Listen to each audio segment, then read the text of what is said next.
Hack the planet! Hack the planet! Shut up again!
Hack the planet! Hack the planet! Shut up again!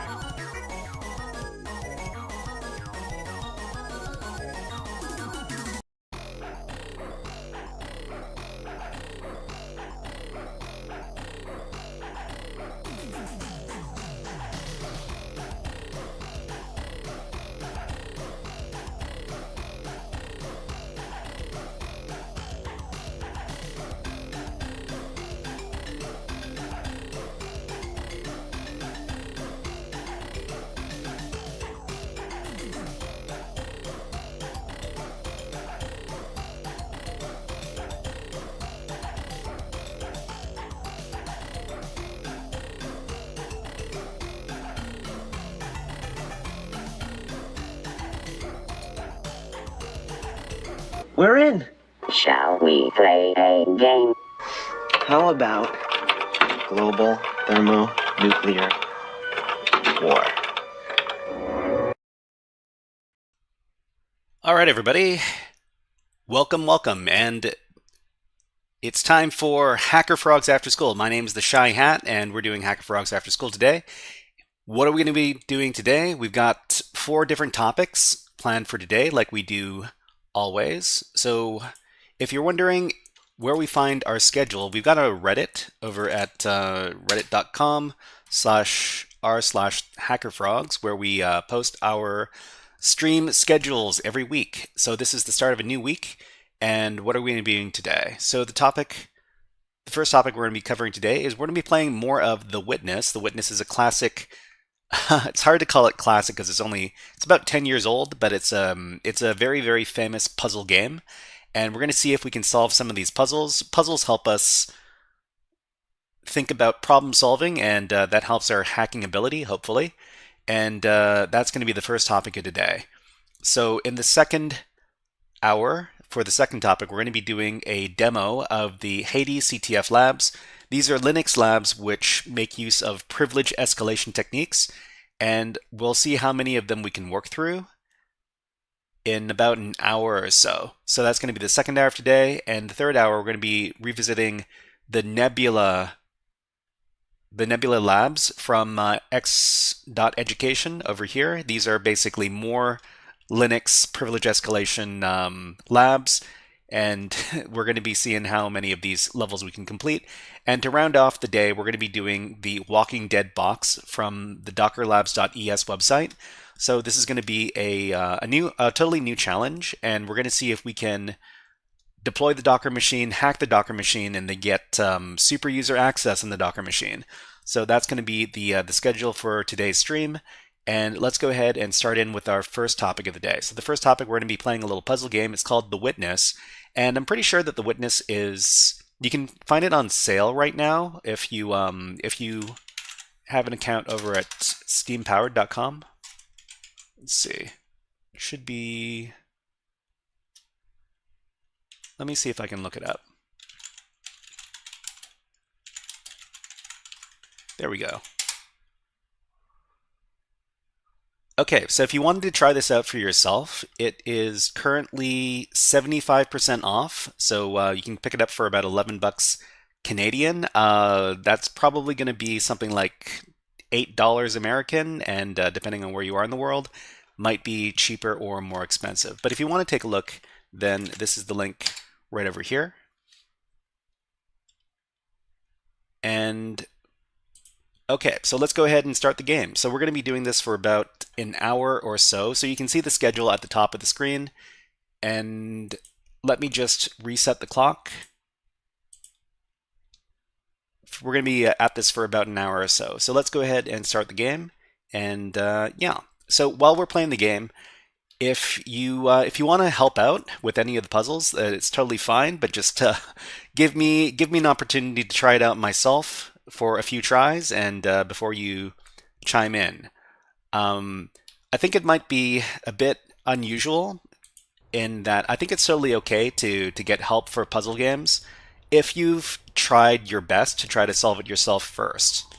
So let's go ahead and continue the game.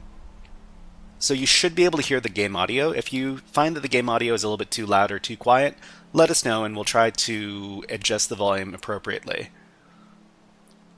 Okay, so when we last left off, we were trying to solve some of these tree puzzles over here. And each one of these puzzles, you have to go up to one of these little consoles and then interact with the puzzle to start the puzzle and to solve the puzzle. So what do we got over here? So it looks like... Oh, okay, we're solving this puzzle. Right. So for these puzzles, it looks like we need to take a look at the apple and then map the apple to the chart over here.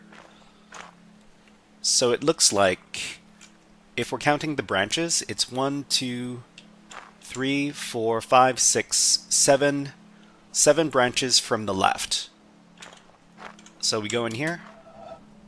1, 2, 3, 4, 5, 6, 7. So we'll just draw a little line up here. Oh, that wasn't it. So it looks like we got to solve the previous puzzle one more time. I wonder what went wrong with that one. Okay, let's solve this one. So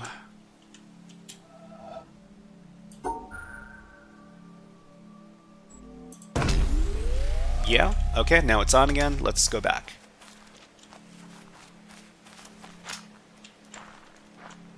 Okay, so let's...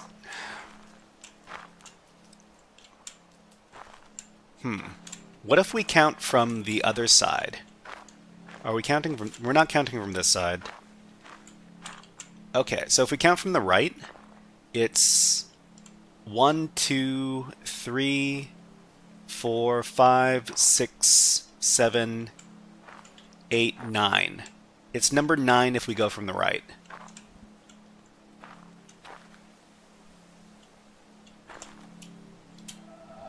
Okay.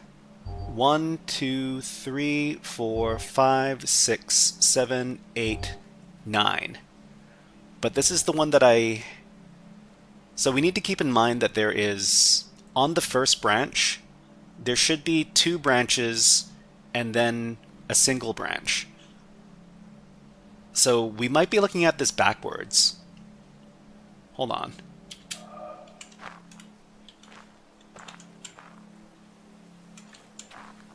Yeah, so we might be looking at this backwards here. So if we look at it from this point of view, with the broken branch on the left, it's 1, 2, 3, 4, 5, 6, 7, 8, 9. 9 from the left. Okay, so we go 9 from the left. 1, 2, 3, 4, 5, 6, 7, 8, 9. So this one here.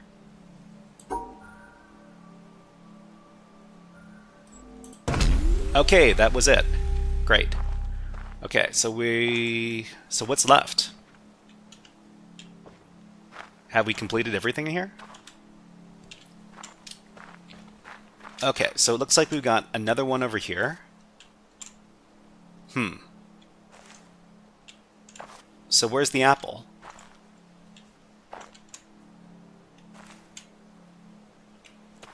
There's supposed to be an apple we're looking for.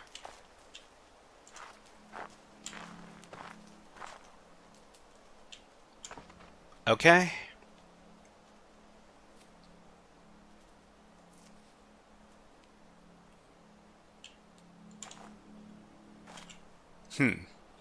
So if we're not looking for an apple here, what are we looking for? We're looking for something that is not the same color. So if we look from behind... Yeah, I'm not too sure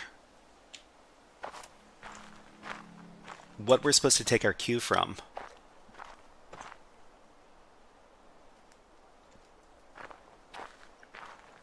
Let's make sure that we're looking at the right tree.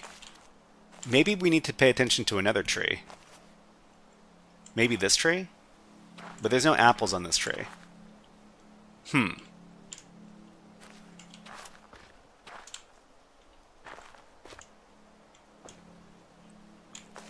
Okay, so we need to make sure that the branches match up. So there's definitely two splits here, and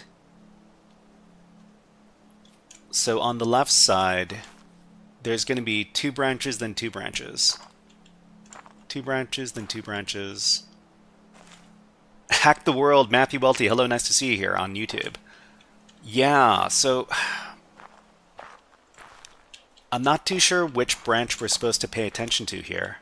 A few of the branches are different colors.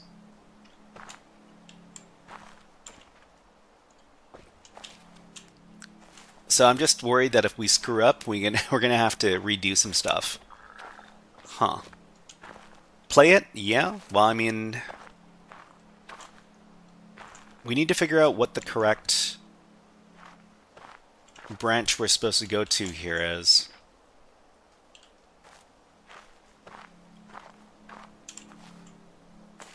We can't just brute force it.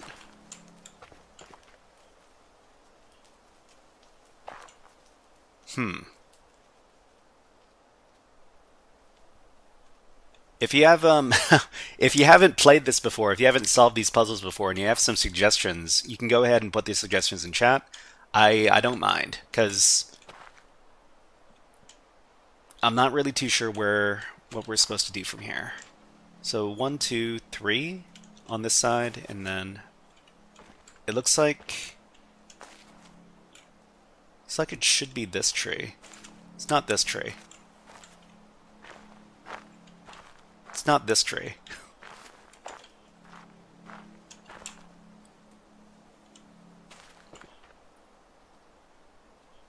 So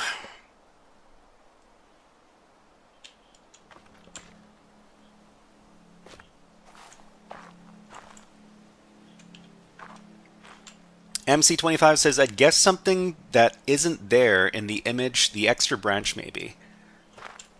There's an extra branch? So when you say there's an extra branch, let's make sure. Okay, so there's 1, 2.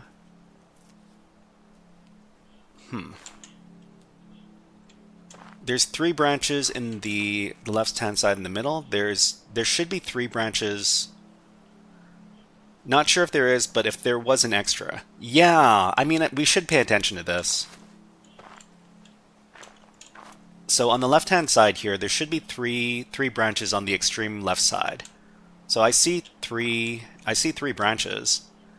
And then on this side, there's supposed to be 3 branches in the middle.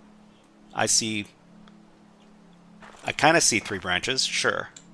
And then on the right-hand side, there's supposed to be 4 branches on the right middle fork. So I see 4 branches. I mean, I kind of see only 3 branches. Actually, wait. Yeah, so this one here, there's 1 branch that's kind of broken. So I could try that one. Okay, let's try it. Whoops. Which one is it? So it's the middle right, and then the 3rd branch. So like over here. Oh, it worked. Yeah, MC, you're correct. That's great. Okay, so this means that the gate is open here. And what are we supposed to do with this? So there's some bonsai trees, there's some apple slices. Are we supposed to be taking notes? I see this this pattern over here. It kind of looks like a sunflower or something. Okay. Let's take a look over here. There's some illustrations of a heart and like some other anatomy pictures. And we got this. So maybe this is part of another puzzle. Yeah, maybe this is part of another puzzle. I don't know. Maybe I should take a screenshot. Hold on. Let me see if I can take a screenshot. Oh, let me turn on my screenshotting technology. And what is the keyboard shortcut to capture? Okay, print screen. Okay, let's try it. Okay, so print screen. Ooh, let's take a picture of this, just in case we need to use it later. Okay, great. All right, let's continue. All right, so what else is here? So I read up a little bit on the game and like a general strategy on how to complete puzzles in the Witness, and it said just wander around. Just wander around. If you find that the puzzles in one area don't make any sense, just wander off to another area. And what is this? Okay, so there's this thing over here. It looks like there's going to be a puzzle here later. And I guess we're just going to wander out of this area and we'll start looking for new puzzles.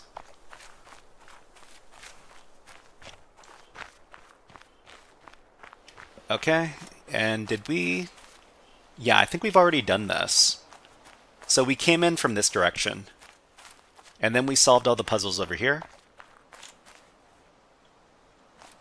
So what I'm going to do is I'm just going to, maybe we'll go over to the right-hand side. Stosix, hello, nice to see you here. What's up, Frog? What is up, Stosix? Okay, so we're just going to wander around until we find some puzzles, because that's what this game's all about. Huh. This looked kind of familiar. So we can start from any one of these directions here. Well, any one of these start places. And if this follows the same logic as some of the other puzzles, what we need to do is we need to isolate the black squares from the white squares. So how do we do that? I guess we could do like a big fence around here.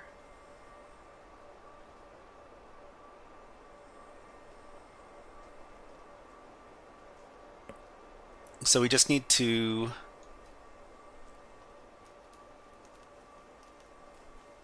separate.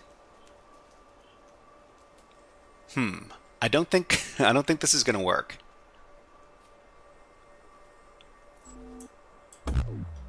Yeah, that didn't work. So maybe, maybe we could. The problem is this one right here. So maybe we start here. Oh, but we can't start here.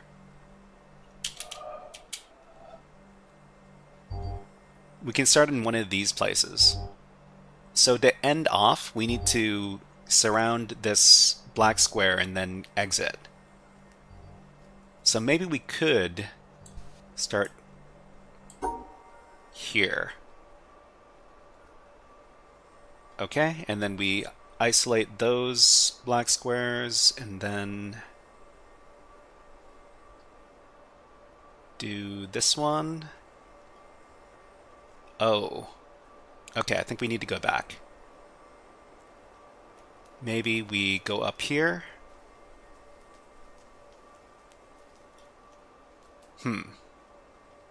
No.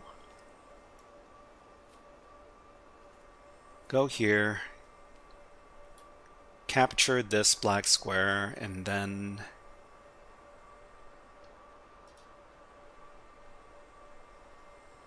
over here. Okay.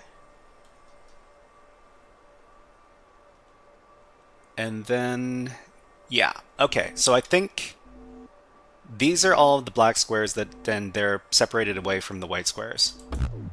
No? What's wrong with this one? Maul, hello, nice to see you here. You're just playing some puzzle games for a little bit as a warm up, and then we're trying to figure out. We're trying to expand our problem-solving skills. Okay, so I'm not too sure what is supposed to be going on with this one here. I guess another thing we need to take into account are these other little black dots on the grid. Start from the bottom left, maybe. So Stosik says start from the bottom left. So the bottom left, we can start here, and maybe the way these black dots on the grid are arranged, we need to include all of them. So if we need to include all of them, we could try a route that includes all of them. Okay, so let's see. We've isolated those ones. But if we have to include all of them, that's going to be tricky. So we start here. There's no way we can include all of them because it means that we need to. Well, if we need to include all of them, we can't start here because we need to. So we would have to start here. Well, actually, we can't start here. That's not one of the starting points. We have to start either here, here, one of these points with the circle.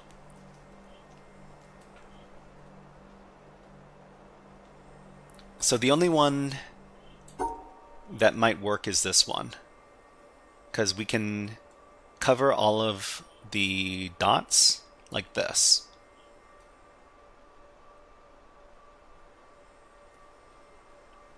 But if we...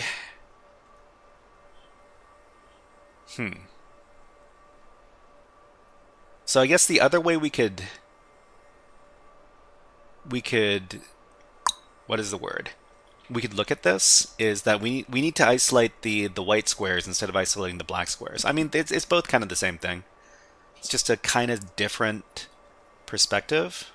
So if we're just focusing on isolating all the white squares, then we could do this. Stasik says, down one more than left, and double the black and white. The problem is when you provide instructions, it's hard for me to imagine unless you're just given the instructions very, very easily, one by one. Okay, so I mean, this doesn't isolate all of the white squares. There's still that black square down here, this one. So I mean, is it possible? Well, I mean, I don't know, maybe it's possible.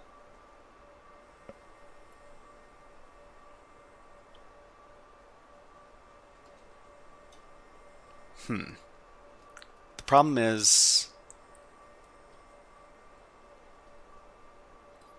Let's start again. Let's go back. So I5, thank you.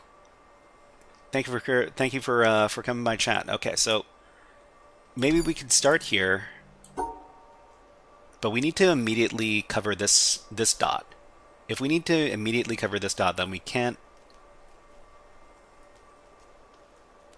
Maybe like this.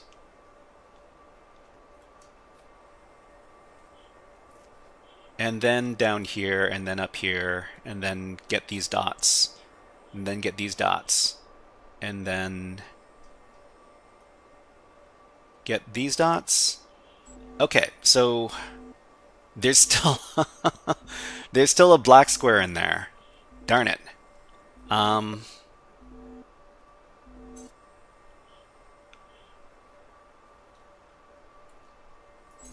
Okay.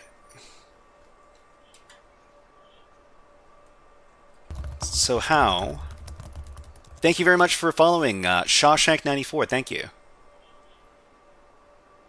Okay, so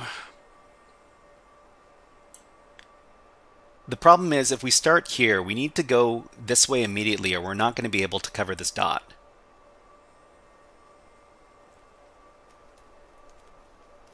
I guess we could try the method where we're trying to isolate we're paying attention more to the black squares.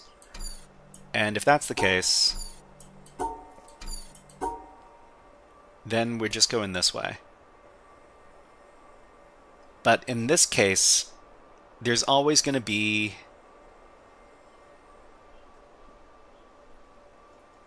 we can't isolate these two dots from each other. So we're going to have to maybe we need to start somewhere else. Maybe we need to start right here. But if we start right here, it's going to be very difficult as well. I don't know.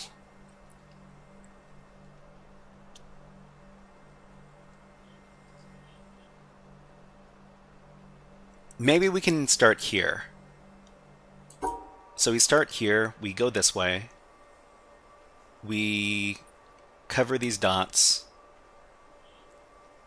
And then because we've already enveloped a white square, we need to continue enveloping the white squares. So we go this way. We get this white dot.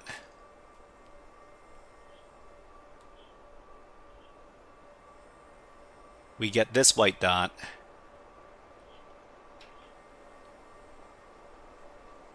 And then how do we isolate here?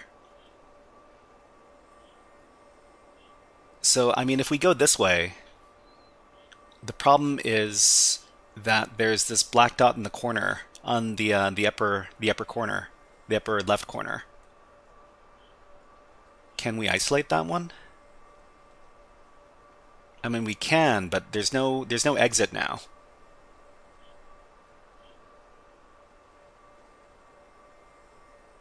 Oh, wait. Yeah, this works. Okay. Okay, this should be okay.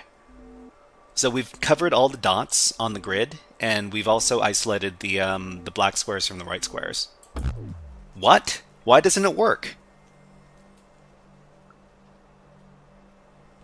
Okay, I mean, I don't know what the logic is.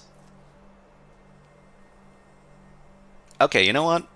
I'm gonna step away from this for now. If you think you have an idea why the previous method didn't work, let us know in the chat. But I can step away from this. We'll try another puzzle. Okay, we can try climbing up here.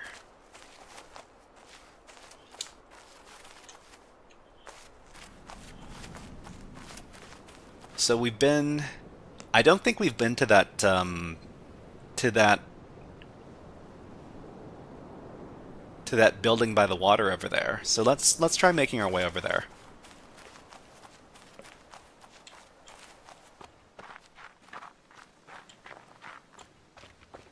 Okay, so this looks like a new area. Sure.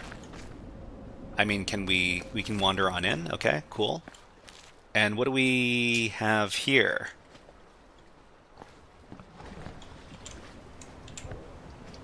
So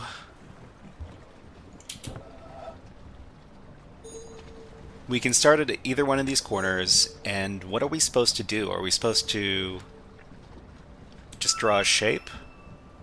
Like this? Okay. I don't really understand why that worked, but sure. Alright, let's go on in. So we got some vases. Or sculptures. Nailed it. Yeah. Yeah, I'm not really too sure what happened there. Okay, so... Okay, we got ads running on Twitch right now, so we're going to take a little ad break on YouTube as well, and we're going to wait and take a little water break. So enjoy the birds. We're going to play some birds while the ads are running.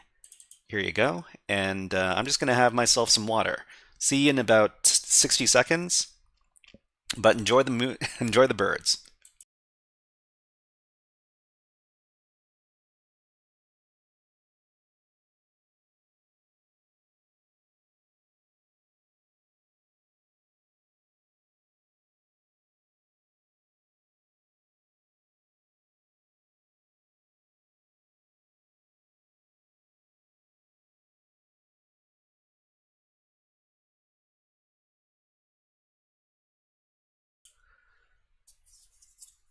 Okay, we got another 30 seconds of break going, but just had my water. So these are Steller's jays. They're my favorite bird, and they come by the bird feeder pretty much every day to have a bunch of peanuts and seeds. This is how you spell the name of these birds.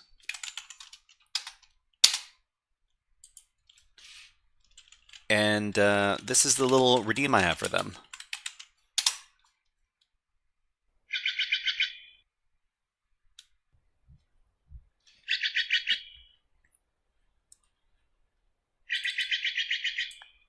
Okay, so let's go ahead and continue the game. Okay, so... sure is pretty over here. Can we can't enter the water, okay. Alright, so we've got... these wires leading to these puzzles. Can we actually do anything on these?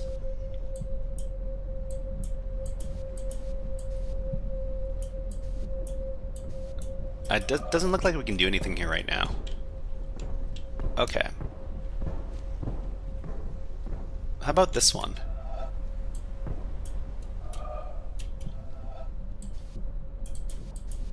Doesn't look like we can do anything on these either.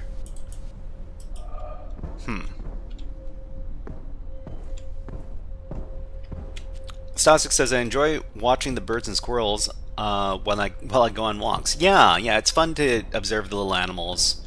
It's nice to go on walks because you get out of your you get out of your house and you're able to get some exercises. I pretty much go for walks every day. Okay, we got some new stuff here.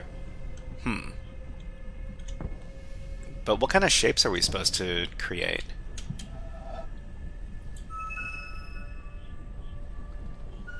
There's only so many things we can do. What? Really? That was the solution? Okay, and then we got this one. And we need to... Okay, yeah. And then this one.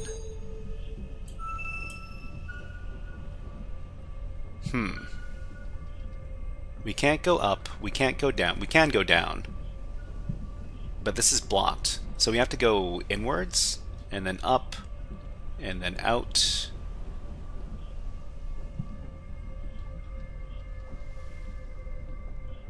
And then like this. Okay.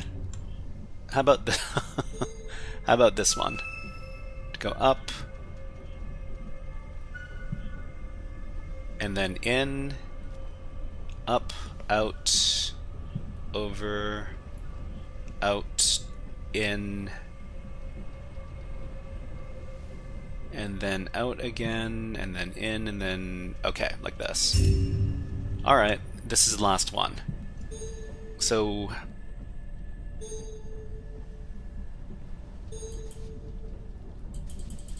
Can't touch this one. Reset the mind, Stasis. Yeah. You gotta, you know, have some variety in your life. Okay, so we can't...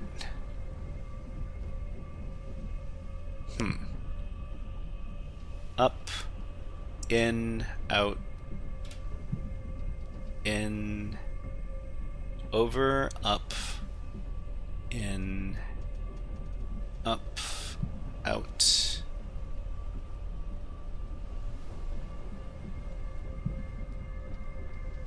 Like this.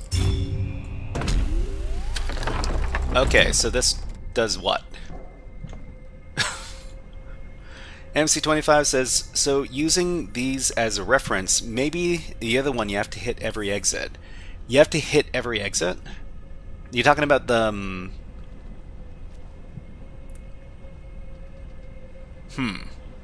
The last one stomped, that idea had 4 exits, needed 2.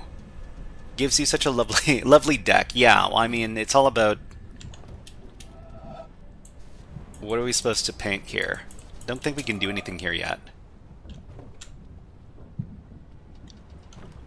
Well, I mean, what can we do from here?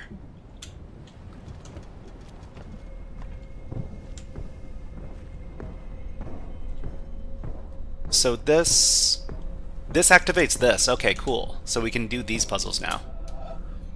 So...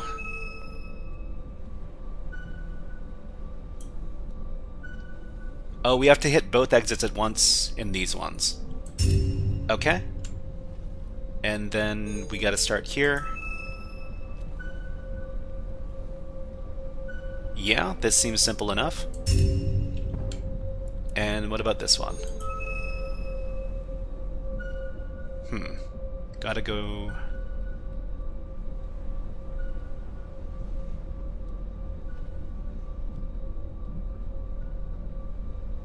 This isn't gonna... Oh, this does work.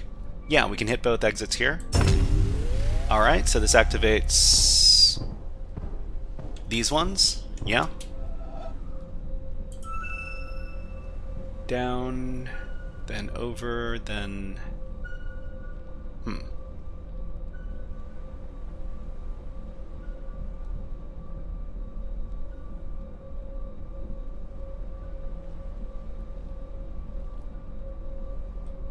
Maybe this way?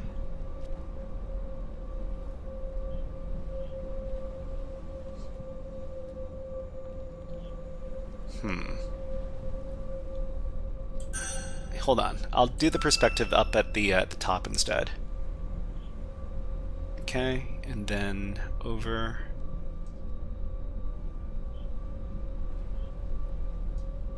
Can't go this way.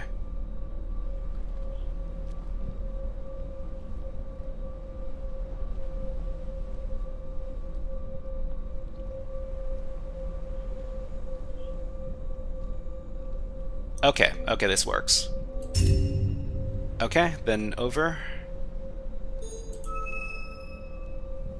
Nope.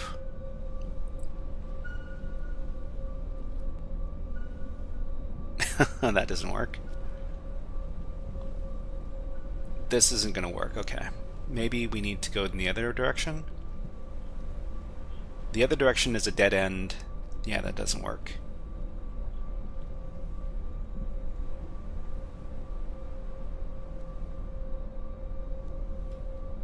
Okay, okay.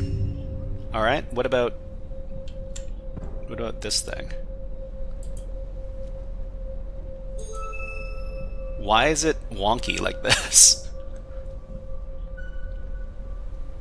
Hold on. So what do we need? We need to start here. We need to get to these exits. Ah, my perspective. Hold on.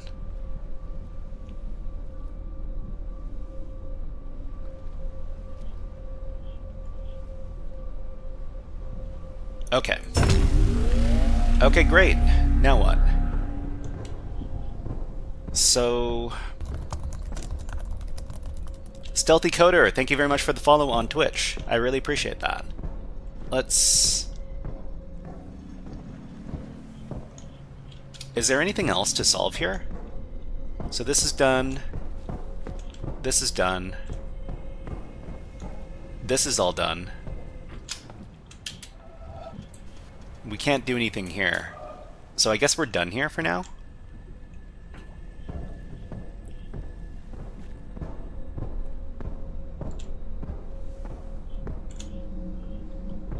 Follow the green line off the puzzle. Okay, so...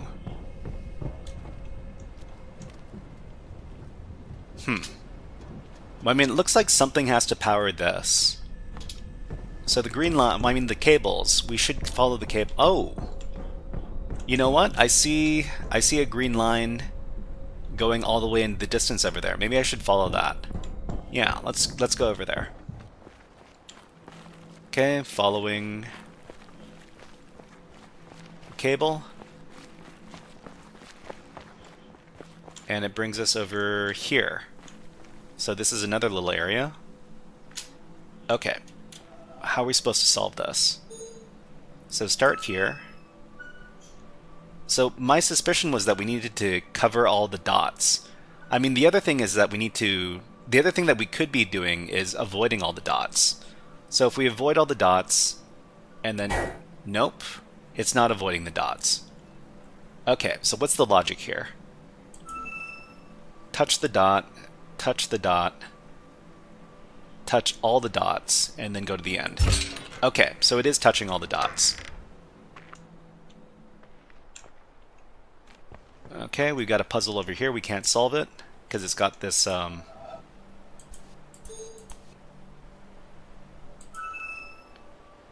It's got this stuff in the way. Wait. Can we solve this? No. We can't solve it because we can't touch the dots with both of the both of the lines. So we can't solve this right now. Okay, let's step away. We'll come back to this later. Alright, what are the other puzzles on this little island? Okay, we got one over here.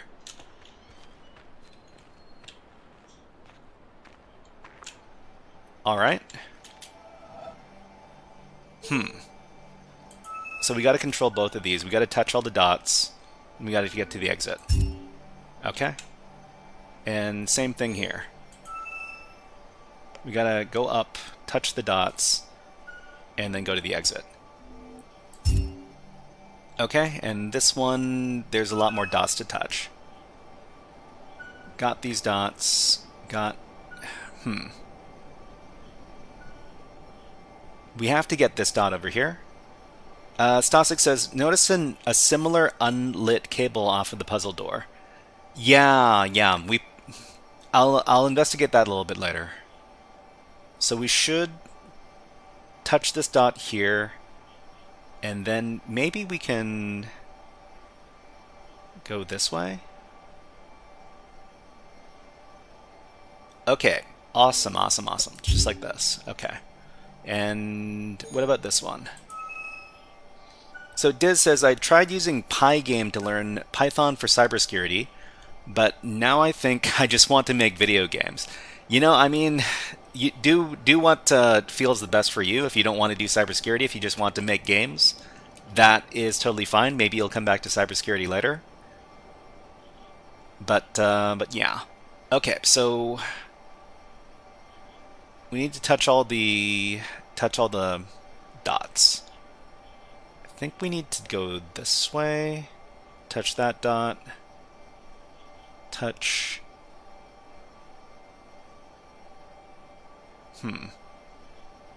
Touch these dots. Oh, this doesn't let us go to the exit. Oh, wait. Yeah, this doesn't let us go to the exits. There's one dot we haven't touched. Okay, let's go back down. So maybe we can start going this way.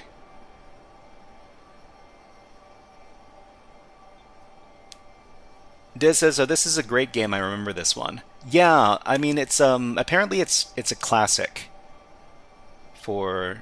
It's considered a classic in the puzzle game community.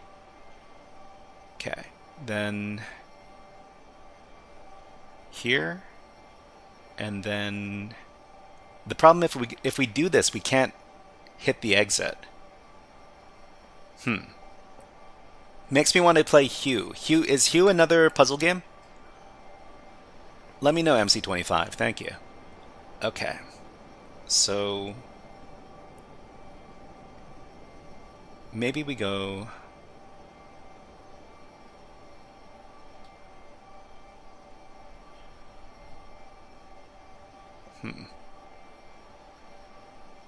Maybe we need to go all the way to the end?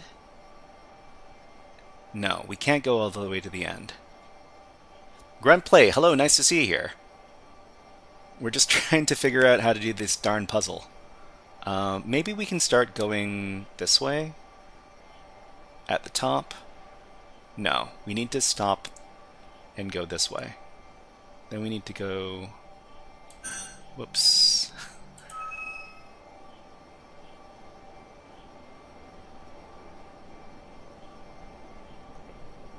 This way.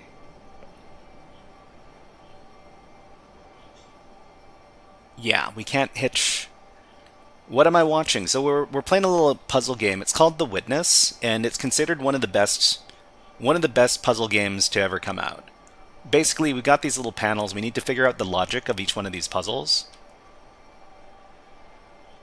In this puzzle, we need to touch each one of the. We need to control these two dots.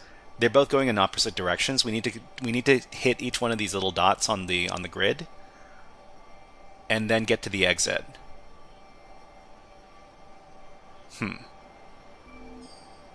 Yeah, this doesn't work. There are two dots we didn't touch.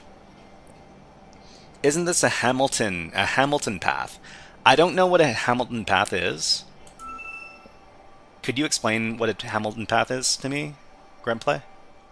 Okay. We gotta hit... Maybe... We gotta hit this dot. We gotta get this one. We gotta go here? No. We get in the way. These are still the easy puzzles too. You know what? That makes me a little bit fearful for what's going to happen in the future. Then go up, and then go over, and then go this way. No, this doesn't work. Because we intersect here. Grandplay says a Hamilton path is a graph. A Hamilton path in a graph is a path that visits each vertex exactly once. If the start and end points of a Hamiltonian path are adjacent, it can be extended to a Hamiltonian cycle, which is a closed path that also visits each vertex exactly once. Finding a Hamiltonian path or cycle is a computationally challenging problem, often NP complete. So what does MP stand for in this case? Okay, so I think, we got most of it. The problem is,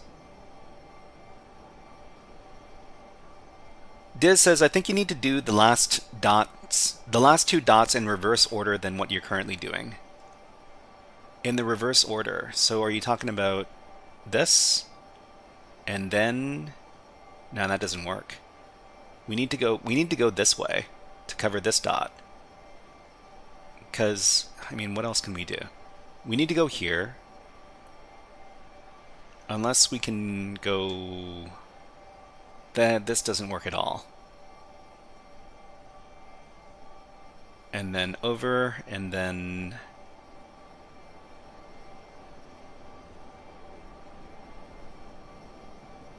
Yeah, this is kind of a problem.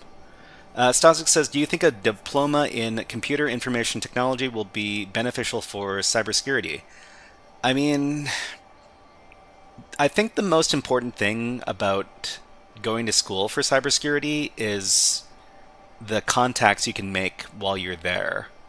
So if they can get you an internship, that's going to improve your ability to get a job much more than... The thing about cybersecurity programs in schools is that you could get most of the information you learn in those schools, in those programs. You can get most of that information for free. The problem is that it's not going to be curated, which means you're going to have to do your own research. But doing your own research is kind of like a cybersecurity and hacker thing already. Okay, maybe we can do... We can't do this. We have to go here. Could we... And we need to hit this... How about we do it like this? Okay, Stasic says it has a mandatory practicum with it, and I'm not paying for it. Well, if you're not paying for it, then you might as well do the schooling. The only problem there is, okay, can we? No, this doesn't work.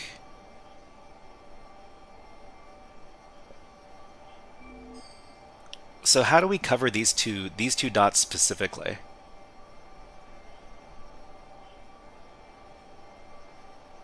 Okay, so here we're going up and down first. Maybe we shouldn't go up and down first. Maybe we should go left and right first.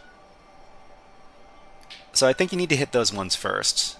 If we need to hit them first, then we can...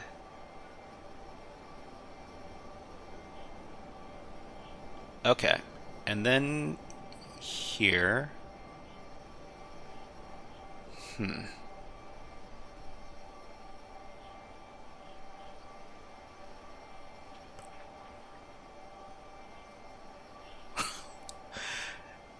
This is a bad time to tell everybody that I'm really bad at puzzle games.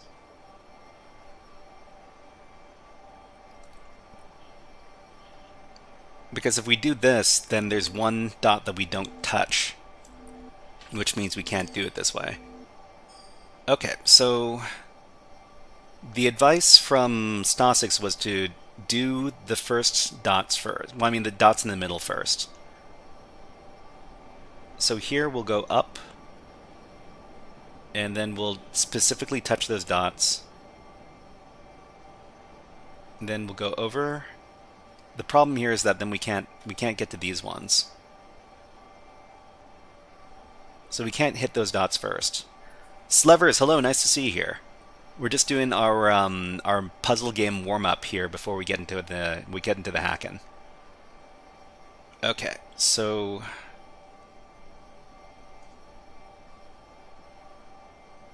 Oh, wait. Yeah, okay. Finally figured it out, jeez. Alright. Now we move on to a more complicated one. Anyways, I just kind of fumbled into that. Alright, let's start over here. yeah, it took long enough. Okay, so we need to touch all the dots. Wait, is it... This one's easy. Why is it... Why is it so easy, this last one? Alright, done. Alright, move on.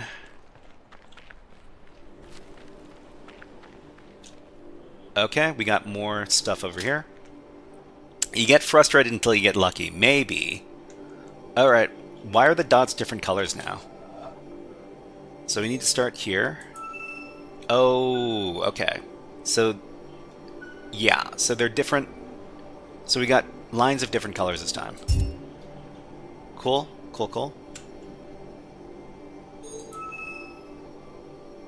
So the yellow has to touch the yellow. And the blue has to touch the blue. Slever says, oh, yeah, this game. I remember my cousin playing this game. Yeah, so, I mean, the game is over 10 years old. So a lot of people have played this. But I haven't played this. And I don't think, even if you played it 10 years ago, I'm pretty sure you're not going to remember all the solutions to the puzzles. Stasik says, like you said, most if not all of the info is available for free, yeah? So I'm doing my own studying till it starts, stuff like Hack the Box and whatnot. So, Stasix, what role in cybersecurity are you aiming for? So, what role in cybersecurity are you aiming for? Are you aiming for, like, defensive role or, like, an offensive role? Like, is it, like, security testing you're looking at? Or are you looking to do, like, digital forensics or something else? And the other question would be... The other question would be, what do you already know about cybersecurity and about computer networking and that kind of stuff in general?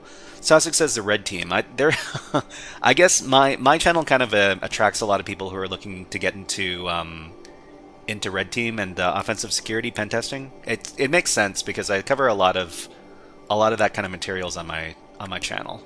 Okay, so we go here, then we will touch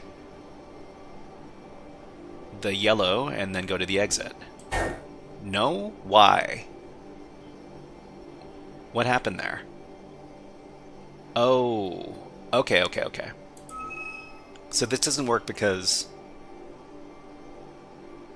Wait, how can I avoid touching this one? Because if we go here, then we touch that anyways. Are there other start points? Let's see, Slever says, I don't know, but it's more fun compared to Blue Team. I mean, Blue Team is very essential as well, because Blue Team is the people that keep the network safe from the bad guys. And if you're on the Red Team, like, you're assuming the role of the bad guys. You're not the bad guys, of course, but how do we do this? So we need to go... We can't do it either way.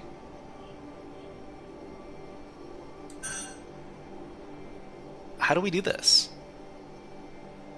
And we can't start here.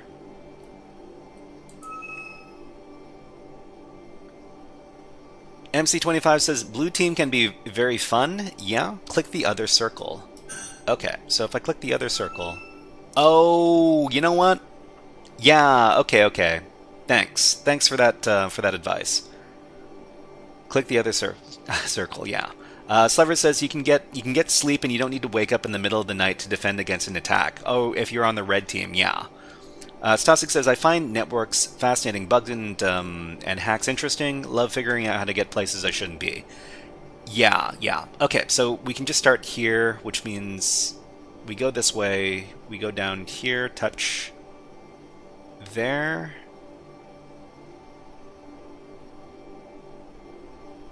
Then go in, get your dot, and then go to the exit. Done. Okay. So I5 says, if you really want to deepen your knowledge in Excel, you have to rely on yourself because the schools and universities do not go that deep into the subject. So when you say that deep into the subject, are you talking about red team stuff, or are you talking about blue team stuff, or are you talking about cybersecurity in general? Because I mean, I never went through the schooling system, which means I don't. So I don't really know what they teach in those courses. So does this work?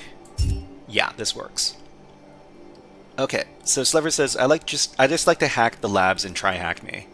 Well, I mean, that's valid. That's totally valid. Sasuke says, I remember one time in middle school rigging a door to reopen instead of locking shut by putting a coin in the latch so I wouldn't have to pay for a dance. Oh, okay. You're talking about the school dances. I think we need to start here. No, we should probably start the other side. Okay. And then... Okay, this works. But Stasix, yeah, that's some very hacker mindset right there, trying to get the best interaction out of a system, and I guess the system would be the door system.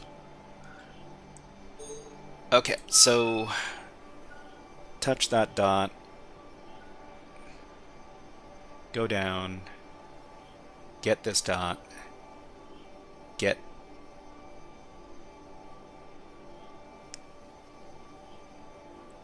Move down.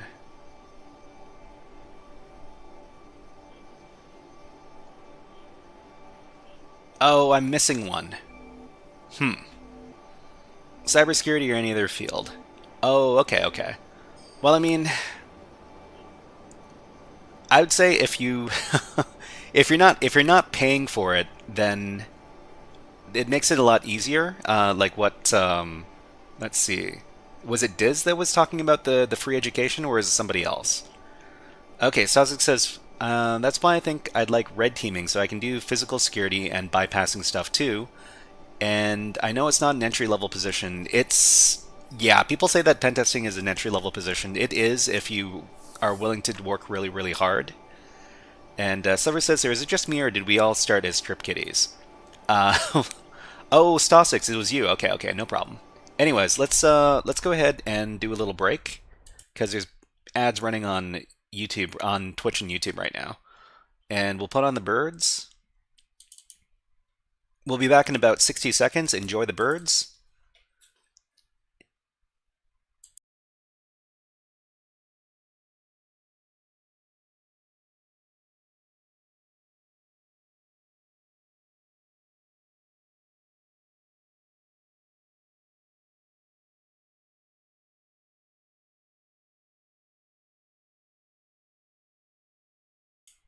So I'd say if you want to go into cybersecurity, depending on what you want to do in cybersecurity, you might want to look at other education. So computer science is often seen as one path to get into cybersecurity, as well as development. So if you wanted to do like web development and you wanted to get into web app hacking specifically, then going to school for web development might be a good choice, because if you understand how to make the apps, then you'll better understand how to break the apps. Anyways, let's put the birds away. They're so cute. Anyways, let's get back to the game. We have just about 5 minutes left before we move on to the next thing. Okay, so we have to touch here. Maybe I need to start from on the other side. Put the blue up at the top. So if we do that, then... I mean, it seems a lot harder this way.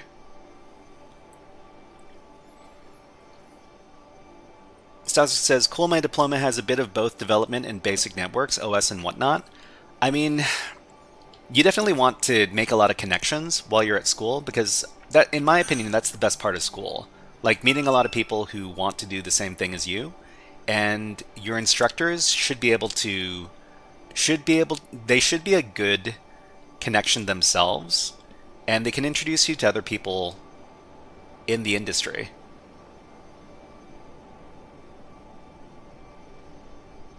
Okay, then down, then over. This doesn't work.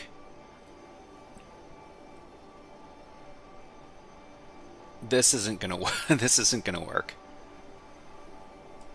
All right, up.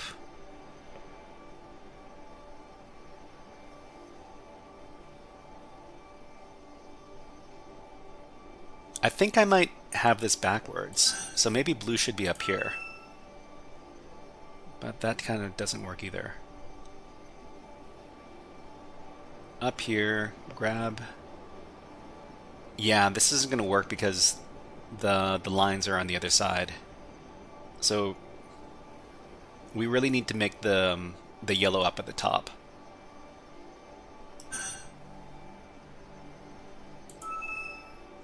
Okay. Go down here.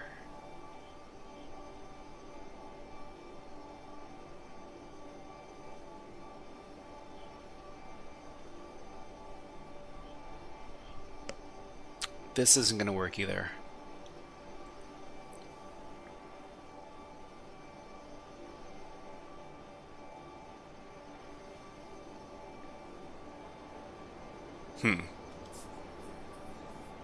Sys32 Dreams, do you have a link for the puzzle? Do I have a link for the puzzle? I don't think I have a link for this puzzle specifically. But, I mean, what do you... are you talking about the game that I'm playing right now or something else?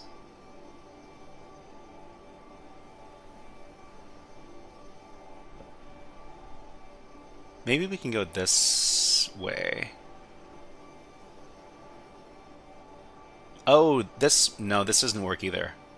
This almost works. The problem is we're missing those two. Yeah, I can give you... I'll give you a link for this after...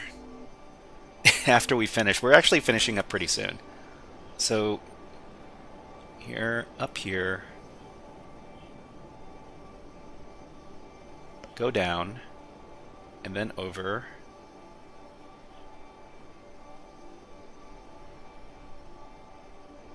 Oh. Like this?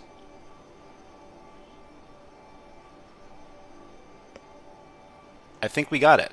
I think we got it. Okay, done, done, done. Great. Okay, and our time is up for the game. Great. But thank you very much. Thank you very much for watching me play The Witness. We're going to be moving on to the next part of the stream now. So I guess we'll be picking this up next week. And if you really like this, then we might do this the next stream instead of our regular Hack the Web one. Maybe we'll do this at the beginning of next stream as well. Stasik says, do you remember the first bug you found? I mean, the first bug I found was after I got hired as a web app security tester. And there was a client, and they asked us to do like a web app pen test on the app. And I managed to find an open AWS bucket on their web app. And the web app, well, you could upload whatever you wanted to the S3 bucket. There were also some keys, some AWS keys on the application, and you could use those to access the rest of their the files that they had on the bucket. So that was a lot of fun. Most of the time when you're testing web apps, you're going to find your broken access control. It's a pretty common vulnerability on web apps. Anyways, let's go ahead and quit the game. And we'll start the second part of today's stream. So first part done. We're doing part 2. And part 3 is going to be what? So part 2, this is the Hades CTF. So this is Linux stuff.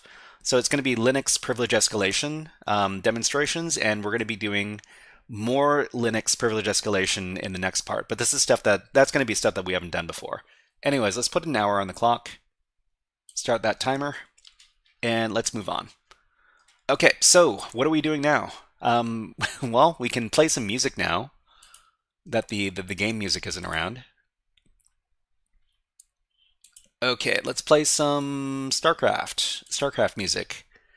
It's an old game, but it has really good music.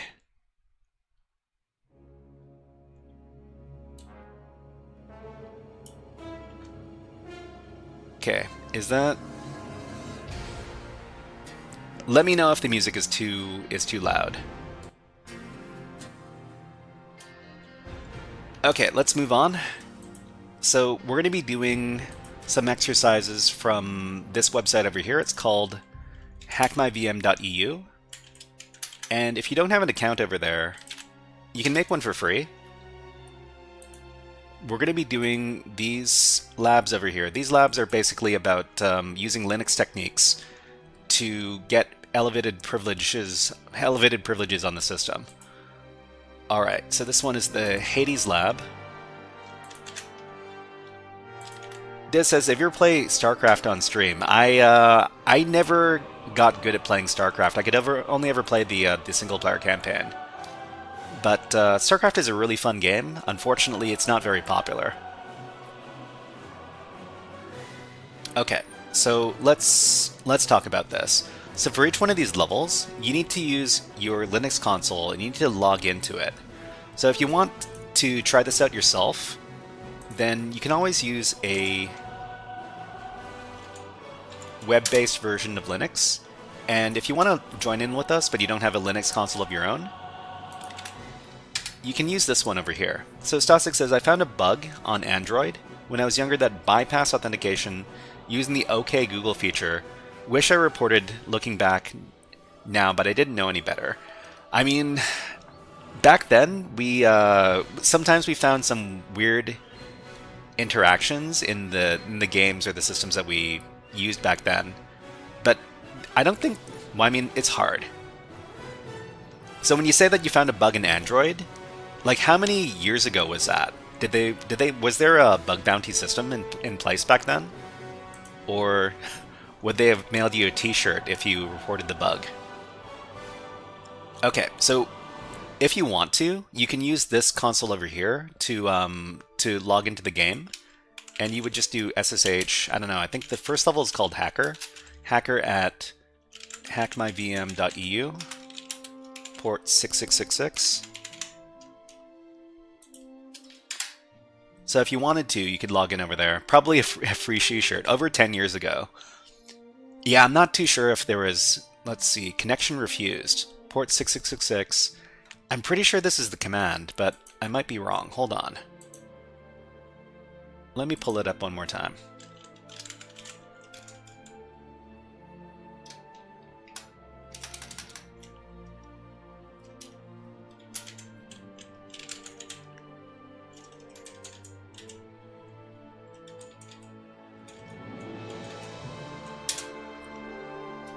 Okay, so port 6666, username hacker, hades.hackmyvm.eu. Okay, so I got the subdomain wrong.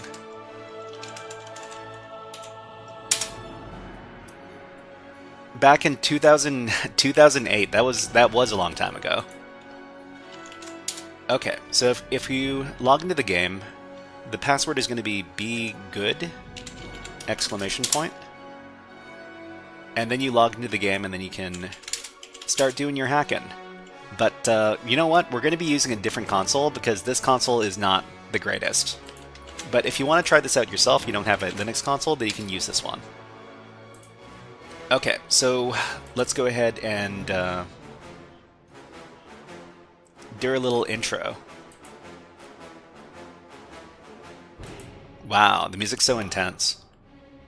Alright, so this is going to be a walkthrough for Hackmyvm.eu, HMV Labs, this is the Hades Lab. So we've got a collection of write-ups over here, in case you wanted to take a look.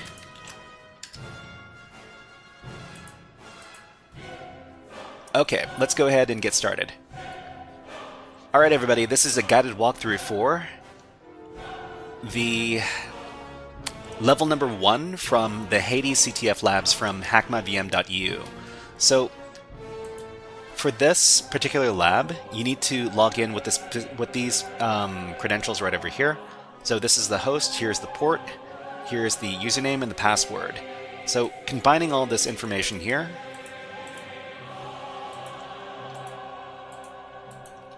we're going to create a little SSH command. So SSH is the program we're going to be using to access this particular game. And so the first level is the hacker level.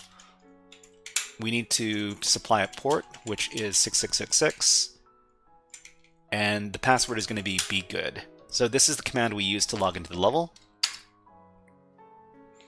Okay, it's going to ask for the password. The password is begood! Okay, so for each one of these levels, the objective for the mission for the level is going to be in this mission.txt file over here in the home directory. So we can just read that file, and it says mission 1, user Acantha has left us a gift to obtain her powers.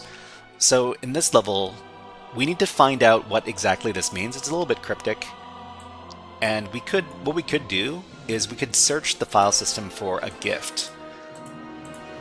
So we just run the fun command, and oh, you know what? Let's talk a little bit more about this. So I made this this fancy PDF file over here. So this is Hades level 1, the hacker level. So in this level of the game, we're dealing with them SUID binaries. So in each level of the game, the mission.txt file contains the level's objectives. Sometimes the contents are vague. So user Acantha has left us a gift to obtain her powers. That's a bit vague. What we're actually dealing with here is we're dealing with SUID binaries. So there's a reference to a gift. If we search for this term, we find an SUID file. So back here, we're going to find name of the file that's going to be something gift. So star gift star to look for a pattern with gift either in the anywhere in the name of the file. So we're going to redirect all error output over to dev null, which is basically the trash can of Linux. When we run the command, there's only 3 files that are listed here. So there's a file called gift hacker in the op directory. If we take a look at what the contents of if we take a look at the file permissions here, it tells us that this is an SUID binary. Pokven has just followed on Twitch. Thank you very much, Pokven. And you know what? Now that I'm not playing the game, we can give away these video redeems freely. So hack the planet. Hack the planet! Hack the planet! Welcome in, Pokven. Okay, so an SUID binary is going to run with the permissions of the file owner. In this case, the file owner is root, which means there's a lot of different stuff that this binary could do. So, but what does it actually do? So SUID binaries are binaries that run in the context of the file's owner, which in this case is the root user. So when we run the SUID binary, we open a shell in the context of the Acantha user. So this is what the level was talking about. So we go back and we just run the file. So it's opt gift_hacker. We see we're now the Acantha user. So we ask who am I? We are now the Acantha user, which is our target user for this level. So to get the Acantha user's password, all of the passwords in this game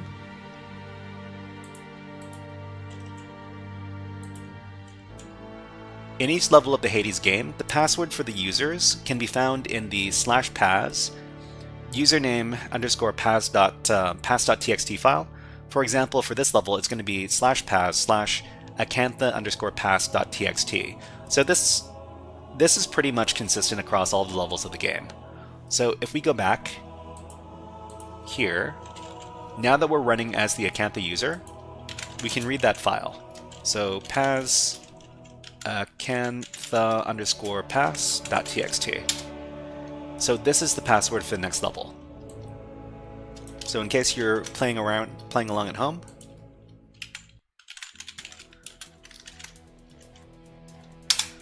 NickCCS says, which platform is this? So we're logging into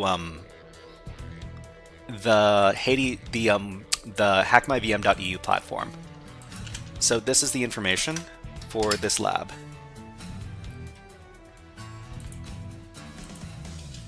Okay, so let's just exit out of here, and then we can exit out of the level now that we have the password for the next level.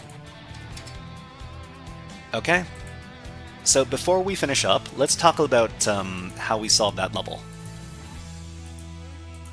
So in this level, the username is hacker, the password is this. The objective is user Acanthus left us a gift to obtain her powers. So there's an SUID binary that our user hacker can access. When run, it gives us a shell in the context of the Acantha user. So we find it by either looking for a file that has the word gift, or we could also use this one as well, which just gives us all of the SUID binaries. So we find the gift hacker file in the list of the SUID binaries. When we run it, we can become the Acantha user and we can read their password. So after we do that, we read the acanthapass.txt file, and then we're done. Okay, so everybody, that was a guided walkthrough for the hacker level, otherwise known as level number 1, from the Hades lab over at hackmyvm.eu. If you enjoyed this guided walkthrough, please click on the like and subscribe buttons on the video and leave a comment underneath the video. But until next time, HackerFrogs out! Okay, so Slever says, so these are like bounties that are made by other people. I wouldn't say that they're like bounties, but these are made by other people to be kind of an educational lab for exploring different Linux security concepts. So NickCCS says find perm US type F. Yeah, so you can use that one as well. So either one of those payloads is going to work. So find perm U equals S, and then put everything else in dev null.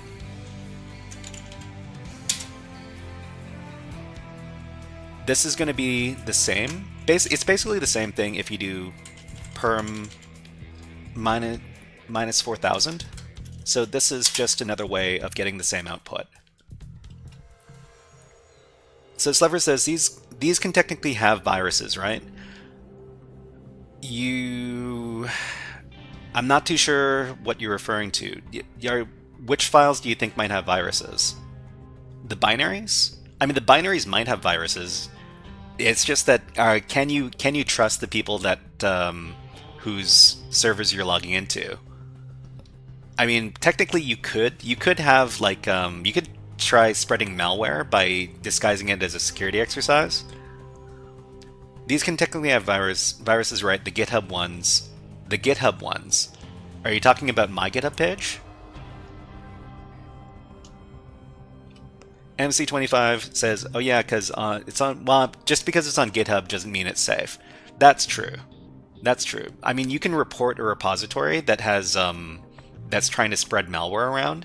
But the other thing is that a lot of people have malware on their repositories because they're trying to archive some malicious files. So I mean, it's hard to say. It's hard to say who's actually archiving stuff and who's actually using it to spread malware around. But anyways, let's go ahead and do the next level. Okay, so the next level is the Acantha level. Sever says, I'm paranoid. Yesterday I was trying to find a virus that didn't exist on my laptop because Fallout New Vegas closed. Well, I mean, did it crash or did it just close? I mean, when you say... The thing about Fallout New Vegas is that it's very prone to crashing. So it could have just crashed. But Shyhat's GitHub is safe, right? Yeah, for sure. It's totally safe. So let's see. Stosic says, you VPN'd into someone's server and then SSH'd into a box, right? That's the setup for the lab? Yeah. Well, Slever says it just closed. I mean, sometimes a crash can just look like the game closing.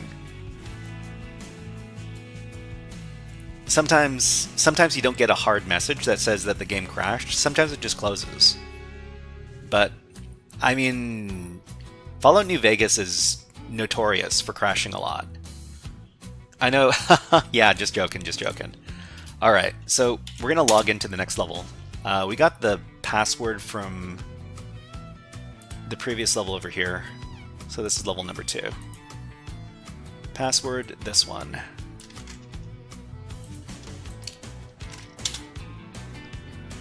Stasic says Todd's games are not optimized. Are these Todd's games? Stealthy Coder says, how was that file with special permissions created? Yeah, I mean, let me demonstrate something. So over here we can create. Let's just pretend this is my Kali Linux right here. So let's copy over sudo copy bin bash. We'll just make a terminal over here. And let's see. We'll copy it over to our current directory, and we'll call it something else. So we'll call this root bash. Okay, we're going to copy it over, and then we got root bash over here. So root bash is owned by root, but if you make this an SUID binary, then whoever runs it is going to run this bash binary as root, which is really, really bad. But this is actually something we do pretty often in our Linux CTF exercises. So we can sudo chmod, what is it? U plus S to make it a SUID binary on root bash. Okay, and now you see that root bash is an SUID binary that is going to run in the context of root. So if we wanted to do some privilege escalation with this root bash file, we would just do root bash and then preserve the permissions. So permission denied root bash. Okay, I guess we need to also make this executable. So we would do sudo chmod plus x on root bash. Oh, it's temp root bash. Okay, and now we could just run root bash with the -p and become the root user. Or at least you think you would be able to do that. What happened?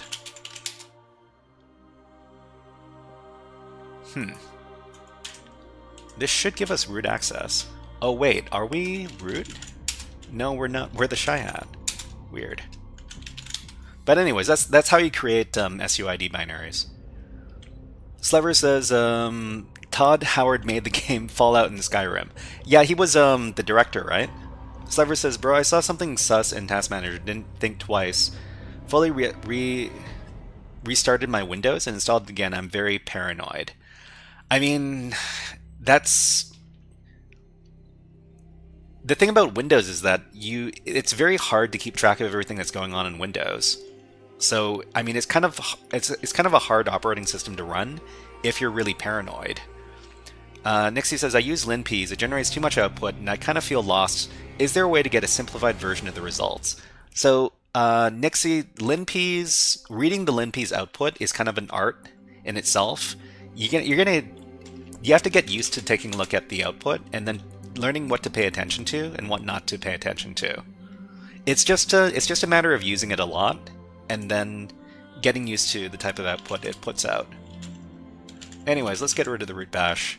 It makes me kind of paranoid to see it there.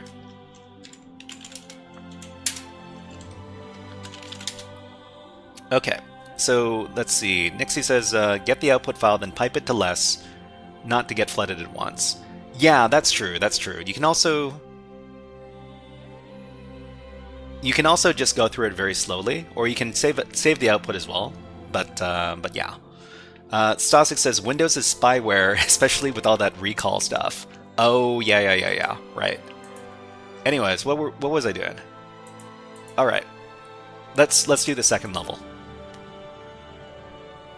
Hey everybody, this is a guided walkthrough for the Acantha level, otherwise known as level number 2, from the Hades lab over at Hackmyvm.eu.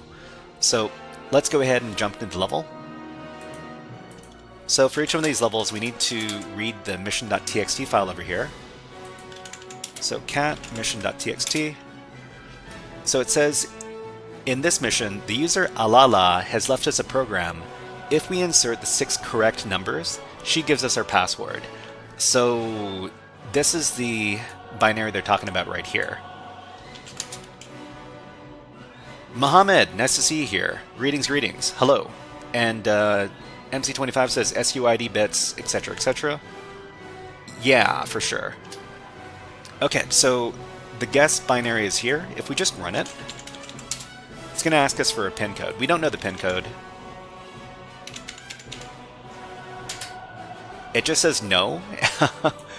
And so how do we get around this? Slever says, I can't use Kali since I game on it and I do network so I can't fully commit. Well, I mean, check out Bazit Slevers. Bazit. I don't know what Bazit is. Can you explain? Okay, so what's going on in this level? Let's talk about it. This is level 2. So in Hades level 2, this is the Acantha level, we have to do Linux binary brute force. In this level, we're told to input the correct 6-number combination to a program to get the password for the next level. So we have no idea what the correct combination is, so we need to brute force the binary. So we have to write a little script to do this. So after brute forcing the binary, we receive the password to the next level. So let's talk about how we're going to do this. Hold on, let me get my notes.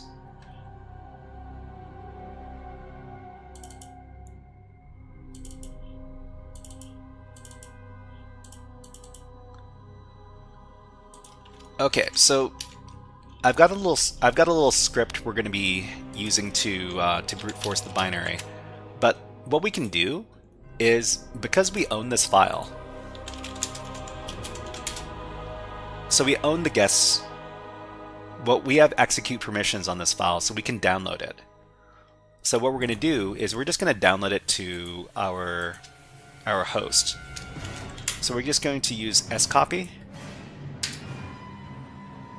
It's going to ask us for the password. Let's go get that password.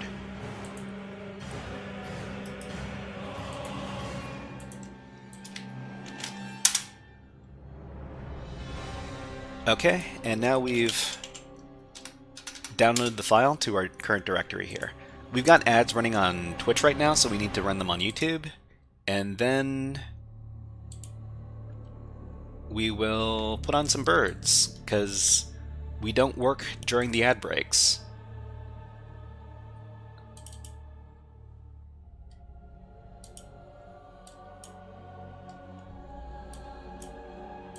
Okay, here are the birds. We'll be back in about 30 seconds, just need to have a little water break.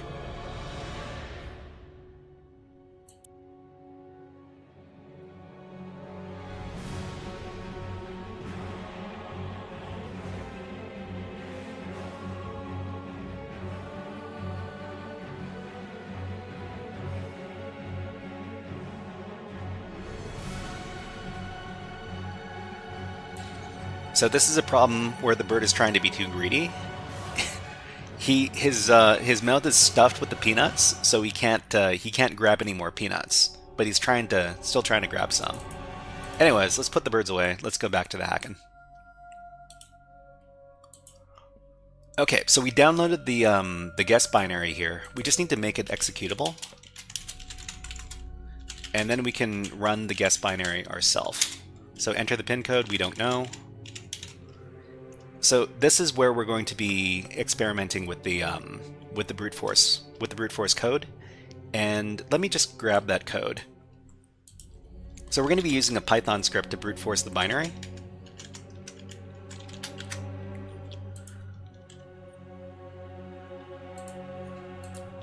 We're going to create this one. I'm going to call it solver guess.py. going to paste in the code. We'll talk about what we're doing inside the code before we run it. Okay, so this Python code is going to import the subprocess module, which is what allows Python to interact with the binaries on the system. So we're going to provide a binary path. It's just going to be the current directory, the guest binary. And then we're going to run a little for loop that includes all pins that 6 digits can produce, which is, how many is this? Is this 100,000? This is 1,000,000? This is 10 million. Yeah, so 10 million combinations here. So form the pin to be 6 digits with leading zeros if necessary. So we're going to create a little pin string. It's going to be the string version of the pin. And then we're going to run the zfill to do all the leading zeros. So in this case, they're going to be 6 leading zeros, or 6, what is it, 6 positions. So we're going to print trying this pin, and then we're going to use the subprocess module to run the binary and provide the input. So we create the subprocess object over here. We're going to call it process. We're going to provide it with standard in, standard out, and standard error. Pebble says, could also get the pin using a debugger. Yeah, we could. But in this case, we're just going to use the we're going to use a Python script to brute force the thing. But Pebble, welcome on in. To anybody who doesn't know, Pebble is also an InfoSec streamer, and let's give Pebble a shout out. Shout out Pebble. They do a lot of advanced hacking content over on Twitch, and Pebble also streams on YouTube as well. So, but anyways, there's the link. If you want to follow Pebble's channel, you can click on that button. Okay, so Pebble says, favorite reverse engineer. Yeah, what do you use for debugging Linux stuff, Pebble? Let us know. Stasic says, the main Windows and Hackmyvm. I prefer to main Linux and VM Windows if I absolutely have to. GDB, yeah, that's most people's default for debuggers. But yeah, because you can download this to your own machine, you could probably do some debugging, some reverse engineering on this to get the correct pin. But what are we doing here? So for each one of these for loops, we're going to put in the pin and then the new line, and we're going to check the output. So if there's no, which is the failure string, then we're going to print out correct pin found and then print out the pin number, and then we're going to break out of the loop. So let's go ahead and save this out, and let's run it. So we're just going to run python solver guess.py. It's going to run through all the pins.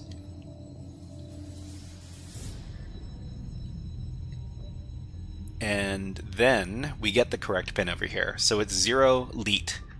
0 leet 0. So that's pretty meta. Anyways. Okay, so we got this. Let's go ahead and go back to our shell. We're going to run the guess binary. We're going to put in the pin code. And then with the password. So this is the password right here. So Sliver says, what are we brute forcing right now? So we're brute forcing this binary right here, which was provided as part of the level. So it says they left us a program, alala, which is the username for the next level. We insert the 6 correct numbers, it gives us our password. So Xmetric says in before CTF. In before which CTF are we in beforeing here? Okay, so let's go ahead and talk about dunno, haha. Anyways, the alala user, this is the password, just in case you're keeping track at home. Okay, so before we finish off the level, let's talk a little bit about how we solved the level. So in this level, our username is Acantha, it's level 2, our password is this. The level description says the user alala has left us a program. If we insert the 6 correct numbers, she gives us her password. So in this case, the guess binary over here is the one that is, we need to brute force it. So we can download the file, we can run our script on it to give us the password. We got this Python script here. We run the brute force, and then when we feed it to the binary, then it gives us the password. Alright, so that was a guided walkthrough for the Acantha level, otherwise known as level number 2, from the Hackmyvm.eu Hades lab. If you enjoyed this guided walkthrough, please click on the like and subscribe buttons on the video and leave a comment underneath the video. But until next time, HackerFrogs out. Xmetric says easier to decompile the binary probably if you run strings on it. I mean, let's take a look. So we got the binary over here, and let's run strings. So we run strings on guess. There's a bunch of stuff. So we know that the pin is exactly six characters long, so we can strings for 6. We'll take a look at... So it doesn't look like... The string, the number itself isn't in here. So we would probably need to do some extra debugging to take a look at it. So I mean, we could probably just do... depending on how bad it is, yeah. We can probably decompile it. I mean, we could probably run... man, I haven't run Radare 2 in a while. I mean, we could... If we really want to overkill it, we could run Ghidra. And then in Ghidra, we could open it up and then, you know, take a look at whatever's inside. So let's give it a try. So new project, non-shared practice. We're just going to call this Acantha.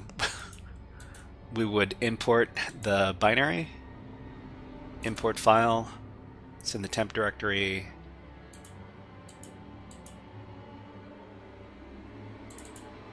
Okay, it's... here it is. Okay.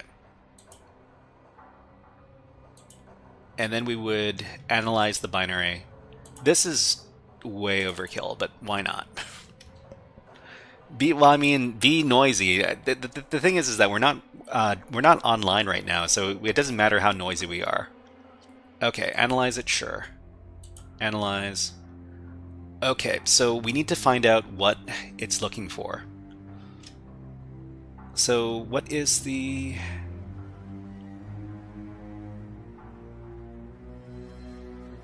So jump call printf. We're looking for a comparison. So compare EAX with this right here. So hex... Yeah, so this is probably it right here. So hex 16F8. So 16F8, what does it say?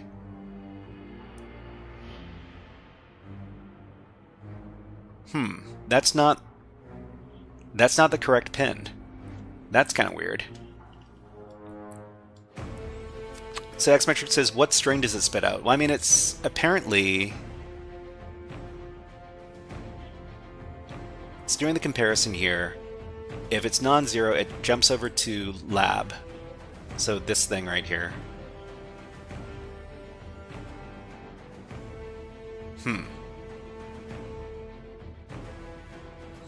Slewer says, are you using John the Ripper? Are you using John the Ripper? I didn't see which tool you're using. So this is, well, I mean, I haven't used Ghidra in a little while. But yeah, we're not using John the Ripper, we're using Ghidra right now. So Ghidra is a standard Kali Linux tool, and it's used for reverse engineering.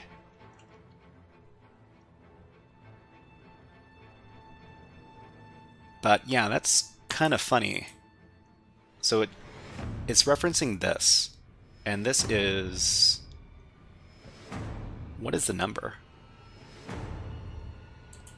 Oh, it prints... This is the... Yeah, we actually don't need to know what the... We don't need to know what the pin is, because it just prints out the password here. Yeah, okay. Well, anyways, if you wanted to do it that way, you could do it that way as well. But we did it the brute force method. Yeah, I know. Davis52, hello. You know who made Ghidra, right? It was the good old NSA, our good friends. I thought the strings might have caught it. So, I mean, does strings print this out? I don't think it does. Hold on. Yeah, the actual password. Oh wait, the password is here. What the heck? No, it wasn't a variable. Okay, that's funny. That's funny. Anyways, that's I actually thought that the binary read some sort of file instead of actually storing the password. Anyways, let's go ahead and move on to the next level. You're brute forcing without a reverse engineering tool. So I mean, some of these, I mean, because we can copy the binary back to our own machine, we can do this stuff because I'm pretty sure this machine itself doesn't have strings.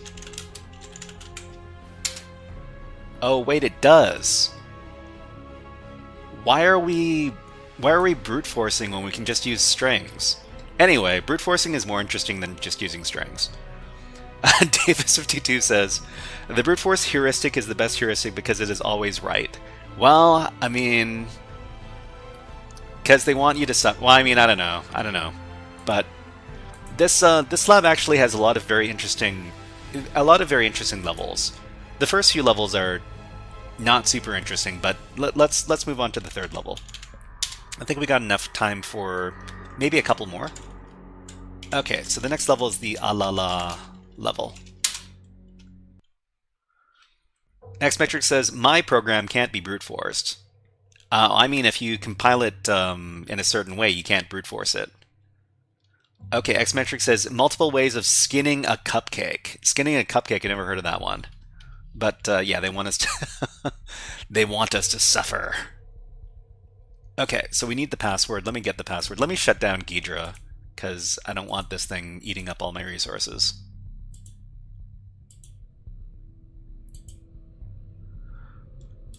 Okay, where are we? Level number 3. This is the password.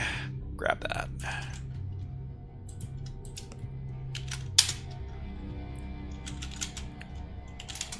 Okay, let's talk about this.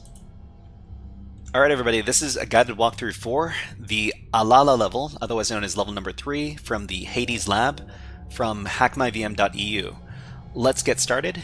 So for each one of these levels, the first thing you want to do is you want to read the mission.txt file. It tells you what you need to do in the level. Dark says, hey, hello. Dark, nice to see you here. You know what? Let's give you a fun Nyan Cat. Welcome to the stream.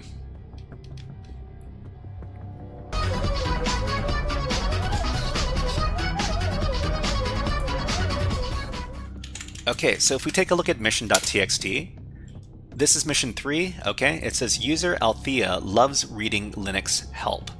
So we've got more SUID binaries here, and there's an SUID binary here called read.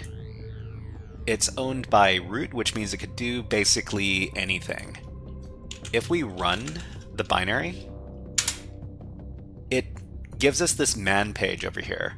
So we need to figure out how to compromise this this binary that's running as another user to get privileged access. So we're just going to quit out of here. What else is in this directory? So there's nothing else in this directory really. There's a flag. You can read the flags if you want to. And there's the Althea pass file. So we're going to need to find some way to read this file here. We can't read it as we are because we don't have permissions. So let's talk about what we're doing in this level.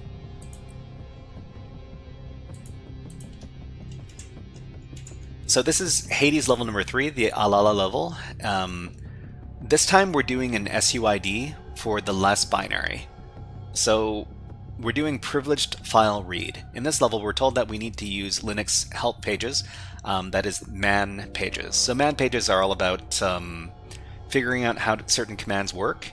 And whenever you bring up a man page, you're actually using the default pager file for the system. And the default pager file is usually the less command in Linux. So when we run the SUID binary in our home directory, we see that it brings up the man page.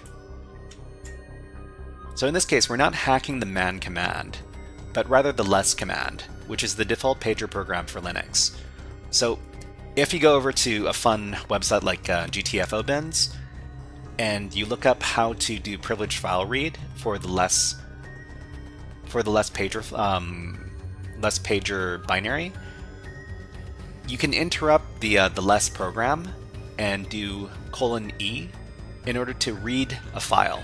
So in this case, we're probably not running with our normal permissions. So if we run read,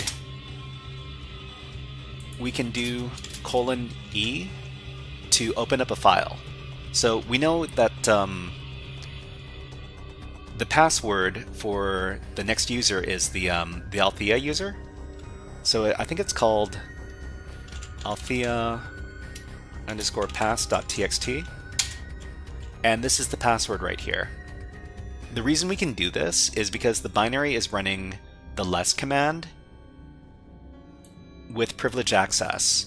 So we can actually escape out of the less command and then read any file. Well, we can read whatever file it lets us. And this is the password file. So this is Althea. That's the password. Okay, let's go ahead and get out of here. And let's talk about how we solved the level before we move on to the next one.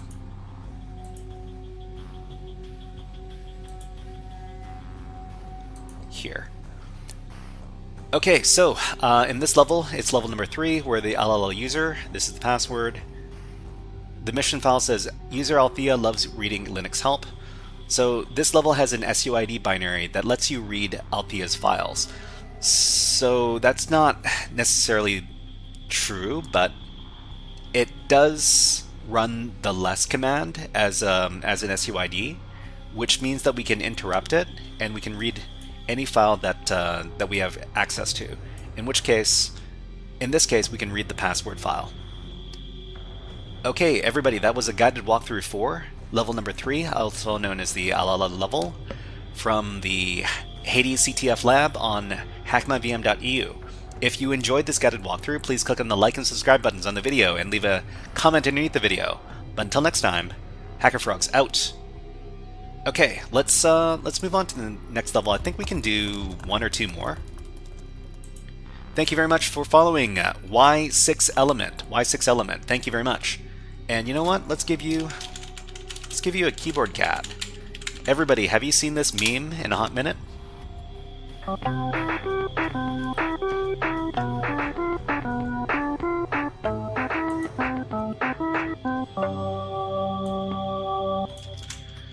Okay, let's go ahead and log into the next level.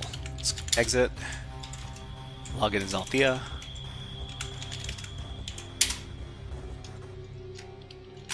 Paste that in. Why is this music so scary?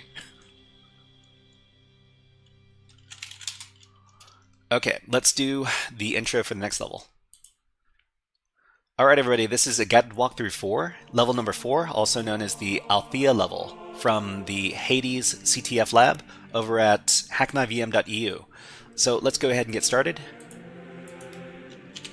First thing we need to do is we need to read the mission.txt file. And this is mission number 4. The user Andromeda has left us a program to list directories. So list directories. They're talking about this SUID binary over here that's called lsme. If we take a look at the file, we know that this is an SUID binary because of these permissions over here. And it's also colored differently from the other files. And if we run the file, lsme, it says enter file to check. Well, I mean, we can just take a look at the... Oh wait, there's the Andromeda pass file here. We can't really read it because this just runs ls on it, but Andromeda _pass.txt. So all it does is it gives us the ls-la output for whatever file that you pass to it. I don't think we can copy this file over because we don't have explicit execute we don't have explicit execute permissions on this, so we can't copy it over to our own directory or over to our own machine. If we try to read it, it says permission denied. It says permission denied, but we can run it.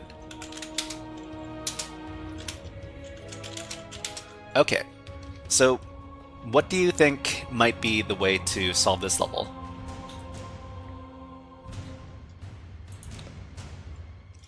We can run lsme, file to check.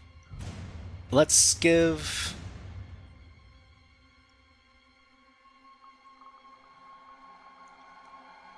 something... Yeah, okay. So this is running the ls command. It says cannot access this, no such file or directory. MC25 says blah cat. Yep, yep, I think this is exactly what we're dealing with here. So let's talk a little bit more about this. So in this level, we're dealing with some classic OS command injection. Okay, so Hades level 4, Althea. This is OS command injection. In this level, we're presented with an SUID binary, which runs the ls-la command. So if you run the binary, it will prompt you for a file to run it on, but you can also inject other Linux commands. So here, if we give this payload over here, so a file and then semicolon who am I, it'll tell us that we're actually running the file in the context, we're running the program in the context of the Andromeda user. So let's go ahead and try this out. So lsme, let's just do semicolon who am I. Okay, so we see here that we're running as the Andromeda user, which means we can very easily just escape, or we can inject into this program and get a shell as the Andromeda user. So this is what we're going to do. We're just going to run lsme. It's going to ask for a file. We're going to escape from the previous command with the semicolon, and then we're going to run bin bash, which is going to open up a shell. Because this is running as SUID and it runs as the Andromeda user, after we open up that shell, we're now the Andromeda user, which means we can run the cat command on Andromeda pass and get the password for the next level. So let's go ahead and do that. Okay, so this is the password for the next level.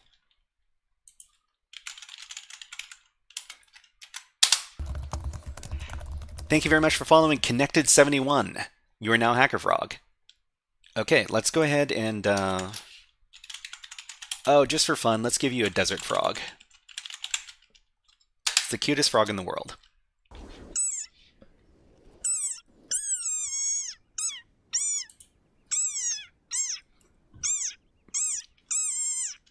Okay, so everybody, before we move on to the next level, let's go ahead and talk about what we did in that level.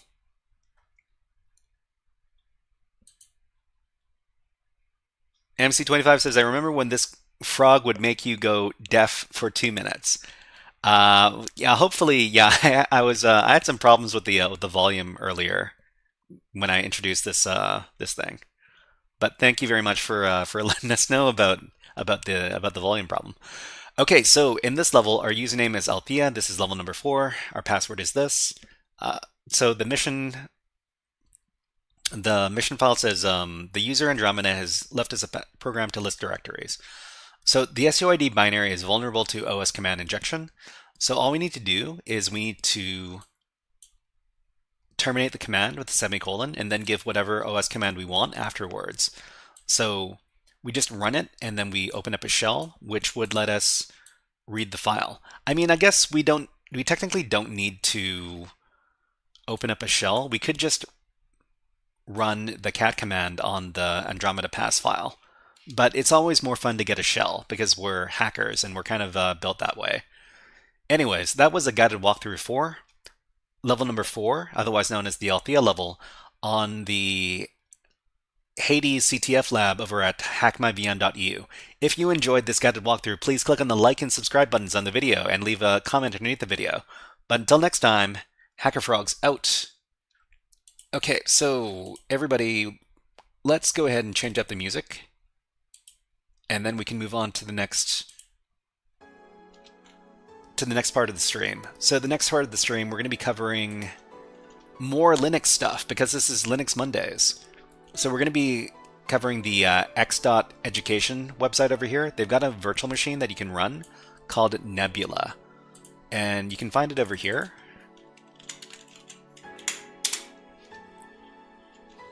So this website has a few different virtual machines that you can download and deploy, and on these virtual machines are a bunch of cybersecurity education labs. So the one we're going to be looking at today is Nebula, and you can find it over at this link. Let me go ahead and change up the topic because we're finished with this one. Okay, so let me change the overlay.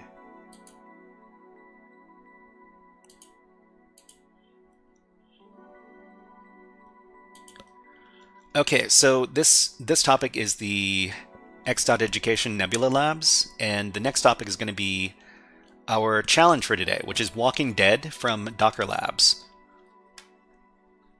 Let me go ahead and start up the virtual machine.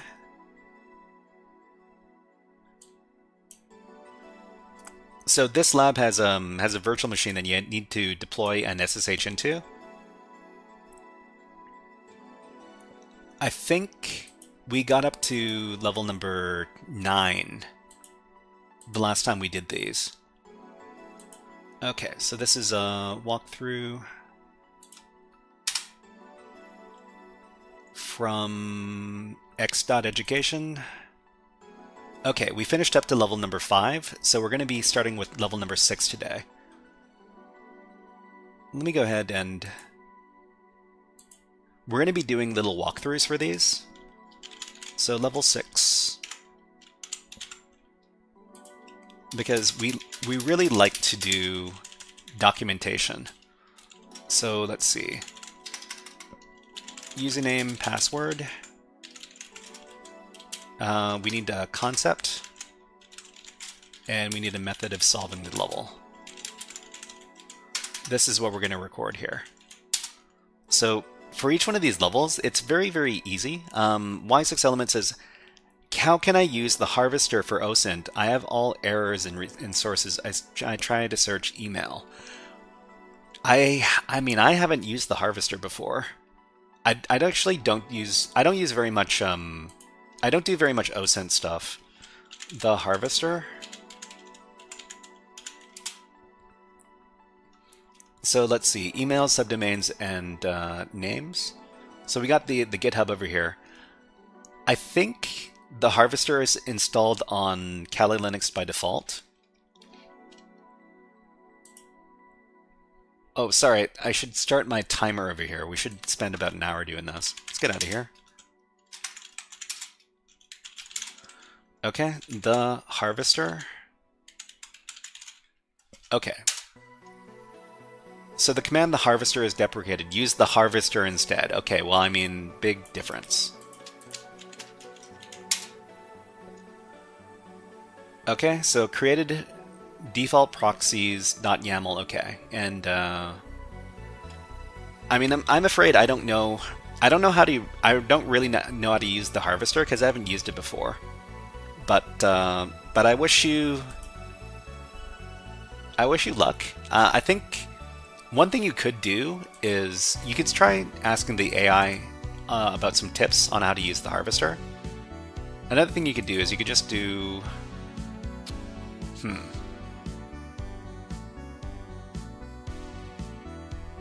I mean, you could probably find a bunch of tutorials here as well on the official GitHub.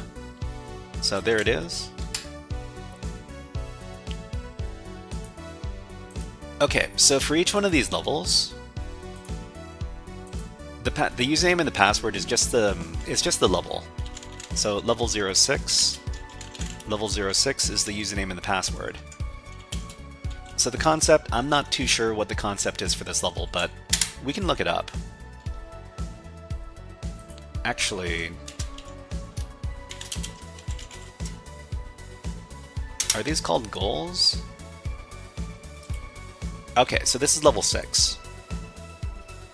So The good thing about this game is that they tell you exactly what we're supposed to be doing on each one of the levels. So we're looking at this one, and it says the flag 06 account credentials come from a legacy Unix system. Haven't we done this one before? Log on to this level, log in as the level 06 account with the password level 06. Files for this level can be found in home flag 06. Hold on, I'm pretty sure we did this level already.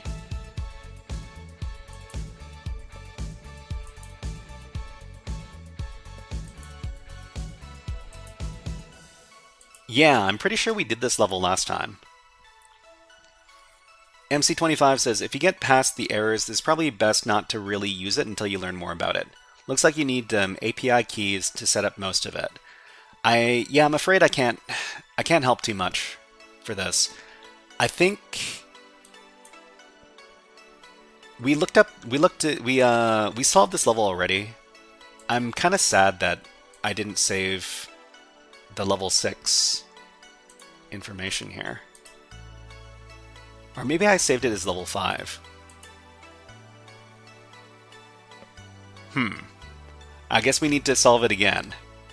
Okay, you know what? We're gonna skip this level. I've already solved this one. I'll have to go back and do my write-up.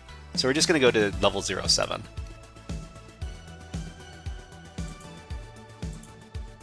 Okay. Level 07. Username.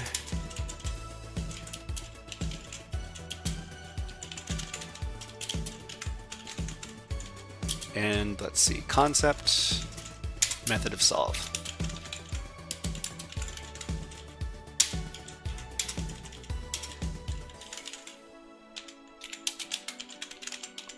Okay, let's log in as level 07. So the other thing we need to do is we need to figure out which IP address the machine is, where the machine is on the network. Okay, so we can do nmap, and then we can do a ping sweep to figure out which machine we have to interact with. So I've deployed the virtual machine. It looks like it's at the 107 address here, which means we need to log in as level 07.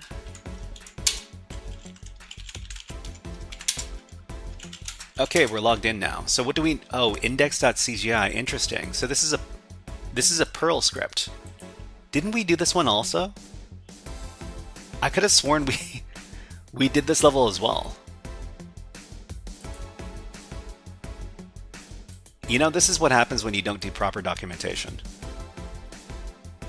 Yeah, we did this one as well. This was a Perl script. And we... Okay, so...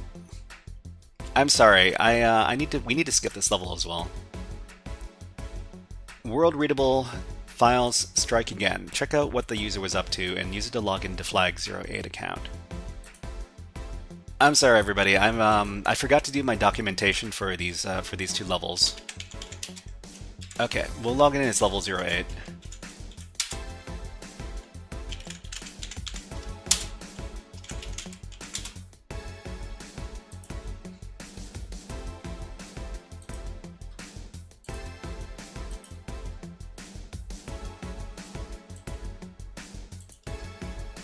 Okay, so it's level 8.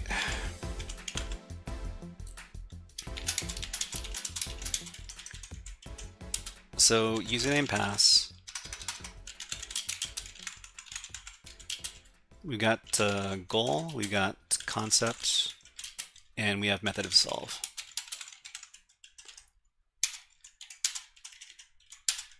Whoops. Okay, so this is level 08 / level 08. So here it says world readable file strike again. Check what the user was up to and use it to log into flag 08 account. To this level, log in as the account. Okay, great. Let's just copy this and put it in our write-up. Remember, everybody, if you don't document things, that didn't happen. So this is very important when you're learning about cybersecurity. Document everything you do, and make sure to save the darn files. Okay, so what is the concept here? I guess we're taking a look at world readable files.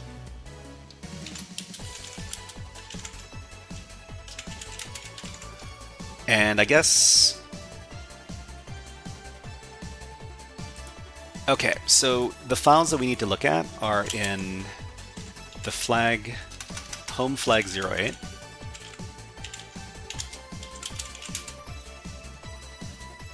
Oh, there's a pcap file in here. That's interesting. Okay, so I guess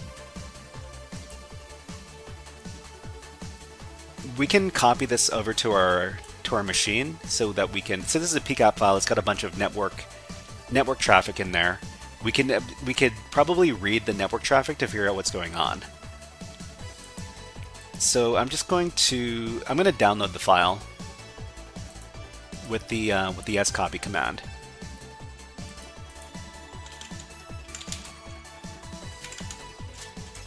So in this case, it's going to be the level 08 user. And we need to copy the home flag 08. This is, wait, is this 08 or 09? This is 08, okay. And the name of the file is called what? Saber Dante says grossing pcap. I mean, sometimes you have to interact with them, so it's called capture.pcap.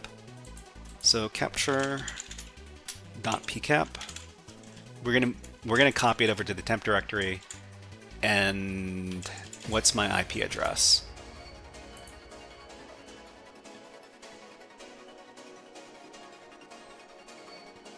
I need to figure out the IP address again.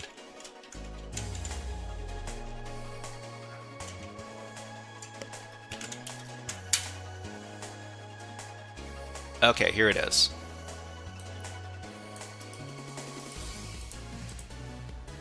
Hey, Monkey Man! Hello, nice to see you here. Henky Lodwig. Hello, nice to see you here. I've seen you before, Henky Lodwig, but welcome to the stream. Let's give everybody some Hack the Planet. Hack the planet! Hack the planet! Okay, so we got the pcap file here. We're just gonna download it using scopy. So the password is level 08. Okay, so we downloaded the pcap file. Let's take a look at it inside of Wireshark.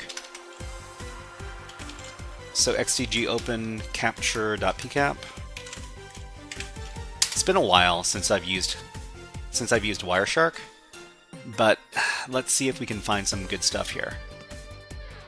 How many? There are not very many packets, so that's nice.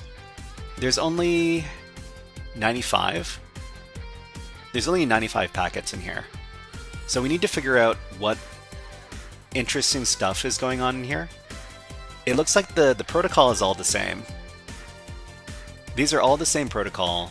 There's one packet that's kind of larger than the others, so that kind of draws my eye. So login is incorrect. Bugs login. Bugs login. What's going on here? We could probably follow this conversation. Follow TCP stream. Oh, interesting. So I can't make this... Can I make this bigger? I wish I could make this text bigger. So there's a password here. It's called backdoor something something. www.bugslogin. Level 8. Okay, I see that. Let's see if we can use Zeek to separate the log from that.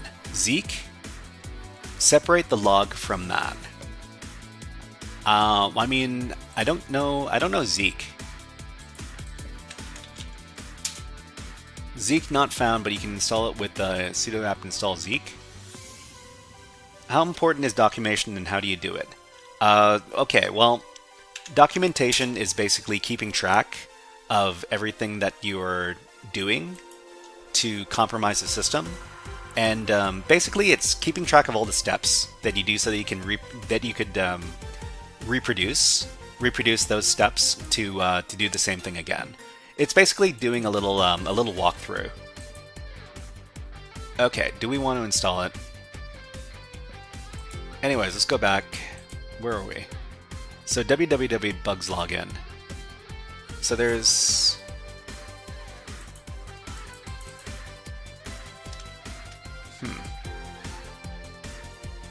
let me just copy all this. I'll put it in a little notes file.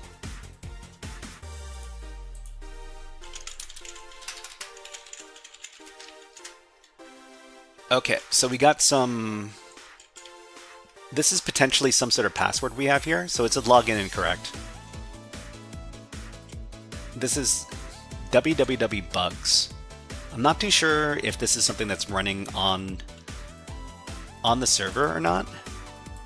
We should probably take a look at more of this stuff here.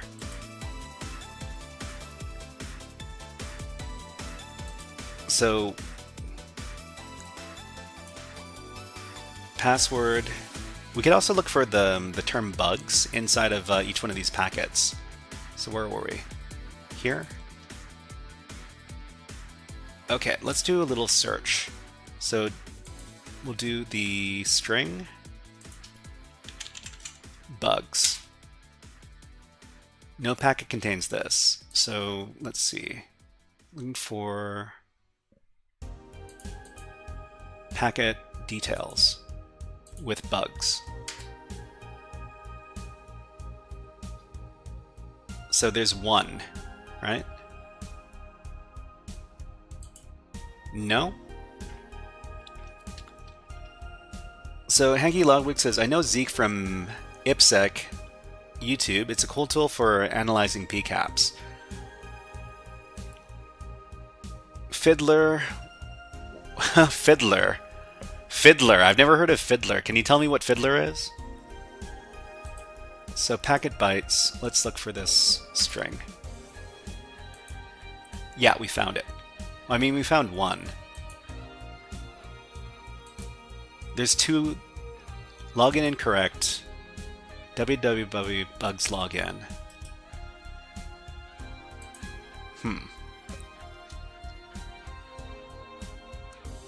This is interesting. Let's see if we can follow this. Well, I mean, these two are put into here, right? Let's find the other one.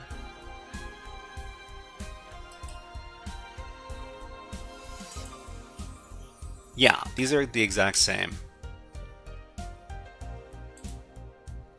So the other thing that we could take note of is which ports are being used. So we got IP addresses. We don't have any ports.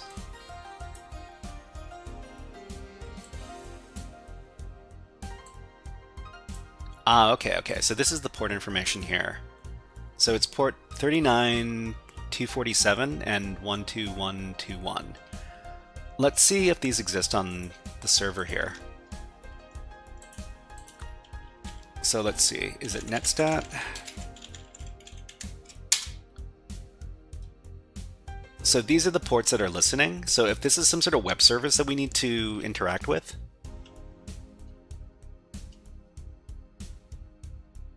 then I guess we could try curling these as well.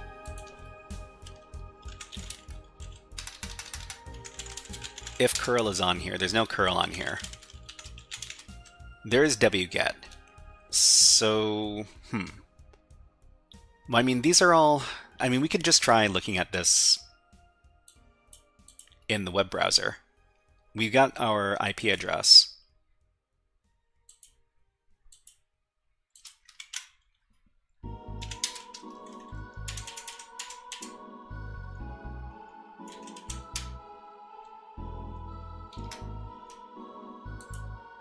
Okay, so this is the...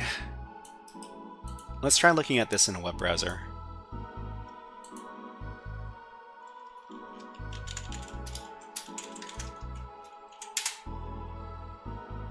Okay, so what ports are we dealing with? We're at 50,001. But that's local only. That's local port only. Okay. How about 10,007? Okay, let's try that one.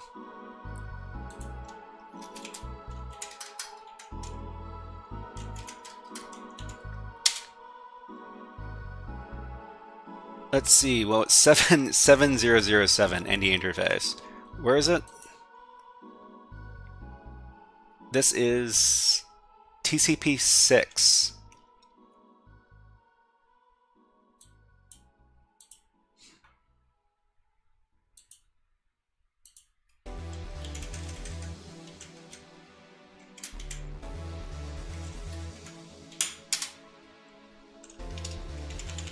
I've never seen this before.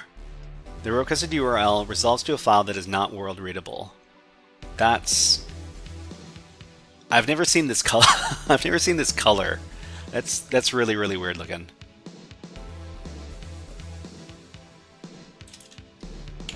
I mean, this doesn't help us out too much. It's calming. You think it's calming? I mean, I don't, but sure. We could also connect to the service with Netcat. So there's Netcat, right? There's Netcat on the box. So localhost 50001. Password. It wants a password. I mean, I'm not too sure if this is the thing we need to access.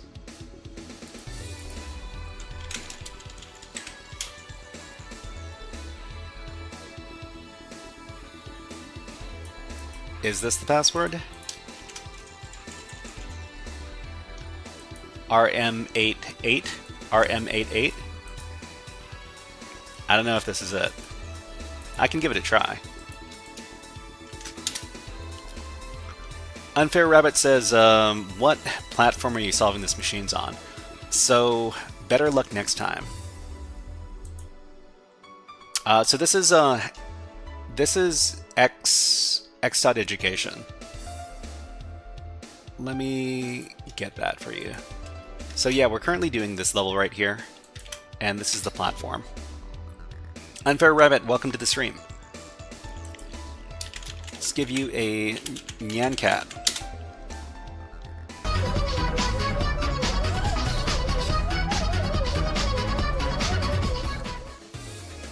Okay, so, I mean, we could just do some manual enumeration of these packets as well. It's not super efficient, but there are not very many of them. So, www bugs login, password,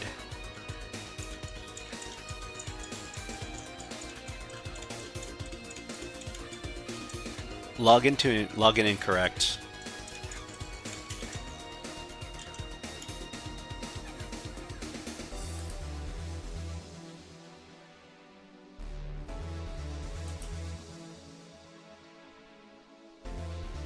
Otherwise, I'm not exactly too sure what else we could examine. I don't use Wireshark too often. We could look for other strings inside the packets. So password. So we got a couple of them over here. Password, just one. We just look for pass. Another thing we could take a look at, and we could see if there are any files inside the packet. Let's see. Export objects from HTTP. But there's nothing here. Another way we could interact with the packet file is we could just run strings on it.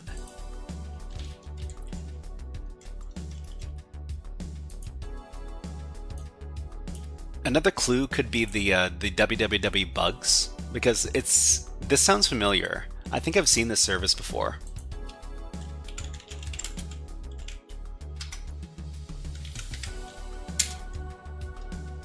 Yeah, we've got bugs login, password,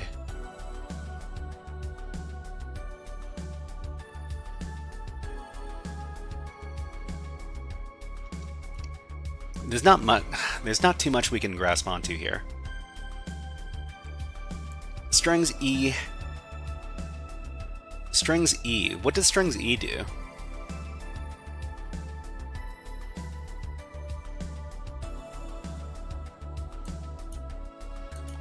Login incorrect. So www bugs. Is this something that's running on the box? I'm pretty sure I've seen this before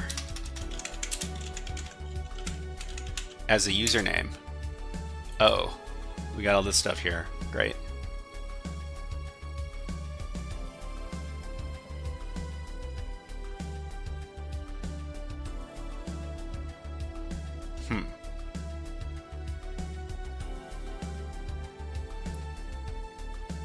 So let me ask a question. What is... Man, don't like looking at that.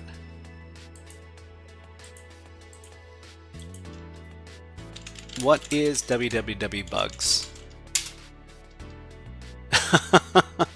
It gives us bugs, right?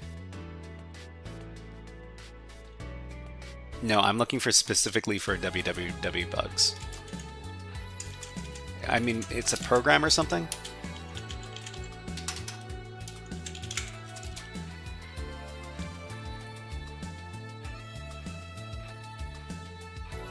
We got one for for Nebula. Great, great, great.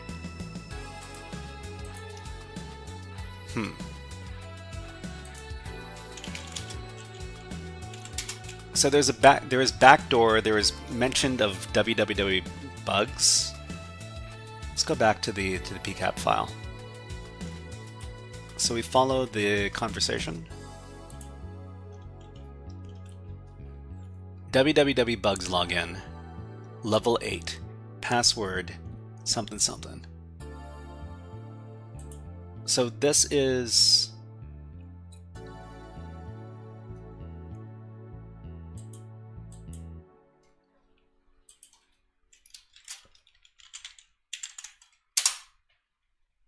login incorrect.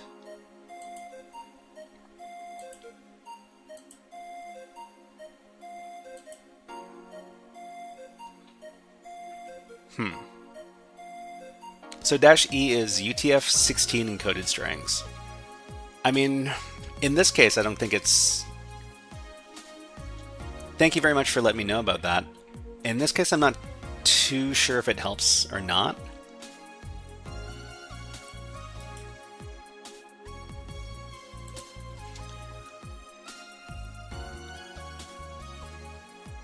Backdoor something something. Let me search for that string.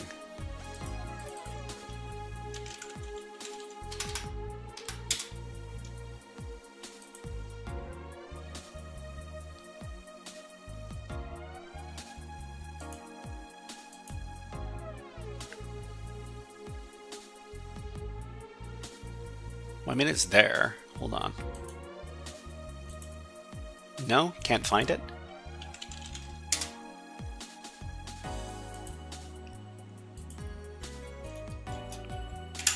Why won't it find this?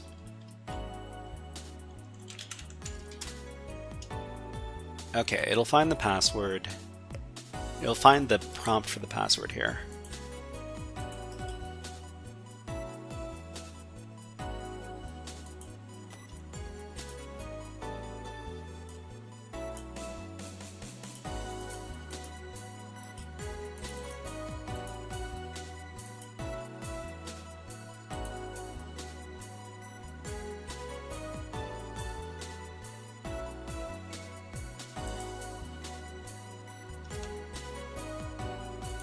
Okay, so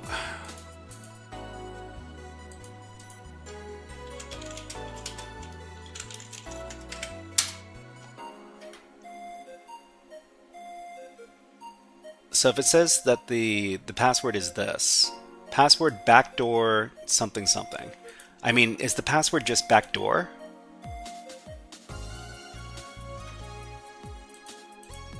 if we're here and we're communicating with this, better luck next time. This feels this feels like a rabbit hole. I mean, what else are we? I'm not too sure what else we could do here. Can we run strings from here? Yeah, we can run strings from here. So is this a password? Hold on.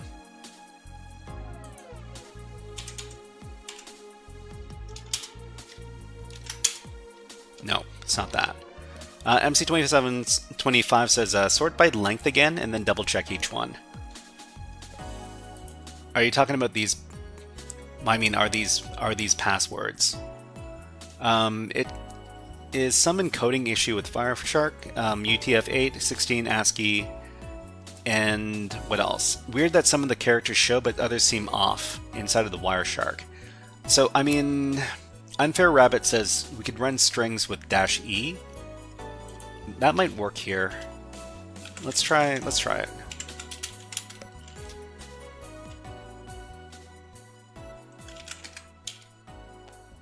No? -E encoding.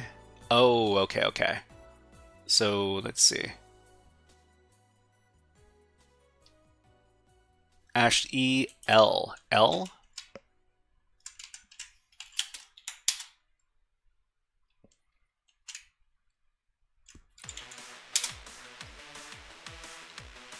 Let's see. So L is 8-bit.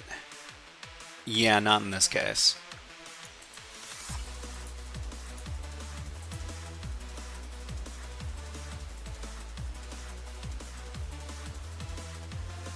You know, I kind of wish I knew which. Okay, so source port, destination port. These are all the same.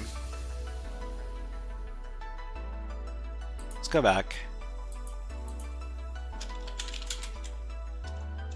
So netstat.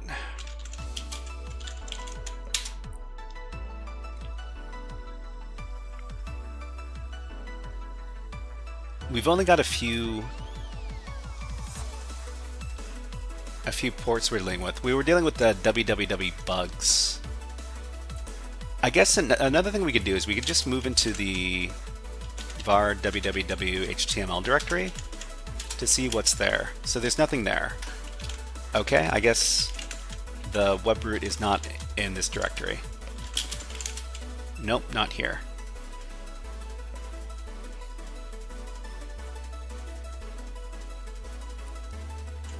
Can we...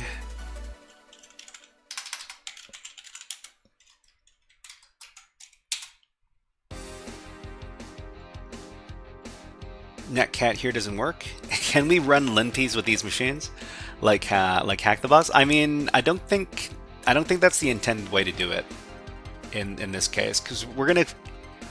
The thing is that this entire system has a lot of security flaws on it, so the entire thing is gonna light up like a Christmas tree.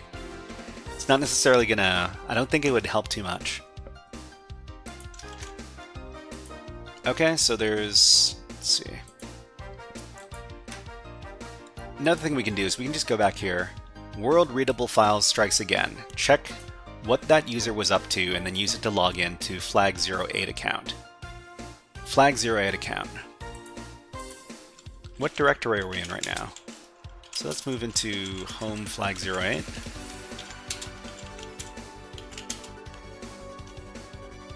We got bash logout, we got bash rc, we got profile.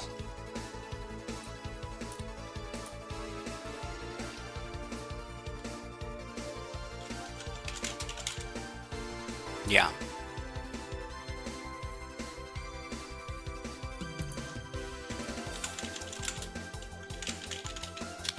Bash RC. Is there something... I mean, we could try. I've never found anything very interesting in this file before.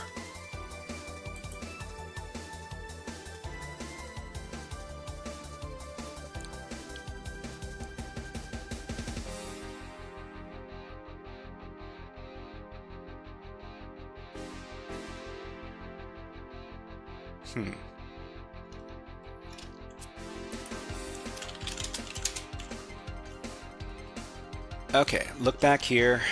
So, oh, you know what? We could try, maybe we're overcomplicating things. Maybe we just need to log in with that password. So we got a password. It's either backdoor or it's this one right here. We could try to log in as the flag08 user.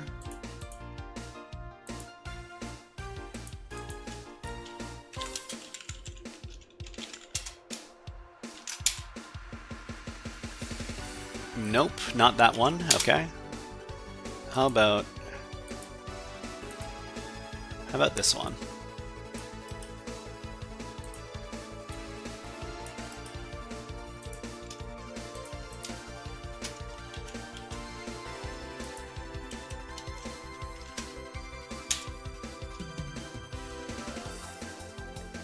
Copy it all with the dot.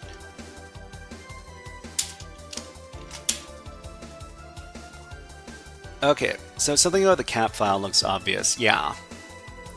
Just saying something. No worries, no worries. So we got this password here. Maybe we copy it we do it without the dot. And then afterwards we do it without the zeros.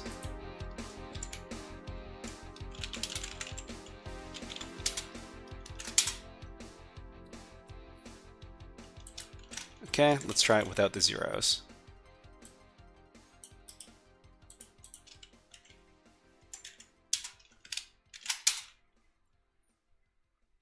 Nope. Nope.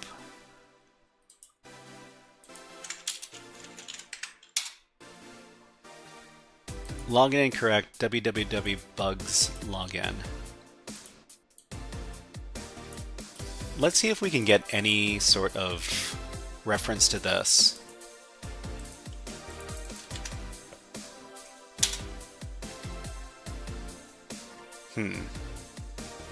Login.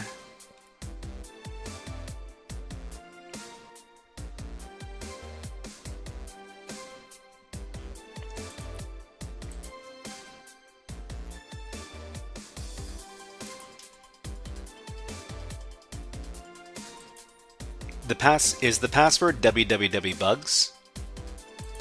I can give it a shot.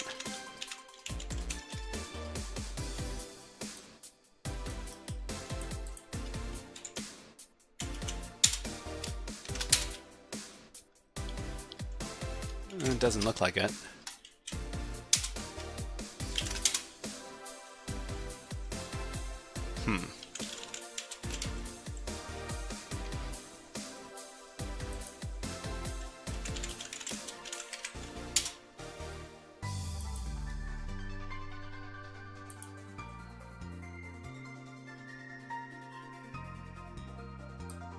I mean, I see something on the password line here as well.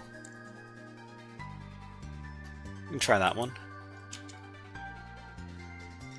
Salman Farouk says, why not use the LLM like... Well, I mean, I try not to use too much AI if I don't need to. Okay, that's not the password either.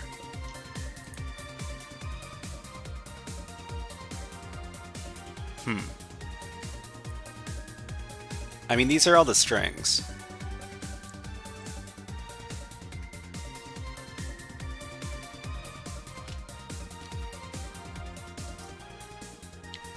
Anki Loudwig says, I will create a Python script to brute force all the characters from your notes.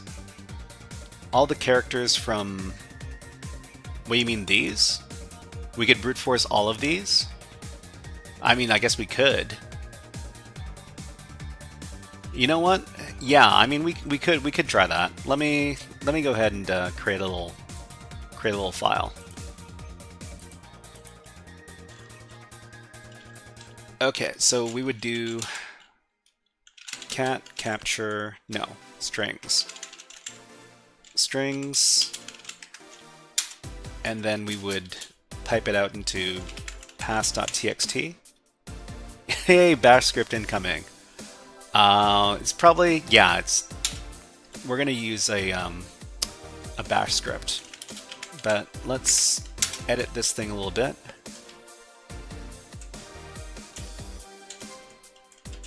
Let's put everything on a separate line.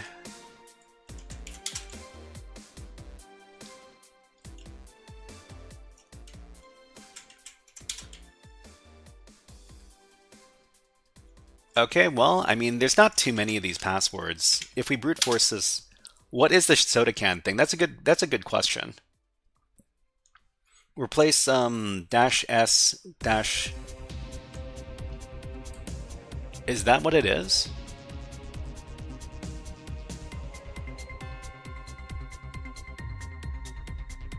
Because I'm not exactly sure. Yeah, I'm not too sure what the soda can has to do with. Regex replace. I think well, I mean, I'll just try this out as is. There's a fun little script from, I don't know what it's called. What's it called? It's called SU Force. It's a script we can use to brute force logins, local logins on Linux systems.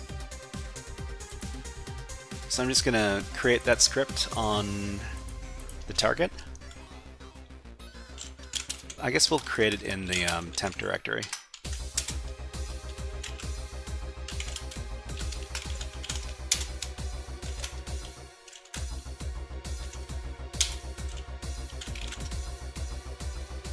Okay, Henki says, I mean, what is the backdoor blah blah blah, and then compute all the possible words?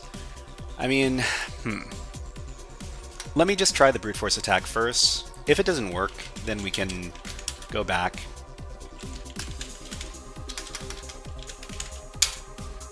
And do something else. Okay, and then let's create... Let me grab that potential password list.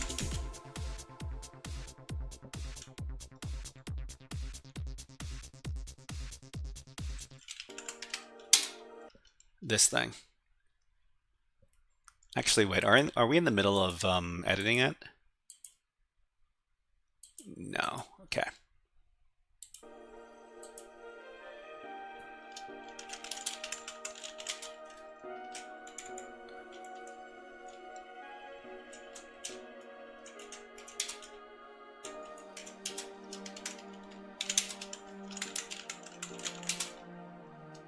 Okay, let's just copy all these, and then we'll try brute forcing with this. If it doesn't work, then we're gonna have to try another approach.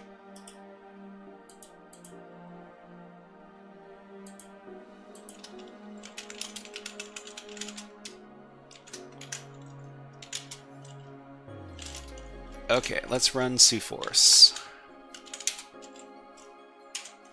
So suforce user, then word list. So we're trying to log in as flag08, and the word list is pass.txt. Okay, didn't work.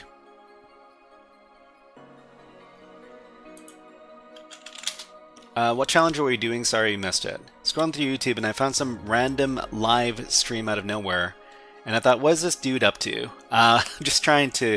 We're just trying to do some hacking challenges over here. So, Game Boy, if you're wondering, this is the level we're doing. It's from the x.education website, their Nebula machine.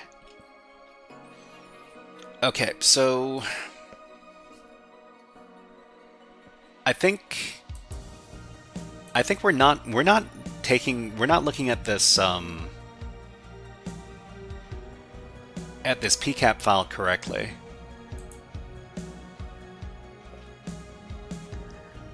Overthinking a lot of it. Well, I mean, what should we be...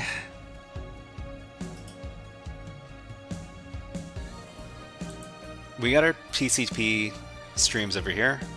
Password backdoor. Is this... Maybe it's this whole thing. Maybe this whole thing is the password.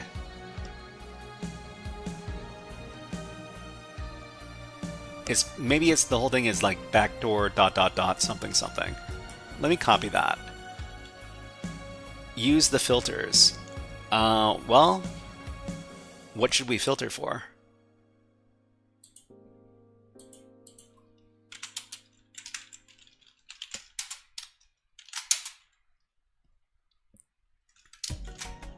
Okay, so this is not...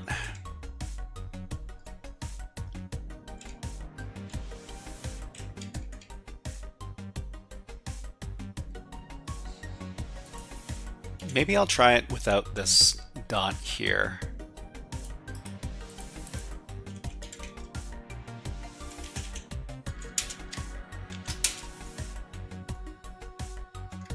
And then maybe we'll try it without any dots.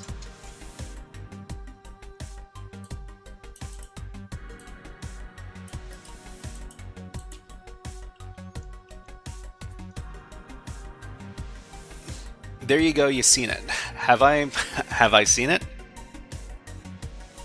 Is that it?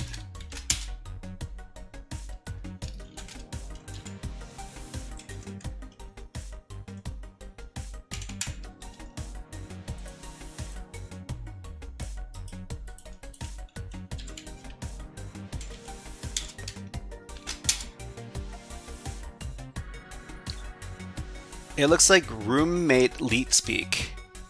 Oh, you see? Okay, okay. What was it?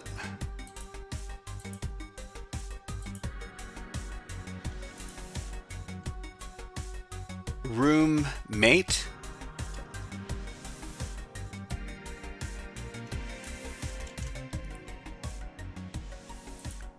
In which case it would be...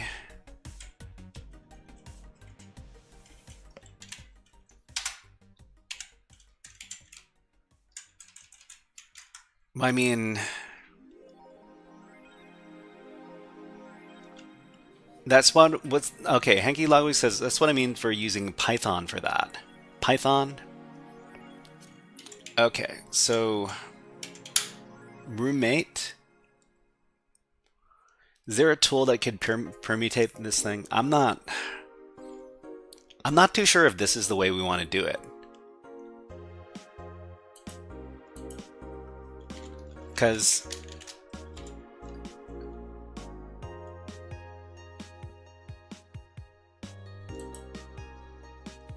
if we're just trying to log in as this user,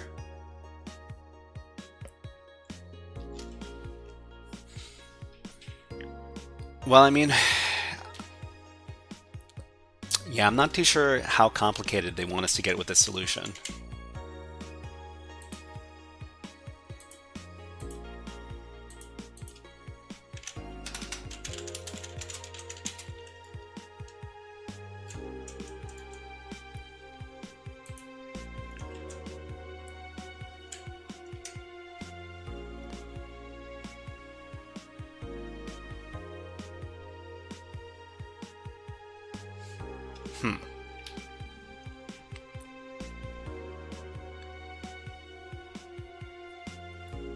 Well, we got another 15 minutes to try to figure this out.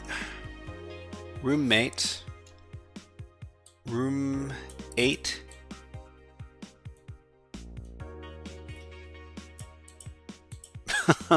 Jeez.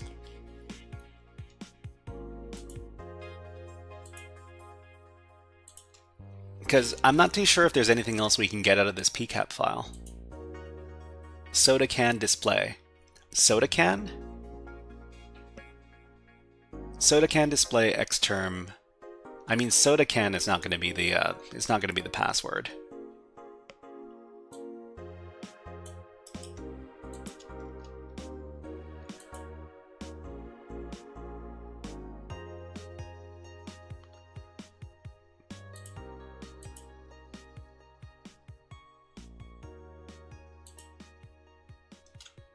Login incorrect. Okay, so Orpheus says, could the periods be indicating one character like in regex that you need to fill in? The periods? Let me take a look. So backdoor something something something 000. I mean, if this is regex,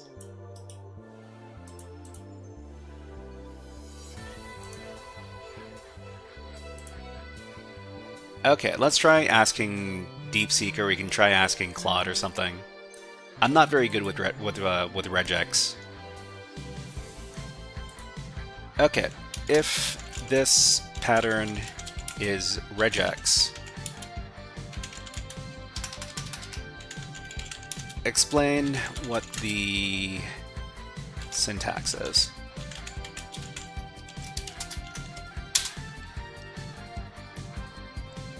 So MC25 says, based on that, it looks like you replaced 00R with OOR, or whatever it is.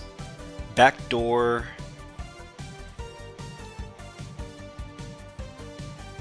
So backdoor followed by any 3 characters, followed by any single character, ends with 8.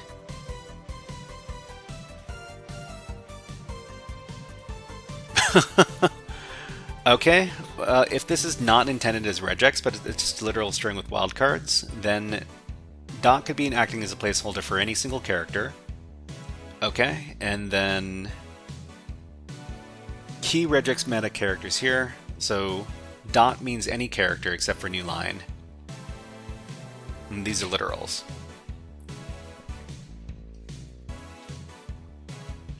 So if you meant this for strict regex, then something something.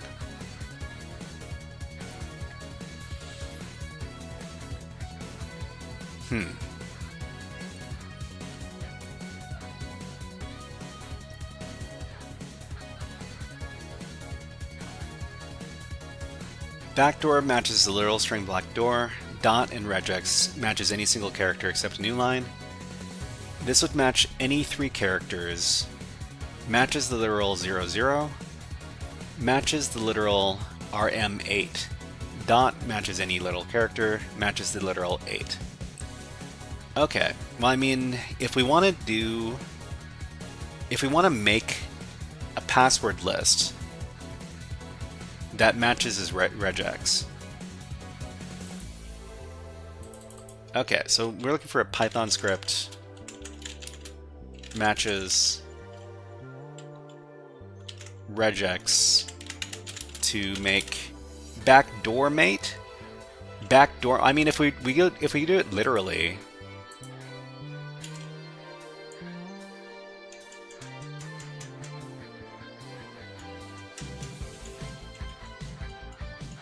We could try it. We could try it like that. Are we here? So it would be like backdoor mate, like this, and then try to log in as flag08. Wow, Game Boy, you got it. Jeez, that was. I can't believe that. Okay. Anyways, this is SH. That's gross. We like to use bash instead. That was okay. How do we do the write-up then?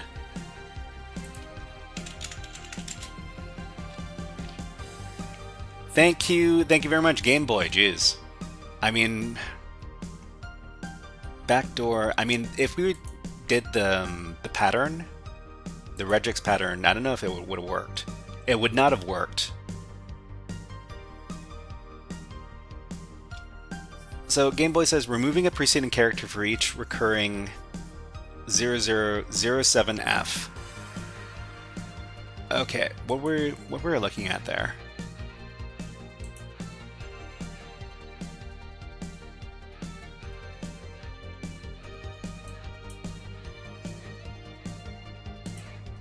So the dots in here,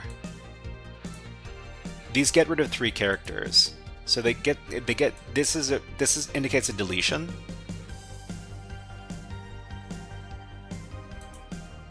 Oh, okay. So these indicate a deletion of these 3 characters, and this indicates a deletion of the 8 character here. That's interesting. That's interesting. Let me copy this. We'll include this in our little write-up. Okay, so the concept in this level was word-readable files, PCAP file reading, and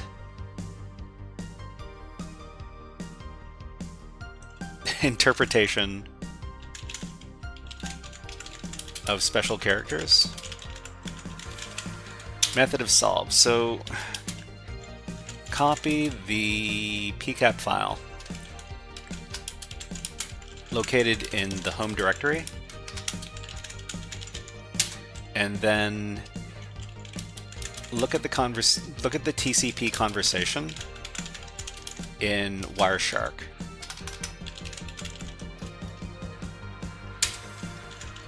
There's a line that looks like this.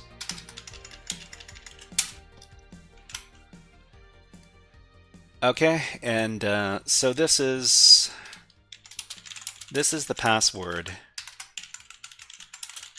but for each of the dot characters, it's actually a backspace, which deletes a character. Okay, and the actual password after applying this rule is backdoor-mate.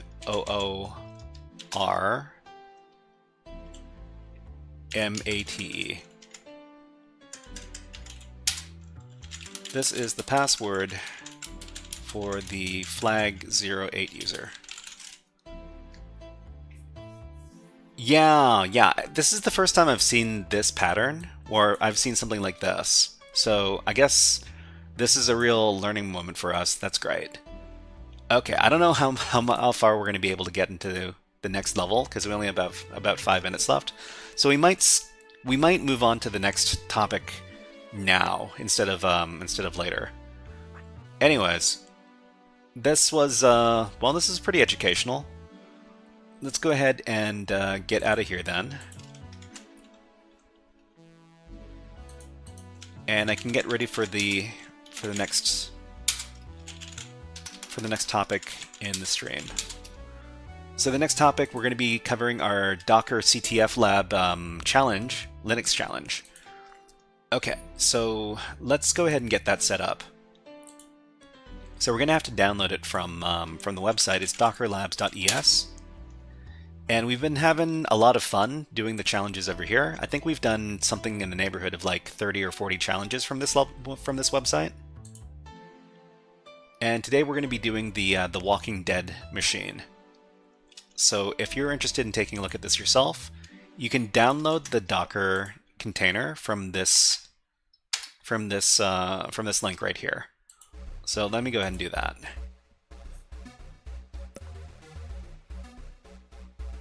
So the great thing about the Dockerlabs machines is that the machines are not very large. Some of them can get kind of large, but most of them stay under like 500 megabytes. You download them on your Linux machine, and then you deploy them on your Linux machine. So you don't have to worry about deploying VMs, and you don't have to worry about locating the machine on your network. So it's very convenient. Okay, so let's go ahead and move into the downloads directory. Let's get rid of the Verdejo machine. Let's unzip the Walking Dead machine.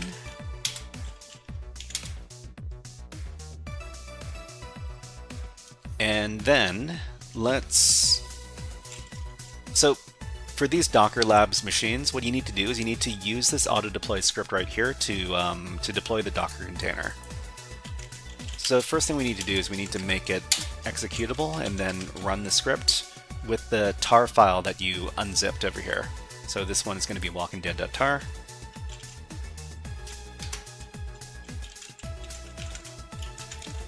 So everybody, let us know if you watched The Walking Dead at any point while it was on TV, because I think the Walking Dead TV show went on for like 13 seasons or something. and everybody agrees that it got bad. It got bad somewhere around, I don't know, season 5 or season 6. I only watched the first 3 or 4 seasons of that show. Okay, so let's go ahead and change up our stream topic. So this is going to be topic number 4.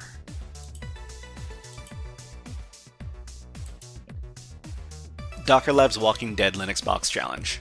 Okay, and let's put on 60 minutes to start.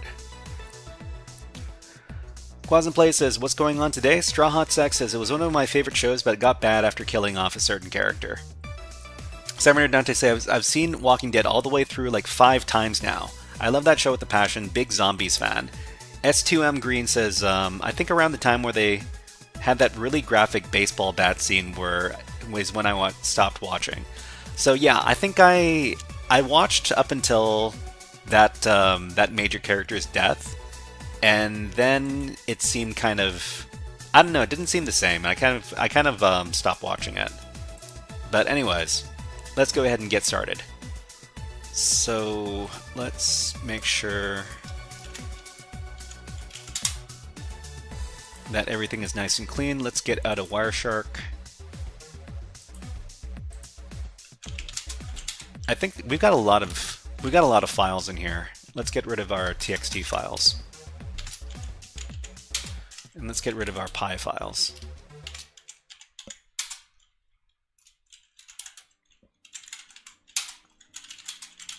Okay, now that's a lot better. So the first thing we want to do on each one of these CTF box challenges is we want to do a Nmap scan. So Nmap is going to let us know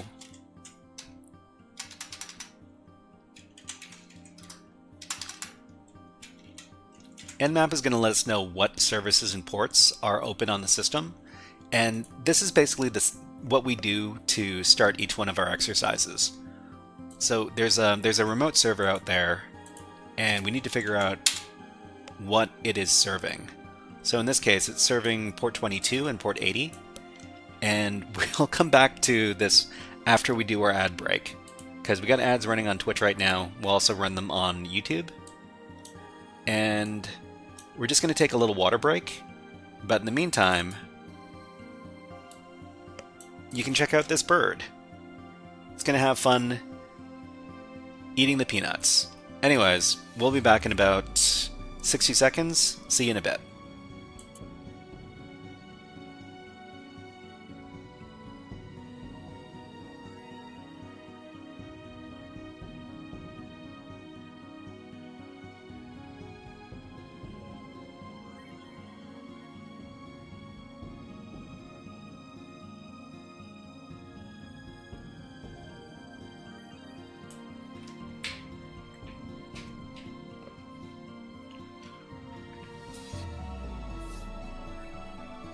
Okay, so if you feel like joining in with us today, it's the Walking Dead machine. I put the link in the chat.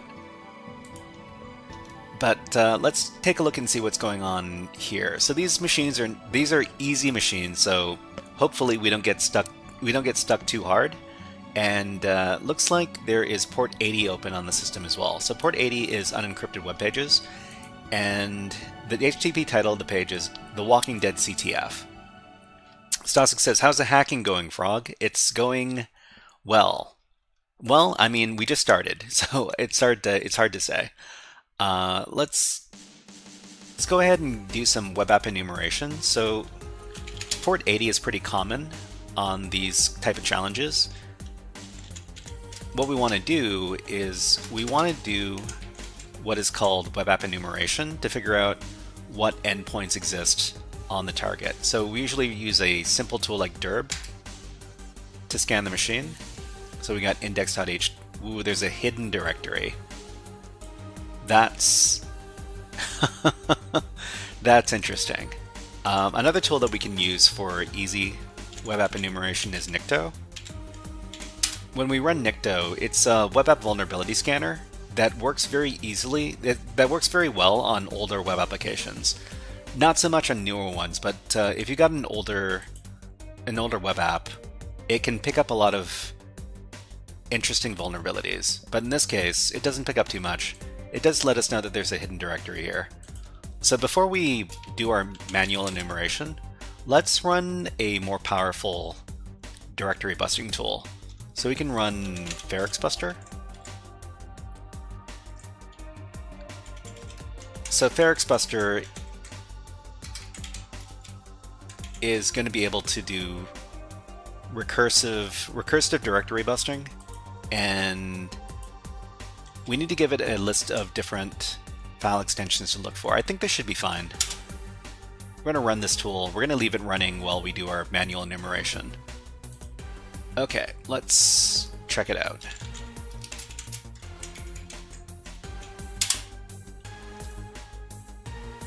Okay, so I like the glowing text that's pulsating here. That's great. And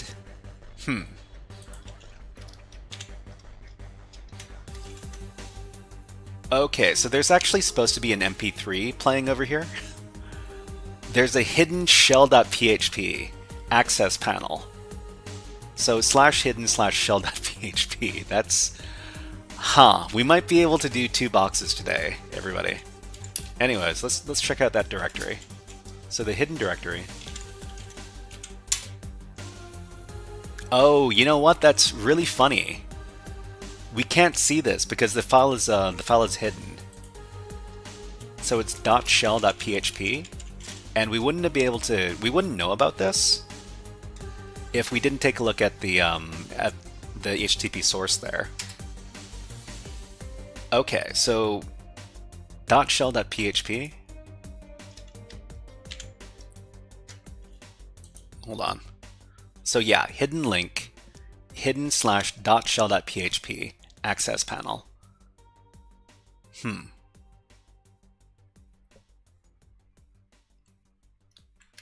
Pickle Zik, nice to see you here. And what kind of links are you looking for?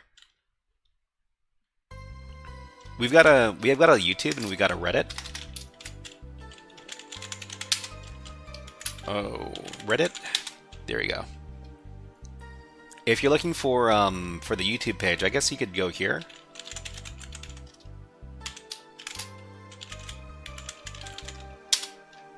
So Game Boy says you can edit show.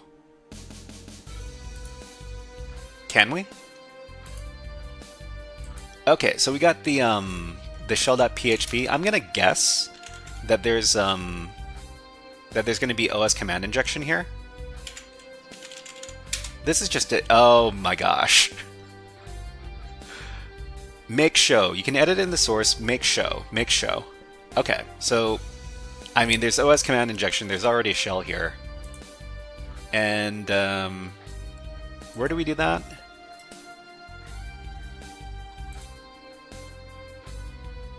Edit it in the source. Make show.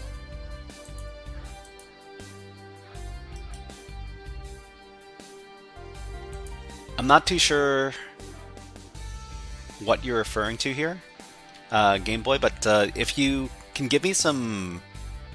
If you can elaborate on what you're talking about, that'd be great. Okay, Victor Troz. Victor Troz, thank you very much for following on Twitch. Let's give you a keyboard cat.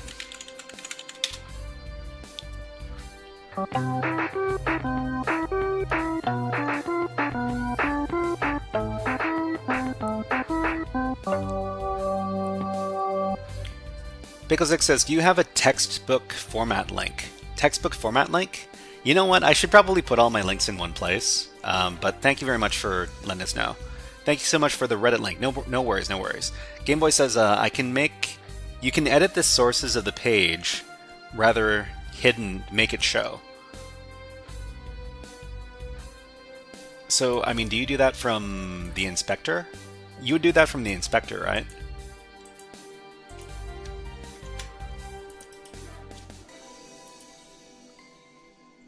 So you do it in here, and hidden link. Can you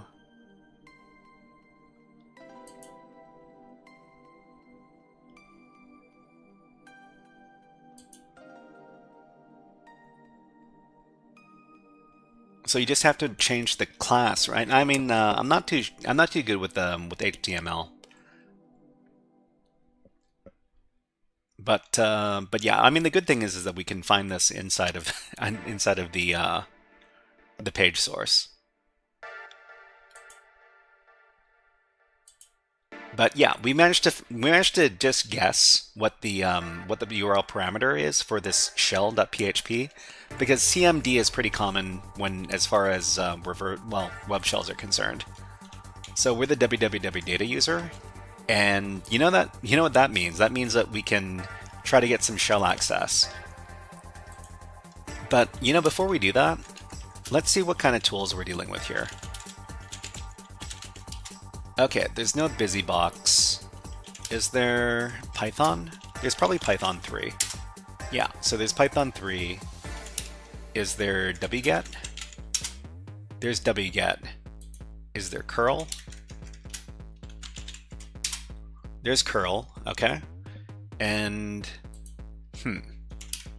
so let's take a look at what users exist. So cat etc password.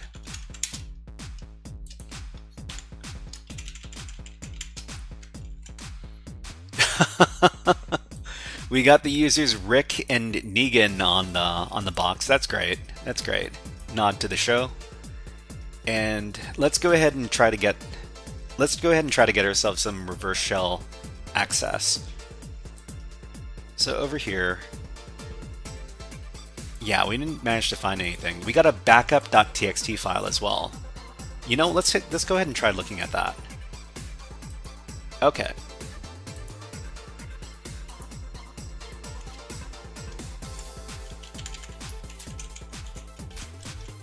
Backup.txt. What? Forbidden directory listing is disabled. Oh. Well, that's strange. This is supposed to be a status 200. Camerex says, I stopped watching it. Yeah, we were trying to avoid the spoilers, but no worries, Camerex. Okay, so Wasim says, how did you change the code layout when you checked etc password? So when we checked etc password over here, this is the regular layout. And the thing is that if you look at this in the view source, then it looks like this. This is just an easier way to format the stuff.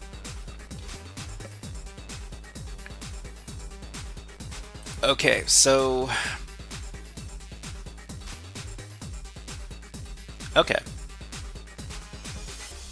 for these boxes here, I like to upload a reverse shell file.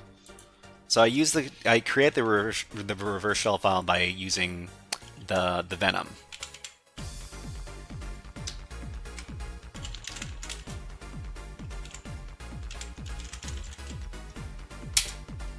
Oops, string history.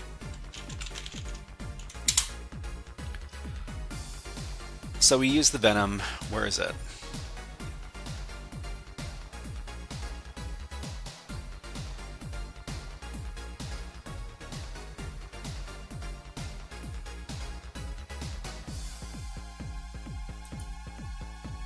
Oh man.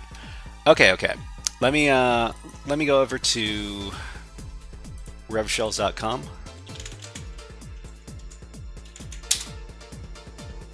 And let's create a little thing with the Venom. So it's going to be a stageless reverse TCP x64. Let me adjust the IP address.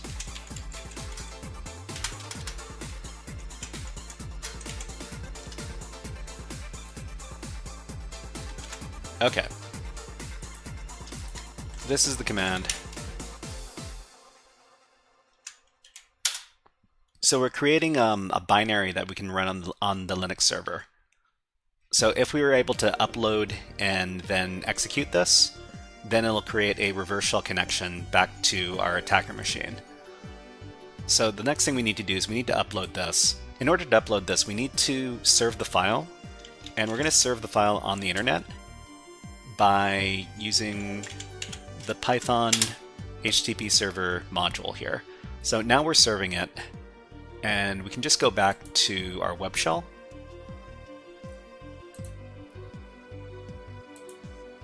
And in the web shell, we're going to download the thing. We're going to download the malicious reverse shell from our attacker machine.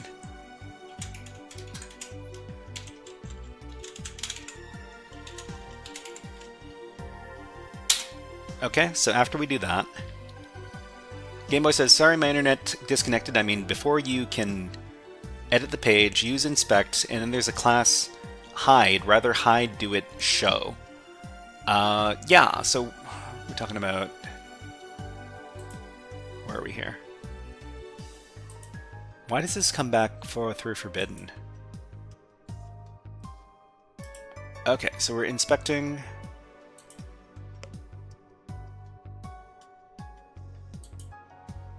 So hidden link.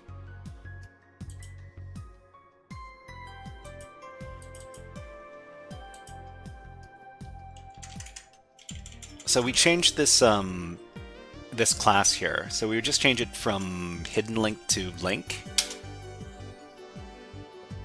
Yeah. Okay. So this this shows the link. Okay, great. Here you just delete it and type show. I mean, I think we just need to get rid of hidden and it's fine. Okay, but yeah, we can get the access panel to show again. All right, so yeah, so we can just click on the link now. But we've been using the link for a little bit already. Okay. Let's take a look in the directory. So we managed to download the file, the reverse.elf file. We just need to make it executable and then run it. So we're going to do chmod %2b x on reverse.elf. And we need to do %2b instead of the plus symbol because we need to URL encode some special characters. And now the reverse.elf file is executable, which means we can run it. So before we run it, we need to set up a reverse shell listener, and we're going to do it over here. So we're going to run the RL wrap program to run the netcat listener. The RL wrap program is very, very convenient when you're doing CTF challenges like this. It makes your shell much more capable without having to do a lot of upgrades. Stasik says, how did you server the .elf? So we used what was it? We used the Python HTTP server module to start up a temporary web server on port 80 in whatever directory we started up in. So it's a very convenient way to move files around, but it's not safe for the open internet because this is not very secure. But anyways, so yeah, so we see here that that somebody downloaded a reverse.elf file.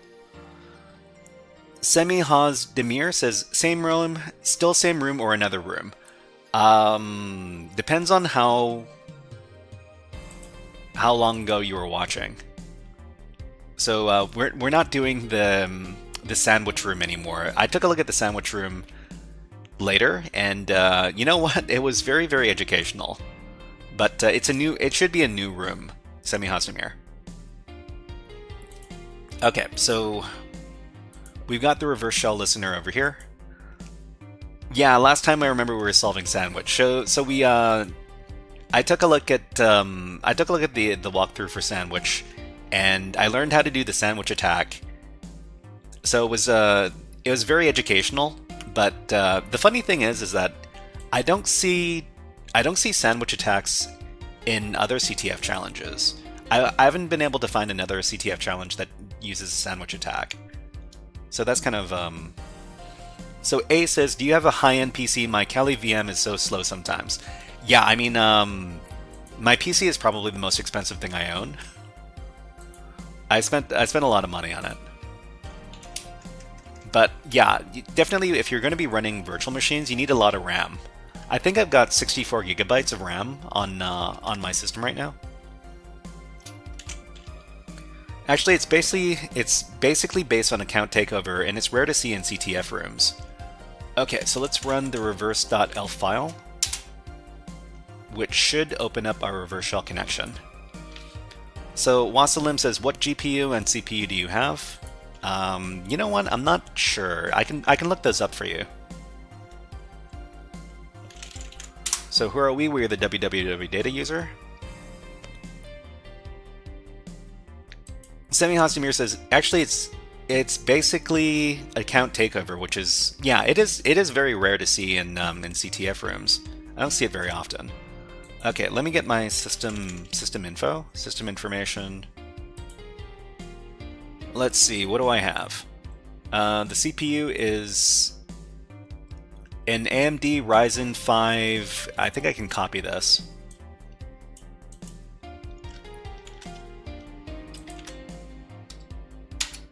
So that's my processor, the graphics card. Let me get my components.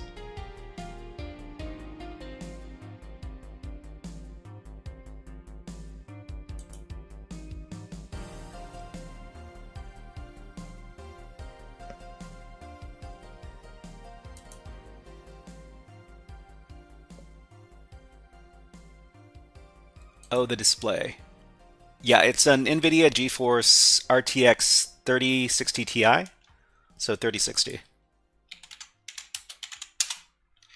Okay, what are we... Thank you very much to Semi-Hostimir for gifting a Tier 1 sub to Elite Collapse. Thank you very much, Semi-Hostimir. Yeah, let's see. Parrot is working great on VM. Thank you very much, Semi-Hostimir. Let me give you a... Ooh, what is it? Give you a Jurassic Park. Thank you very much for the gift sub. It's a Unix system. I know this. It's all the files of the whole park. It tells you everything. Okay, so we just broke into the server, so we're going to call in Mr. Scary Hacker Voice Man to talk about how we broke in. It actually wasn't very complicated at all, but here we are. Okay, just a second, everybody.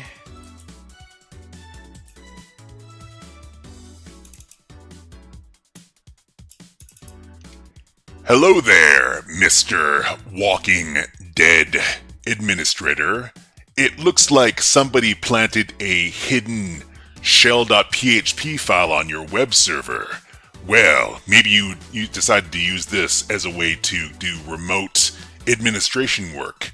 That was a big mistake.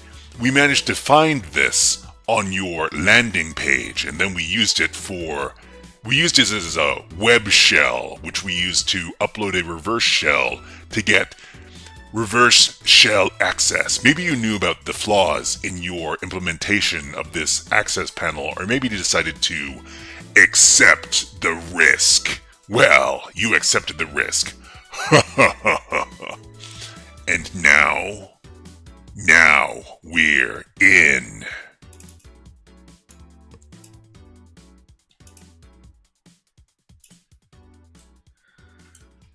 Okay, so let's see. SM2 Green says, Live Boot USB was a super good solution to run Kali on my cheap Windows laptop. Let's see. Quasm Play says, what's your PC specs? You know what? I'll post my PC specs a little bit later. It's one of those things I need to get around to because everybody, well, sometimes people really care. Okay, so who wants a sub? That's a good question to ask. Okay, so we need to upgrade our shell here because it's not very functional. We should probably use some Python to do that. And I'm pretty sure there's Python 3. We'll just use this very common command to upgrade the shell.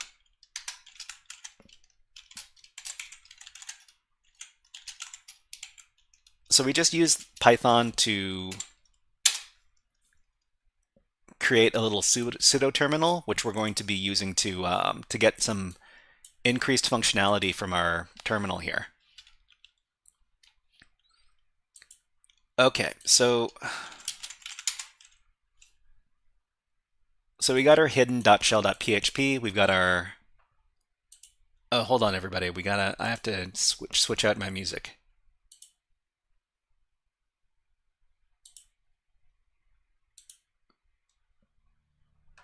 Okay. So one thing I'm interested in is exactly what is going on this web application. So let me take a look over there. So there's not very much to this web application. There's the Walking Dead theme, which is supposed to play when we arrive on the page. It didn't happen, that's fine. There's the hidden directory, and there's the backup.txt. So if I take a look at backup.txt, oh, okay. So it says forbidden directory listening is disabled. That's funny. I guess, so we're acting as the, thank you very much for gifting a sub to MC25, Semi Hosmir, thank you very much. Okay, so we got bash. Stazik says, can't you run Kali and Docker and access it through the web browser? Can you run Kali and Docker and access it through the web browser? I've never done that before. But yeah, welcome to, thank you very much for the gifted sub, Semi Hosmir. How about we give you an all the things? Drink all the booze and hack all the things.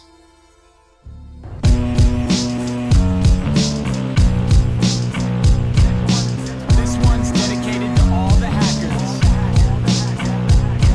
Yo. Okay, so from here we need to do privilege escalation. Privilege escalation is basically trying to elevate our privileges until we're the highest level user, which is the root user.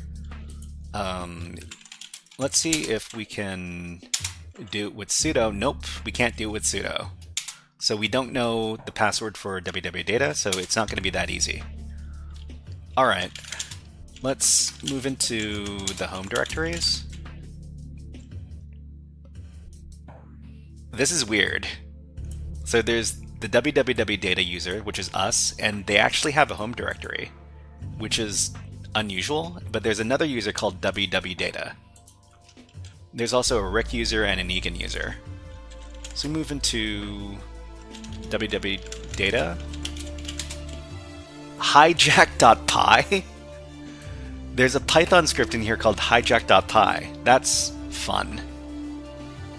Let's go ahead and read that. Hijack.py. Import OS, import PTY. OS system user local bin www.data vuln.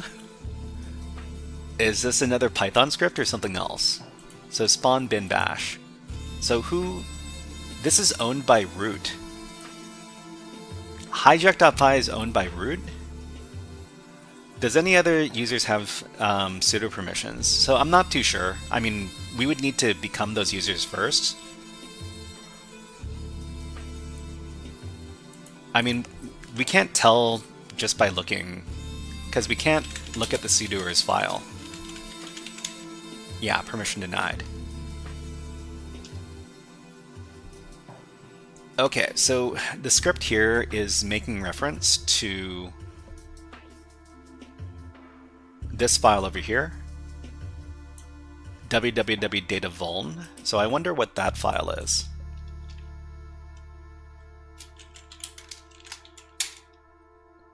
So this is ASCII text, so it's probably a script. So let's go ahead and cat that file.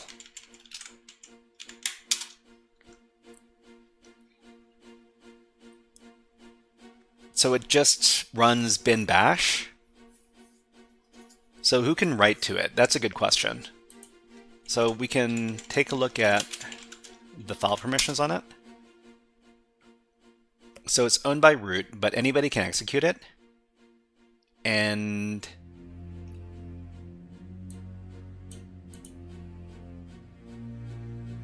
we can read it, but we can't write to it. So what happens if we just run this? Is it going to give us some sort of shell?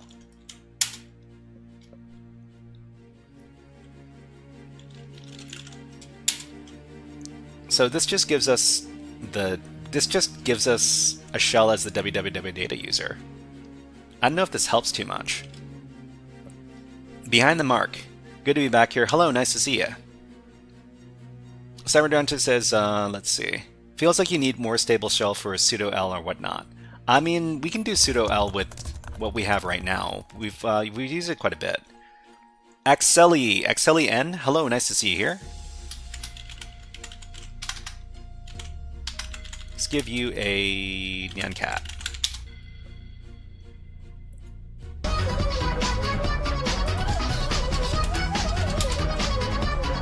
I mean, we can run sudo L, it's just that we don't have the password for this user, so we can't take a look.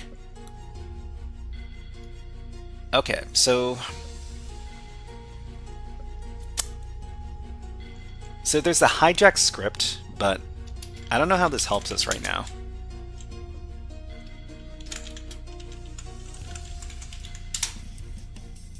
So import OS, import PTY. We can do script hijacking. We can do Python script hijacking here. Semi, you need to spell the word redeem correctly. So you just need to correct the spelling on that. It should be okay. Can we modify the script? No, I mean we can't modify the script, but we can hijack. We can hijack the OS or PTY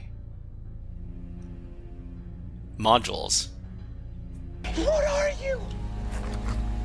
I'm system root.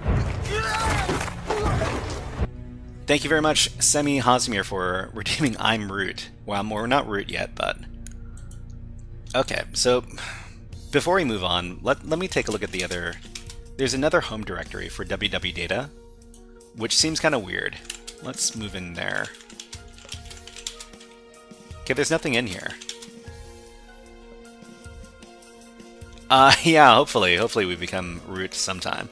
Okay, we got ads running on Twitch, so we run them on YouTube. And let's put on some birds. Here are some happy birds. Okay, we'll be back in about 60 seconds. Enjoy the music and enjoy the birds.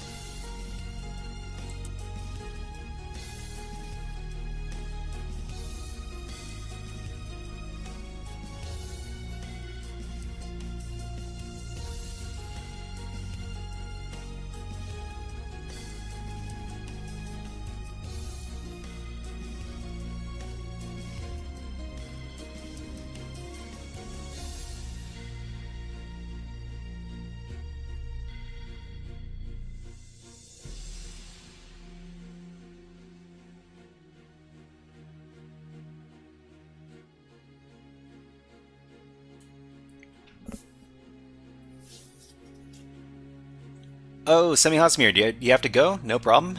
Let's play some Keyboard Cat to see you out, so we can play him off Keyboard Cat. Thanks for coming by the stream, and thank you very much for the gift subs.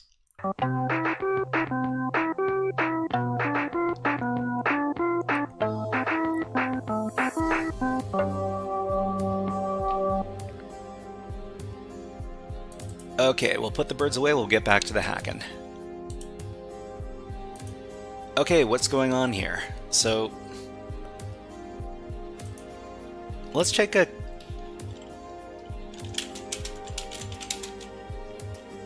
So there's the Rick user and the Negan user, and it looks like we can read their home directories as well.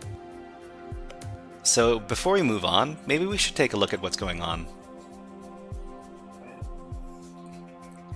A writer M says, what's your opinion on the OMG Elite cable? So the OMG Elite cable... You're talking about the USB cable that that does malicious things, right? It's something you can get from like Hack5. OMG.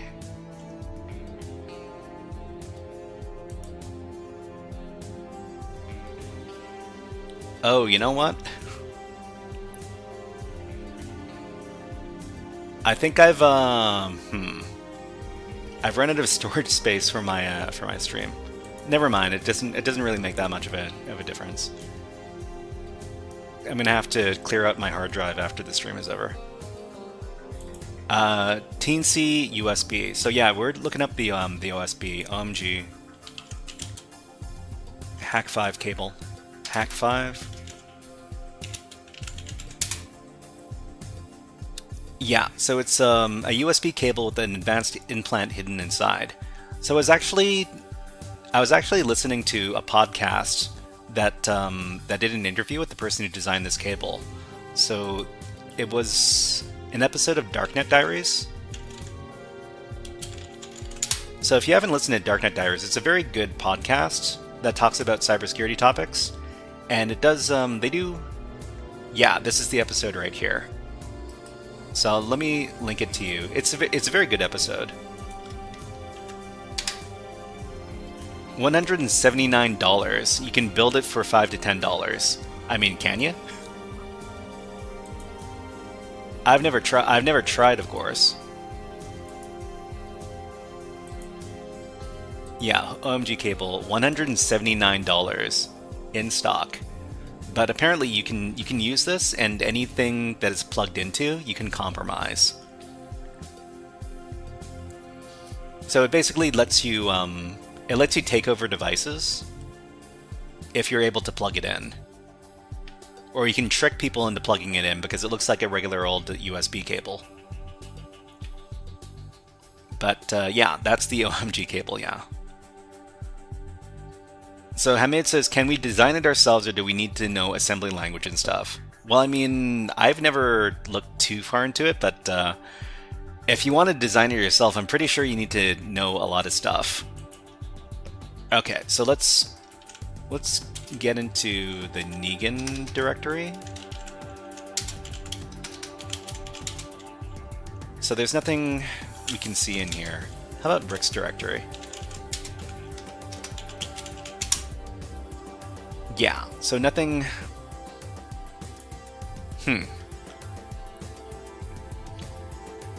Norak says, how could you crack Adobe software? Easy, you get a credit card. Well, I mean, I don't teach people how to crack software here, but if you wanted to crack Adobe software, what you would do is you'd learn how to do some reverse engineering. And unfortunately, I don't teach people how to crack software here, but that's basically what you do. You analyze the binary, and then you figure out how it works and how the unlock mechanism works, and you figure out how to do that unlock thing. But yeah, a writer M, thank you very much for following on Twitch. Thank you. Let's give you a hack the planet. Hack the planet! Hack the planet! Writer M says no assembly, but you need to know how to drive a PC from a keyboard and with no mouse. Keyboard with no mouse. Are you talking about terminal stuff? Okay, so I wonder if there's a cron tab. So there's no cron tab. There's probably no cron tab directory either.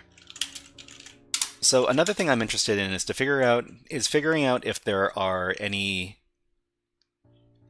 processes that are run on at regular intervals, and there's a specific tool that we can use to find that out. It's called pspy, process spy. Let me go ahead and download that. Thank you very much, Writer M, for subscribing. Whoa, that's a lot of gift subs. That's 5 tier 1 gift subscriptions from a Writer M. Thank you very much, Writer M. You know, we have to give you something. How about we give you a uncommon video redeem? How about War Games? We're in. Shall we play a game? How about global thermonuclear war? Okay, so we're going to be downloading and deploying this little tool over here. It's called pspy, and pspy basically lets you know what processes are going to be running at regular intervals, and you don't need to have a privileged user in order to use it, which is quite nice. So we're just going to download it to, I don't know, here. Get that binary, and then we're going to serve it up on our web server, and then we're going to upload it to the target, or download it from our attacker machine. So we're just going to use our wget contact our malicious server. What is the file called again? pspy64.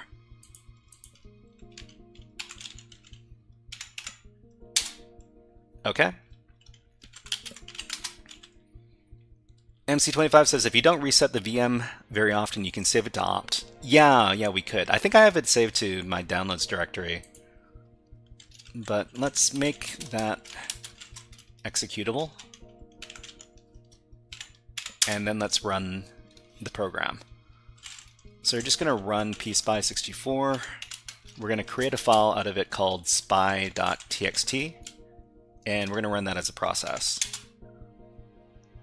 So we can check in about a minute or so, and it should tell us which processes are being run at regular intervals.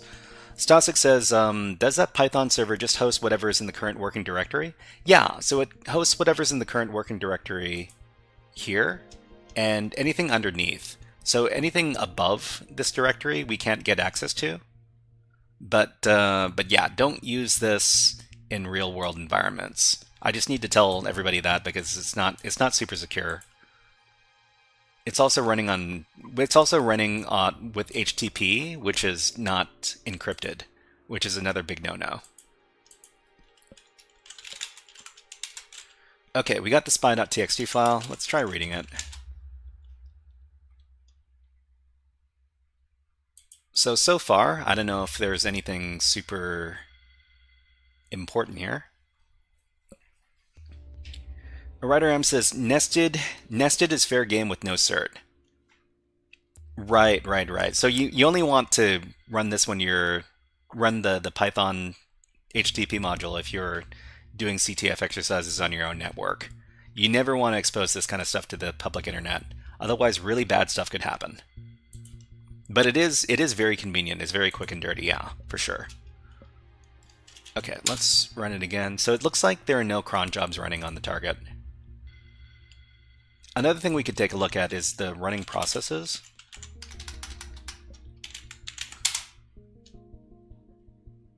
And it doesn't look like there's anything super interesting here.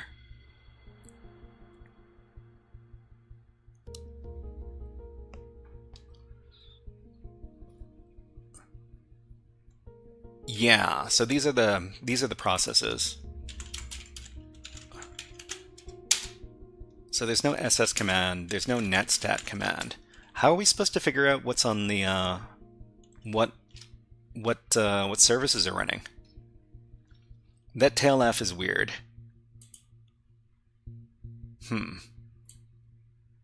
Another thing we could check out is we could check out SUID binaries. So we can't take a look at what pseudo permissions we have, but we can take a look at SUID binaries.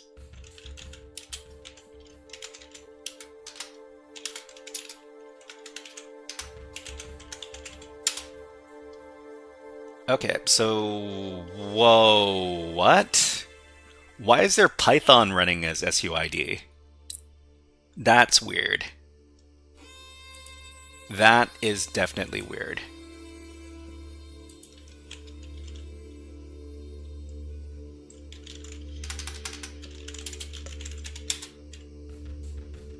Python 3.8.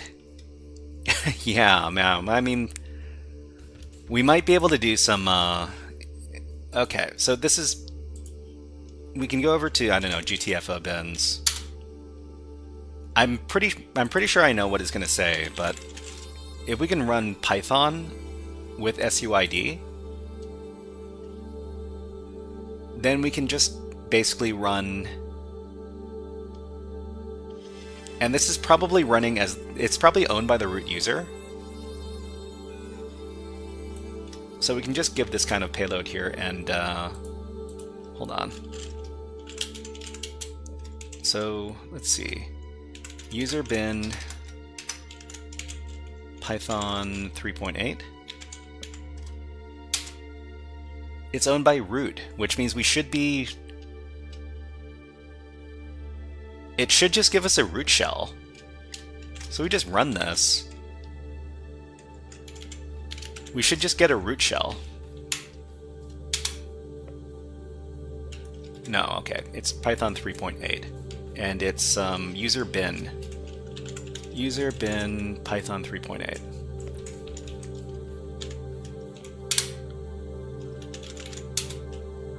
And we're root. Way, wow. That's game over.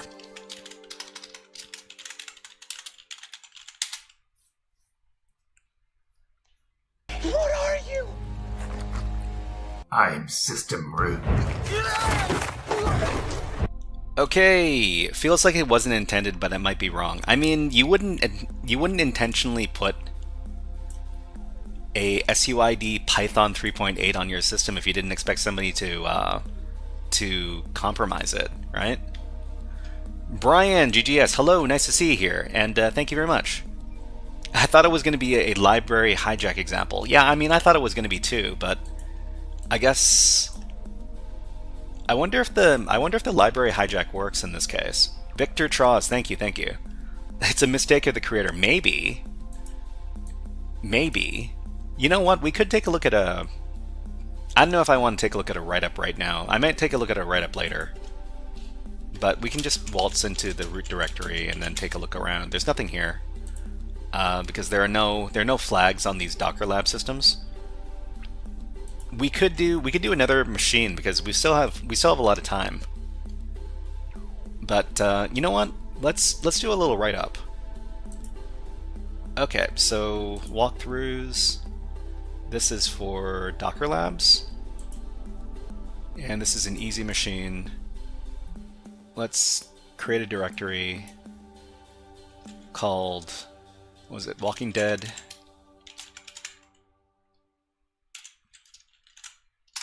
Let's call it walkingdead.md so we can okay, so I guess a writer M says any competent dev would try to stop that if they can. Well, I mean, it could be that a developer makes the Python binary SUID for some reason or another, and then they were going to do it temporarily, but they forgot to revert the changes, or they forget to delete the binary, right? Okay, so let's say open ports, initial scans, open ports. Okay, so we got open ports, we have initial access, and we have privilege escalation. So open ports, there's 22 and there's 80. And initial access. Let's talk about this initial access. So for initial access, when we do our... Actually, what really matters is that we take a look at the landing page. When we look at the source code for the web app landing page, see that there's a hidden endpoint, and it's hidden /dot shell.php, like this. Okay, so when we navigate there,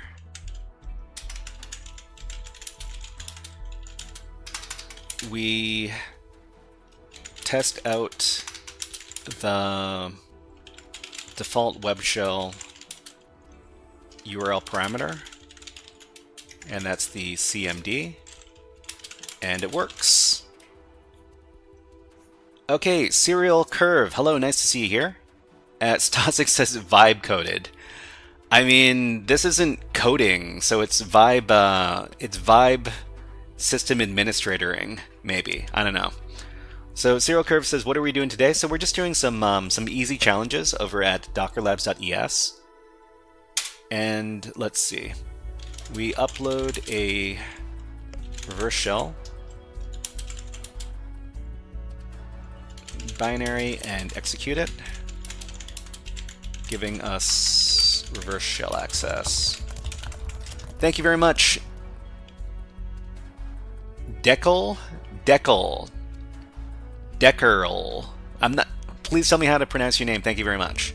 Welcome to the HackerFrogs. Let's give you a...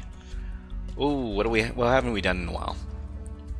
Let's give you a woodpecker. That wakes you up.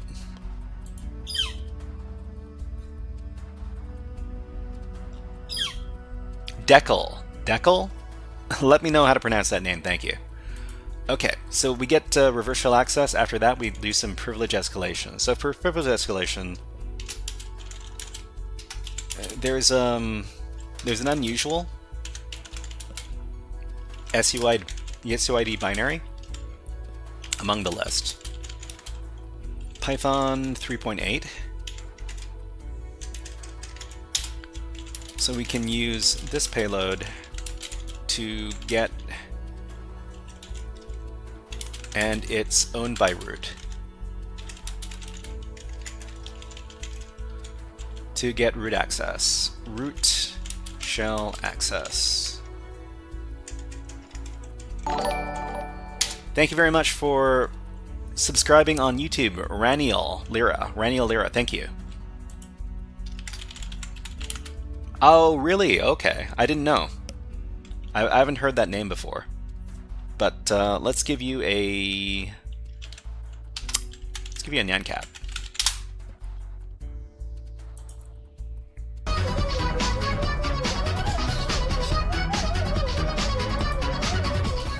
Okay, so we used this payload here.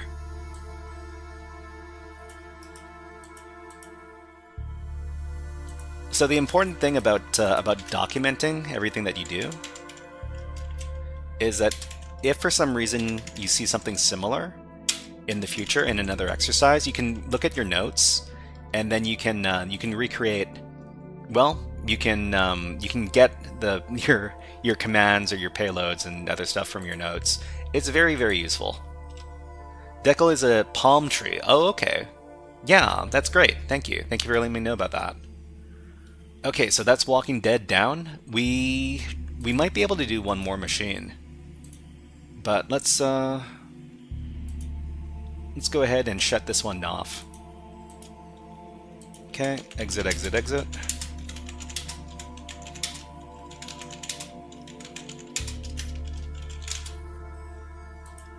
Shut down this Docker container. Escalation. Did I misspell escalation? Silly me. Privilege escalation.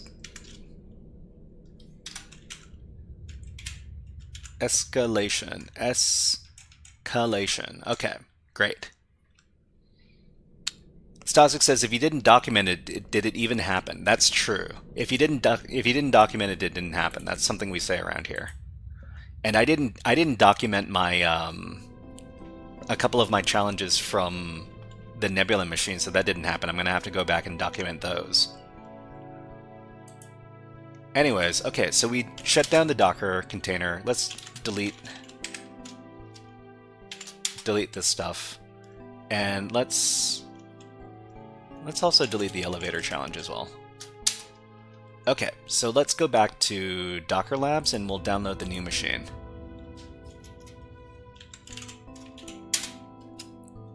New Docker? Yeah, new Docker. Okay, so we're actually running out of machines to do over here in the easy category. After the easy machines are done, we're going to have to move on to the medium level machines. Okay, so Walking Dead, done. How about package poison? So we can do package poison, we can do forbidden hack, we can do influencer hate, and win fake. So influencer hate sounds funny, so maybe we can do this one. So let's go ahead and download this. Win fake. Why is it in Spanish though? Oh, well, I mean, the website is Spanish. Win fake. Win fake? Well, I mean, we could do win fake the next time. So yeah. The website that we're accessing is Dockerlabs.es.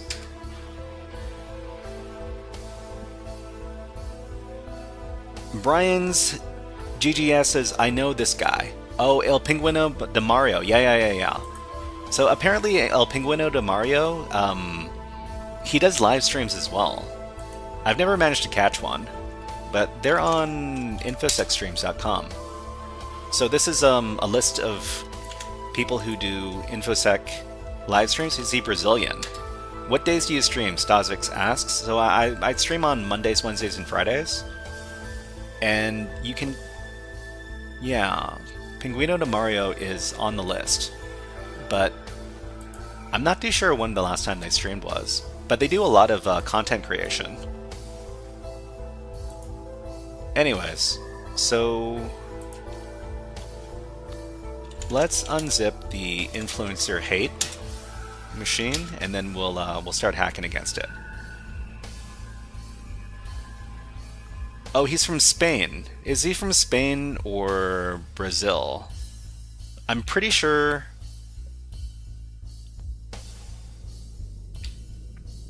Pingüino de Mario is Spanish. Well, Pingüino de Mario speaks Spanish. I don't know if they're actually from Brazil or not. But let's deploy the thing. chmod +x auto deploy script. Run the auto deploy script. Influencer hate. Stas says, I'm gonna try to tune in more, like the content and the vibes. Thank you. I mean, we're trying to help people learn about cybersecurity. We like talking about how to get people into the industry. We like to do these little challenges. Hopefully we don't get stuck and bang our head against the wall too much. And we've got our new Docker container running over here. So let's go ahead and run some scans. So we're going to run another nmap scan. It's the same IP address. It's port 80 and port 22 again. So this is a pretty classic combo here. Okay, so what do we have? So it says unauthorized. Whoa, that's kind of unusual. That the landing page is unauthorized? It says basic realm. Zone... Wait, I think this might be Spanish. Hold on, let's translate that. In the meantime, I need to play some new music.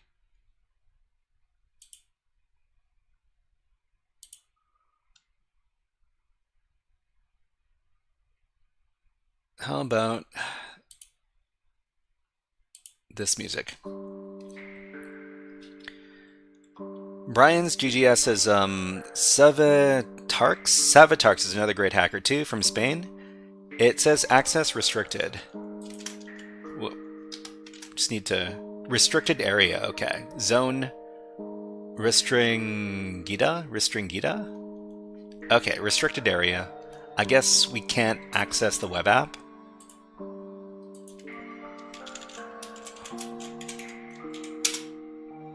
Nope, we need to reload this. Oh, okay. So this is basic auth. Admin. Nope, it's not admin. Unauthorized, so the landing page is basic auth. That's funny. Yeah, no admin here.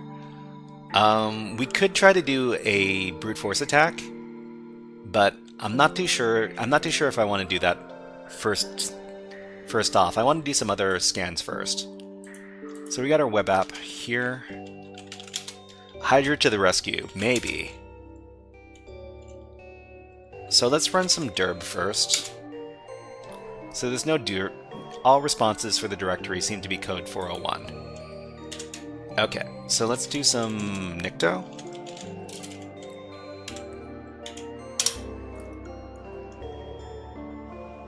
Requires authentication for realm.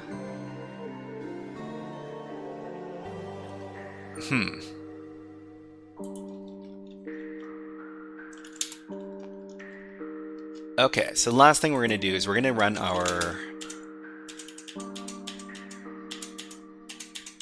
Ferrex Buster.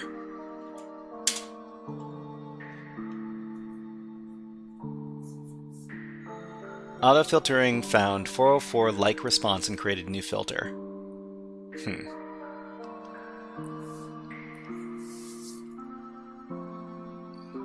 That's interesting, but everything's 401 or 404, which means we're not finding anything interesting so far. So I mean, that means we might need to do some brute forcing in order to get into the web app. Because otherwise, I'm not too sure where we could go with this.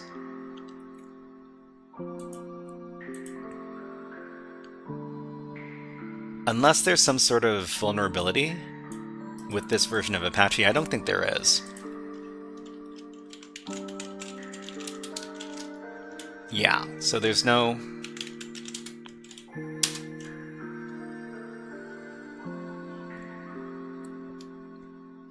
There's no vulnerability with the server software. I guess the other thing we could do is we could just use some curl to figure out if there are any funny HTTP headers in the response. So...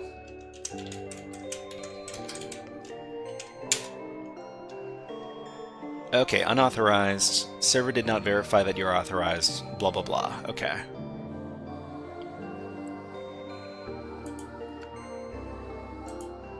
So, I mean, we're getting nowhere fast. Mario Deck says, "Hey, I met you at the cybersecurity meetup in Vancouver." Hello, Mario. When did we meet up? Was it this month or was it last month? Masterism, it says Newton, similar to FFUF. Mutin, are you a CA frog? CA frog? I don't know what you mean by CA frog. Nicto. Oh, Nicto is no. Nicto is a very old tool.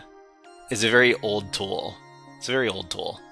Let's play some ads on YouTube and Twitch, because that's what we got to do, and then we will put on some birds. How about these birds? Okay, we'll be back in about 60 seconds. Just have to have a little water break.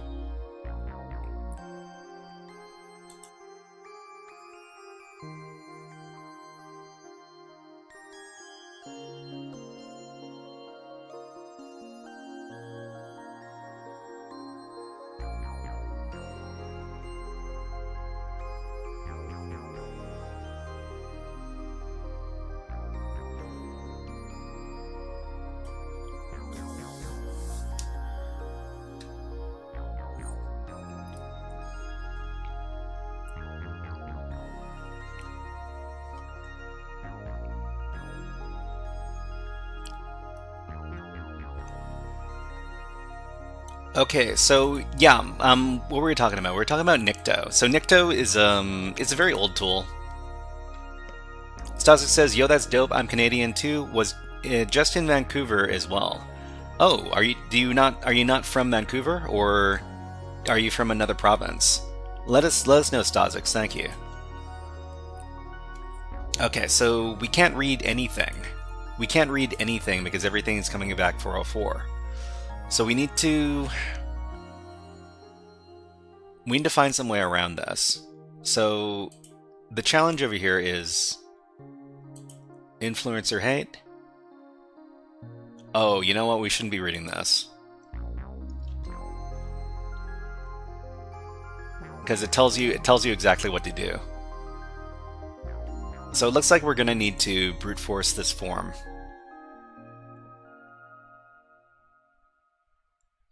What is this YouTube.txt stuff here? It's kind of weird.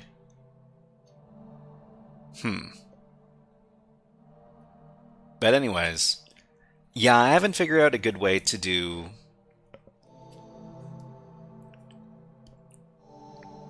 Oh, okay, you're a van life person. That's awesome. Let's see. Brian GGS says, I'm from the Dominican Republic. Okay. Do you have to pay to do this lab?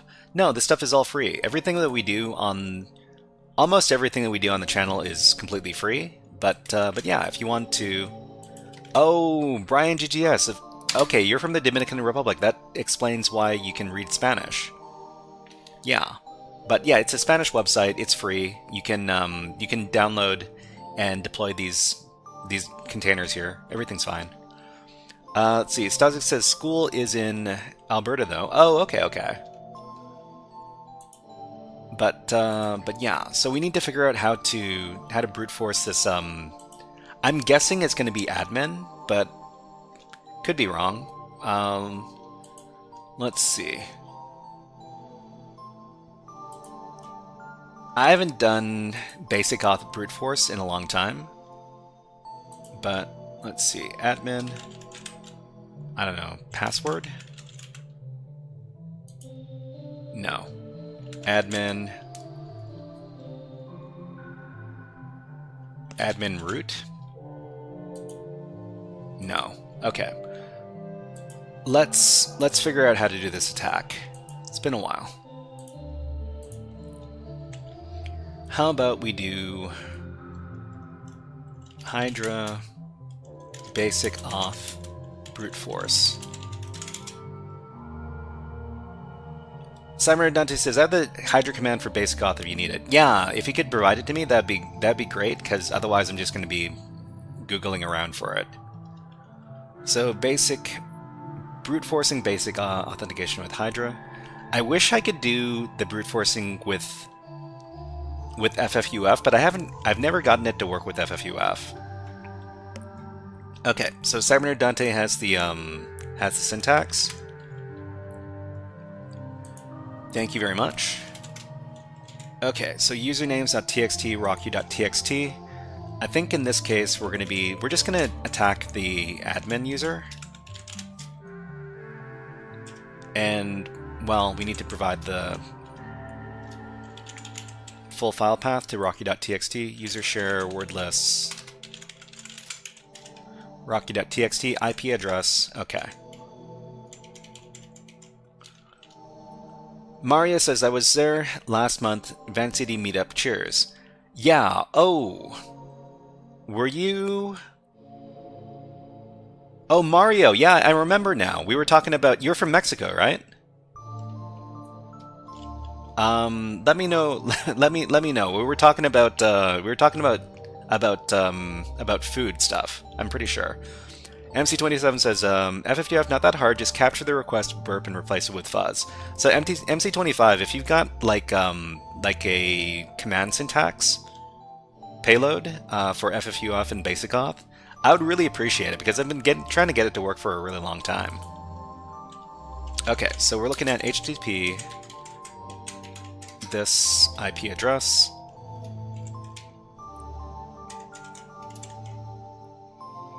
And we're going to be getting...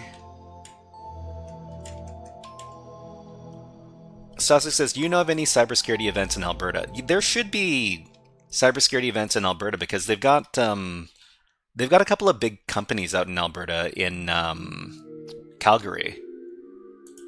So let me go to a private window. And we'll try searching up Alberta. Actually, we could probably look up Calgary. Calgary cybersecurity meetup. Okay, so Calgary cybersecurity for control systems. Information security events near Calgary, Alberta. Let's take a look.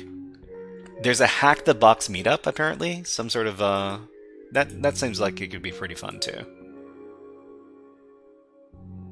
No, we don't want access to our location.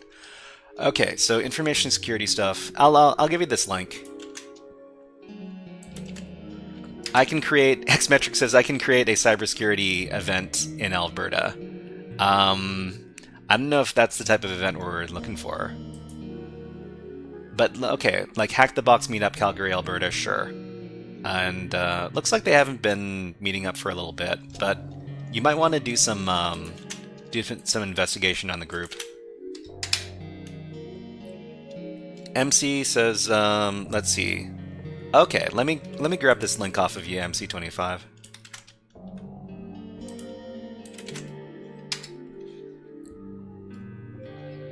Brute force logins. Okay.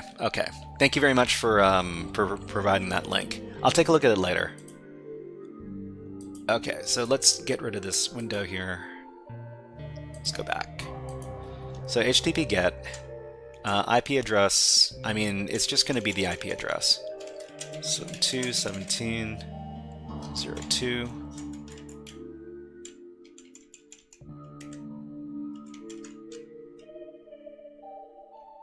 Okay, so auth basic F401. Xmetric says, remember if you go to any meetup or convention, always take anonymous devices that aren't logged in.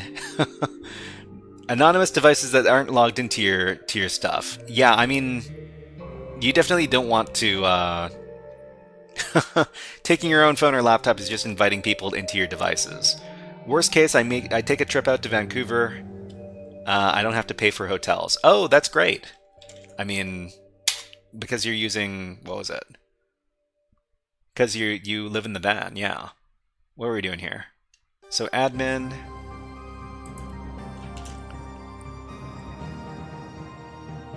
So it's just the IP address. Maybe it's just the IP address.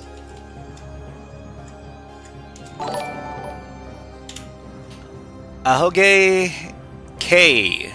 Thank you very much for the subscription on YouTube. Thank you. Okay, so unknown service. What's wrong with my payload here? What even is a rubber? Hey, here, connect this USB cable. Of course, of course.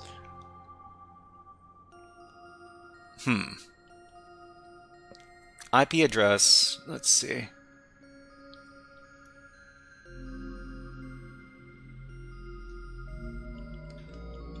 It should be good without the IP address. Stazik says, I have a bash bunny but no ducky. Well, I mean, you can add to your list of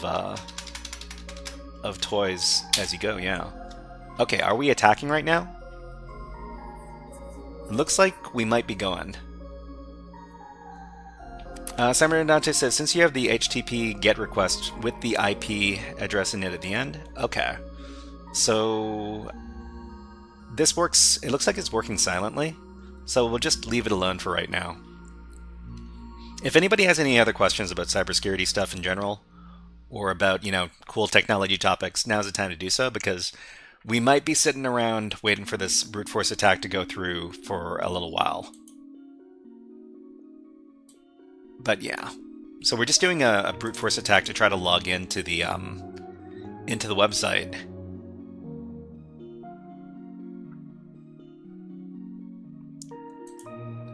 I guess one other thing we could be trying to do right now is we could try a couple of these manual attacks. So admin, I don't know.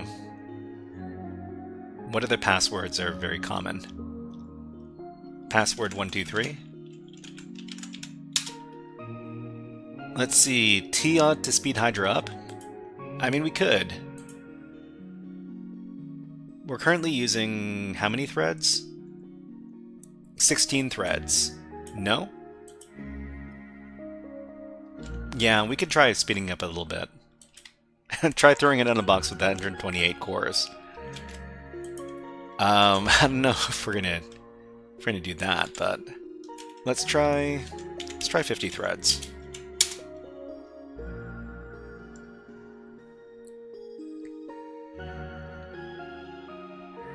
So overall 16 tasks. Let's see if it speeds up a little bit. So 50 tasks per server, overall 50 tasks. Okay, so we're just gonna we're gonna sit around and wait for this to come back. But the unfortunate thing in this case is that there aren't very many ports to scan. Did it decrease? What, really? I don't think it did.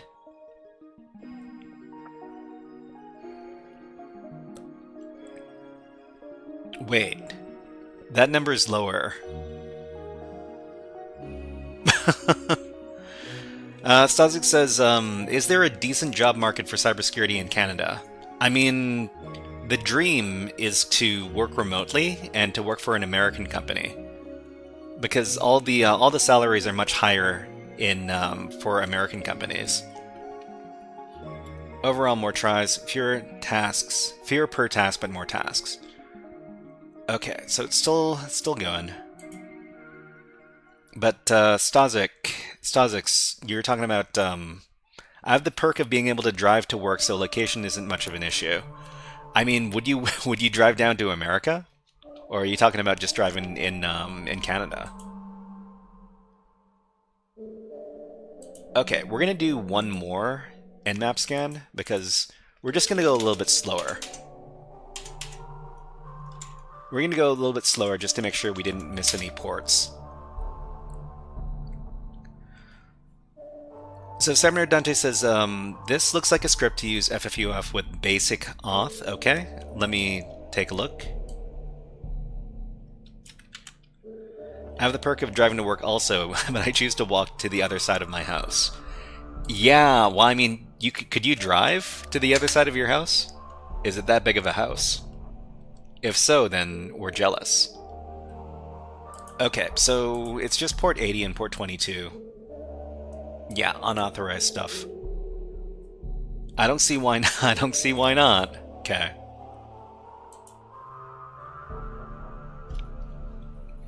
So if this doesn't... I mean, I don't know. I shouldn't have started with such a really big word list like RockU. We should have tried something smaller.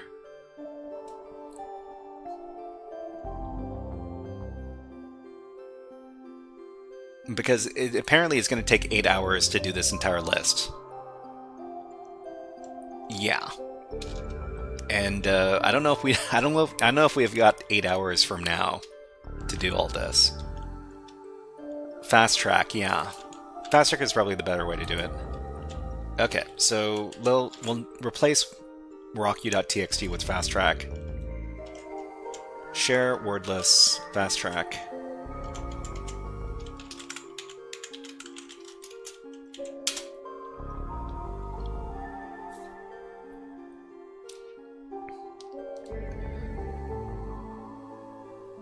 Let's see, MC25 says, "What? Also, was there a hint to a username anywhere?"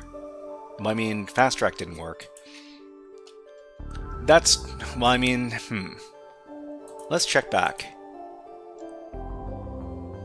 So, unauthorized, restricted zone, basic realm, something something. The name of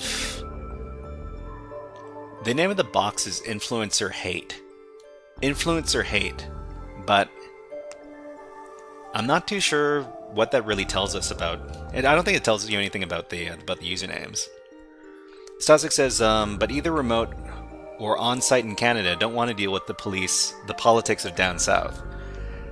Yeah, that's tough. But I would check out. I would do a little bit more research on InfoSec meetups in Calgary. Because they've got, I'm pretty sure, what is the name of that really big company? Is it FireEye? Or what was the name of that big company? Logan Paul? Maybe it's Logan Paul? I don't know. That's kind of a long shot. Is it FireEye in Calgary? All safe. Of course it's all safe. Calgary. No, it's not. It's another big cybersecurity company. But it's not FireEye. It's... what is associated with FireEye?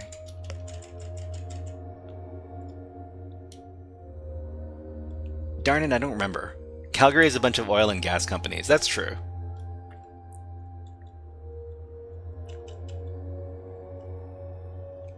This is really bothering me. I used to... Okay, Calgary Cybersecurity Company.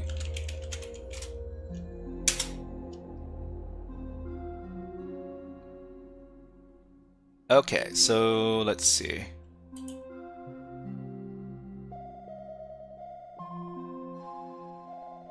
Wasn't there supposed to be a really big...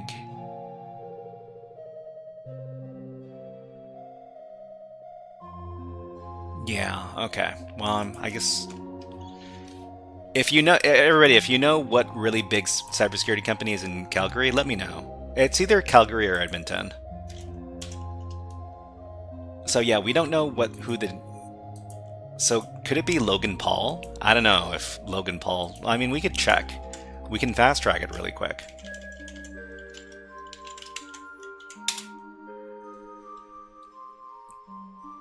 Nope, it wasn't Logan. So what other common users? So there's probably like a common users list. Totally Logan Paul. I mean, would it be Logan Paul?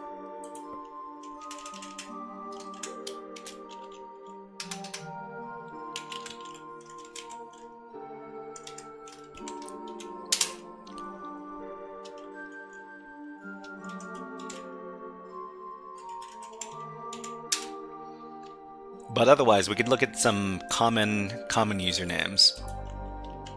So locate, seclist, grep, user.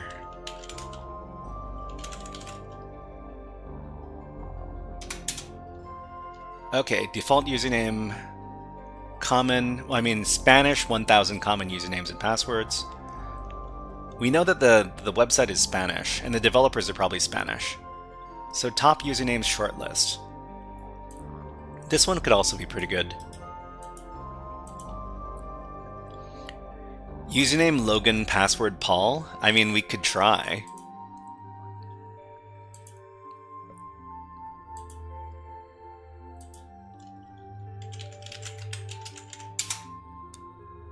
Nope, not that one.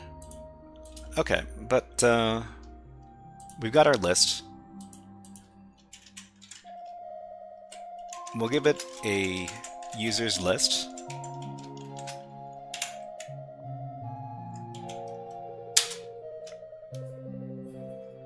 Top short lists are pretty short, like 15 usernames. It should go by pretty quick then. Top usernames short list. Nope. No passwords. Okay.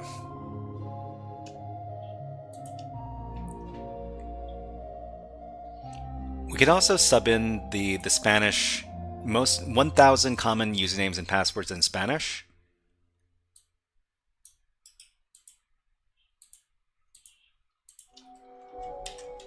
Okay.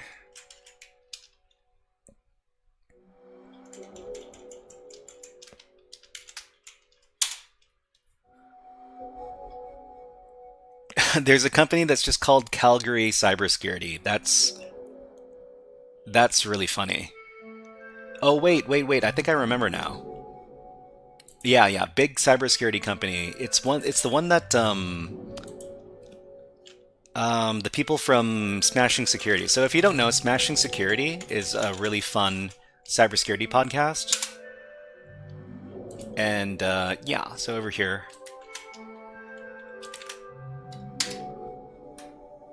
So I love my cybersecurity podcasts. They're really fun to listen to, you know, when you're out and about doing your chores. So let's look up Graham Cluley's employment history, because I'm pretty sure it was that same company. Let's see, job history.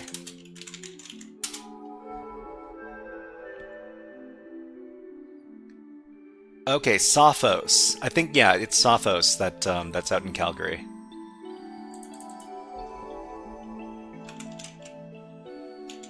Sophos, Calgary? Or Sophos, Canada, I guess.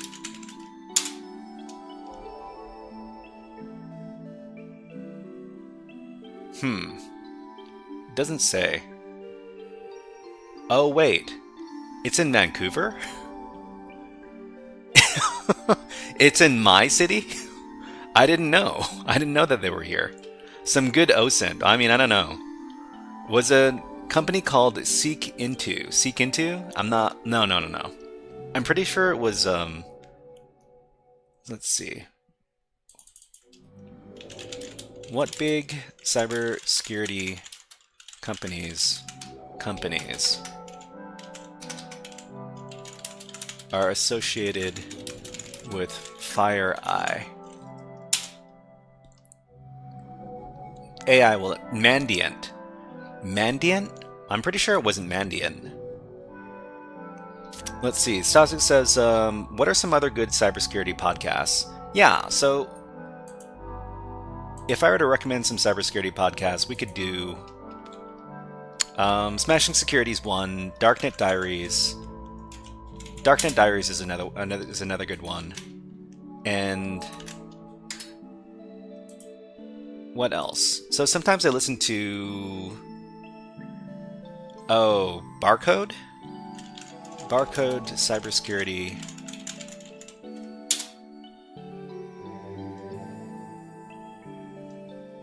podcast.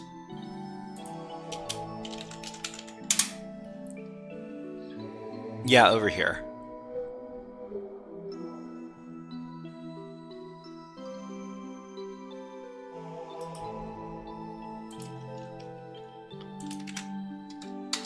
Critical Thinking Podcast is a good bug bounty podcast. I haven't heard of that one, but let's get you a better. Let's get everybody a better link that doesn't look like a bunch of nonsense. There you go. So this is a pretty good one as well. Okay, so this is still going. And it says it's going to finish up in about 4 minutes. So that's not too bad, but the unfortunate thing is we're not getting anything back. So what should we do?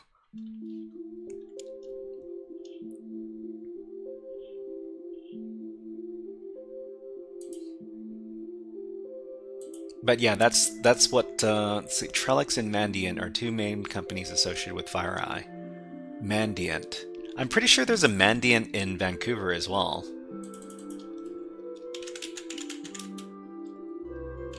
Mandiant Canada. I need to toss cybersecurity onto the end of that. Let's see.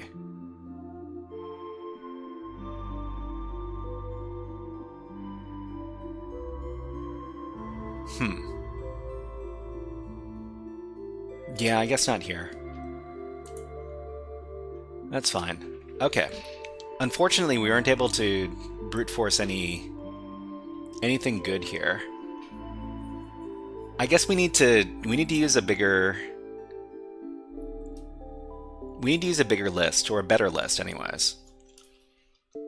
Let's see if we can locate one.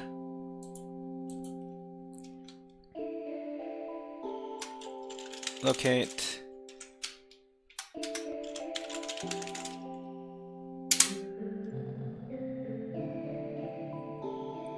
Top username shortlist. So the shortlist is pretty short, right? I think that's what Cyber Dante was talking about. It's like 15 names. Yeah, not very many. Okay, so 10 million usernames. That seems a little bit too big. Common usernames and passwords, Spanish, language specific.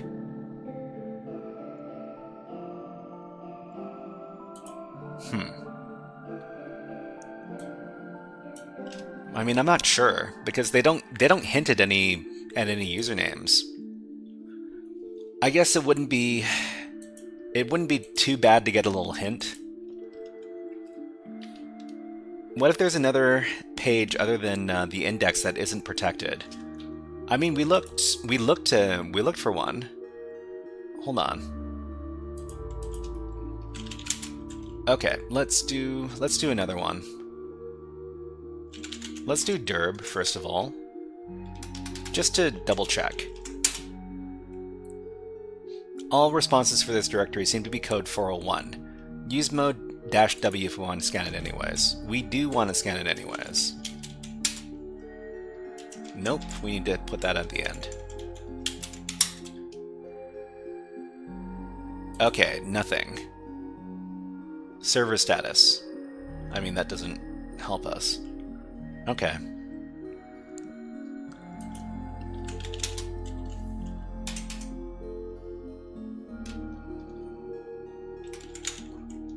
So, Ferrex bustering.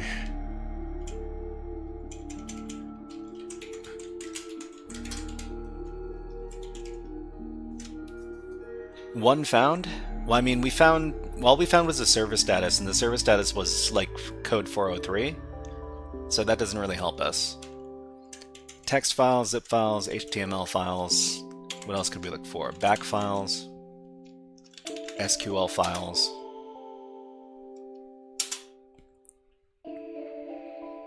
Let's see if we can find anything. We scanned it once, but I guess we can scan it again just in case. Okay, didn't find anything.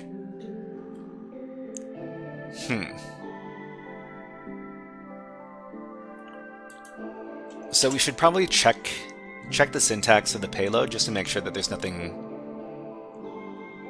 So F401. So are we getting a 401 when we unsuccessfully access it?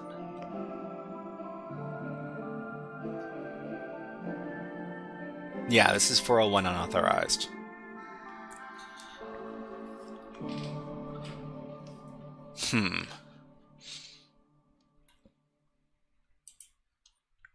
Okay, so...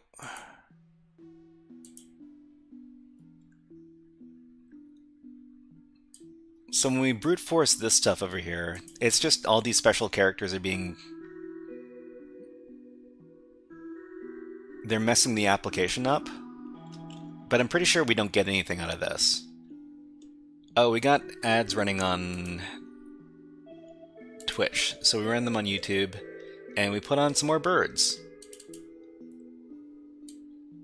Who doesn't love the birds?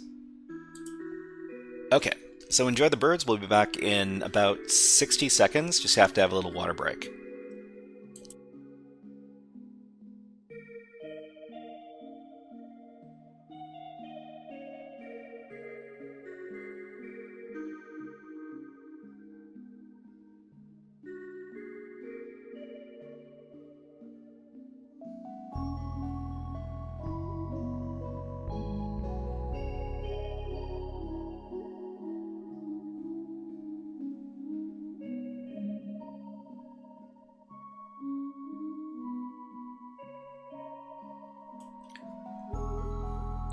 Stasis Gas, is it Packet Labs Limited? I don't think it is.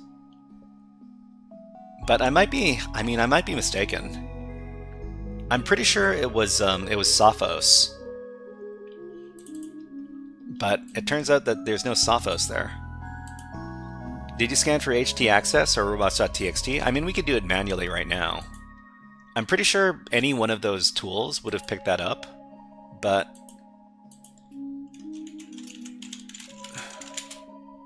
nothing prevents us from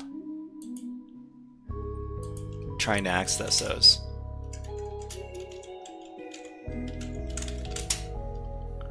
Oh, okay, this one's forbidden instead. You have permission to yeah, okay. MC25 says, when you submit this, is it doing a post or a get?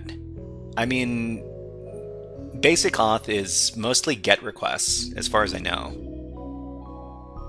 Post request, I mean, it's basically pre-cookie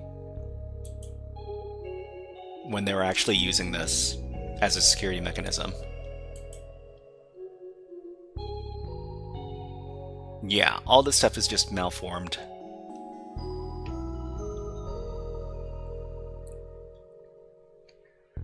There's got to be something I'm missing here. Okay, I'm gonna press the hint button over here. So when I when I click on the description, it'll tell you what kind of stuff is being covered by the machine. Influencer hate description. So this is brute force, right? Brute force of an Apache server, right? And brute force of a web login. I mean, I'm pretty sure that's what it says.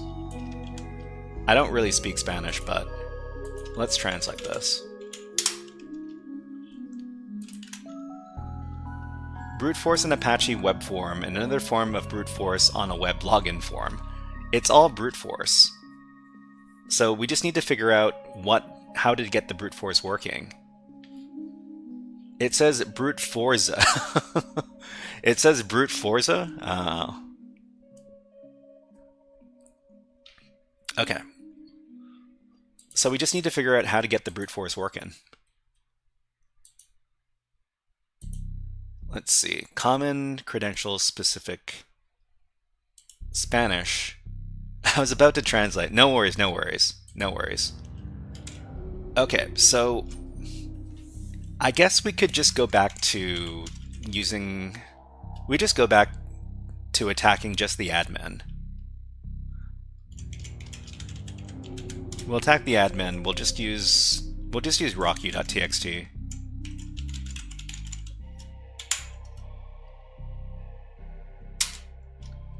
In the meantime, what else? We could try to get... We could try to get it running with another program. I'm pretty sure that the Venom, sorry, the Forbidden platform also has this kind of stuff. So we could do MSF console.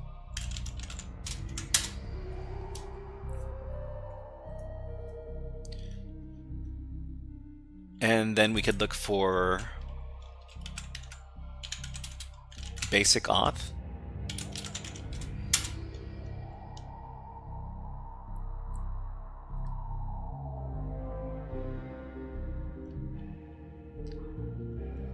Saza says, can you get an abbreviated password list from GitHub? Abbreviated password list, are you talking about like rocku? Okay, so server capture, HTTP basic authorization credential collector.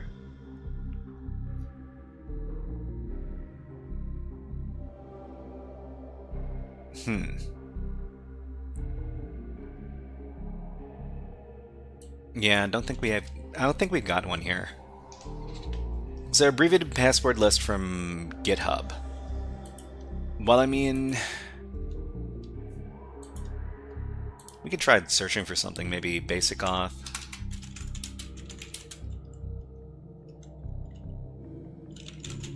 Username, password list.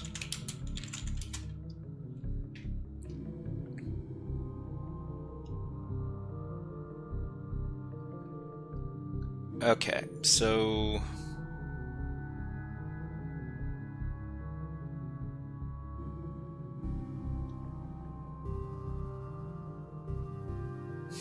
nothing really here. Masters says, what about using 1,000 common usernames and passwords to check for a password? You used it against just the username before, right? I need to locate those password lists first. Let me see if I can find it.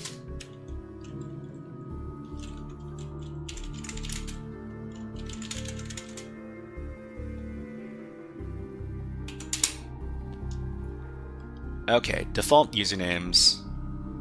Well, I mean, I don't know if this one's going to be good. But let me take a look. So top username shortlists, top default usernames, 10 million usernames. I want to look for something a little bit in between this and that. ChatGPT helps with creating a crazy word list. Try Hydra. So this is very short. Yeah, I mean we're using Hydra right now to do our brute force attack. I don't know how long it's gonna. Yeah, I mean this will take 8 hours. That's. We're just trying to figure out if we can use like a shorter list. It's a pretty short list. I don't know. FTP better default pass list. Okay, let me take a look at that, Game Boy.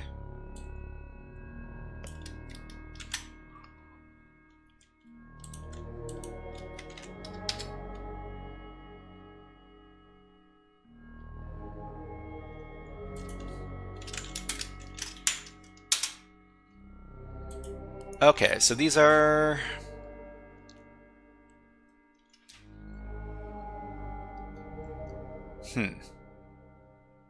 That seems kind of random.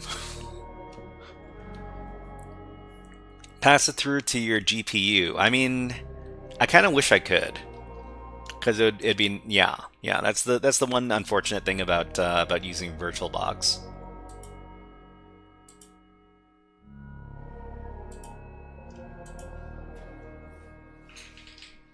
Okay.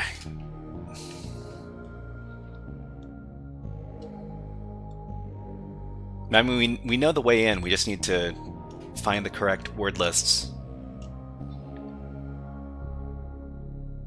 Actually, I wonder if there's common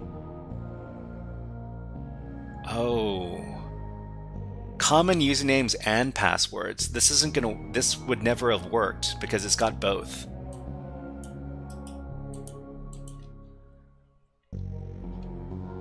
Don't you have the PCIe forwarded to the VM? I mean, I don't think so unless it's default.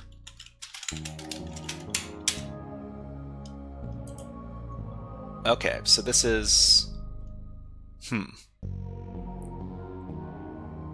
You sure this is Spanish?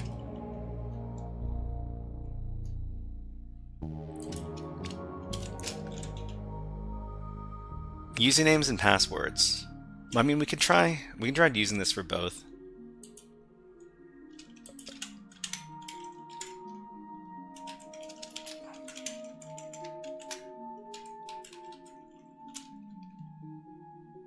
It's only 1,000.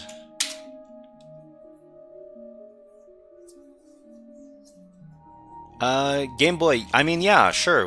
We could try it out, but let me. How do we provide the username and password in the same list for Hydra? Let me figure that out first. So Hydra, brute force, user pass list.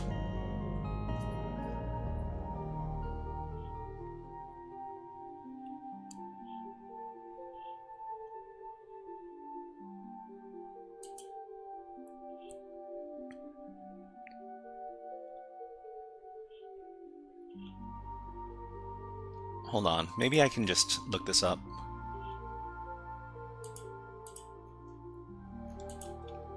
Hydra -- help.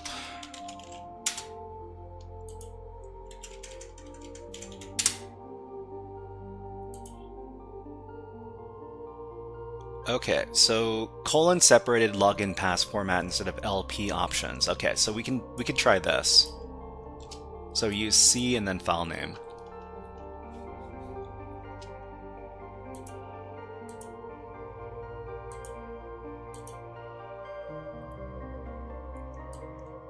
Go ahead and copy this. It's kind of overkill to do 2 brute force attacks at the same time. Okay, so we get rid of this stuff over here, and then replace it with the combined list.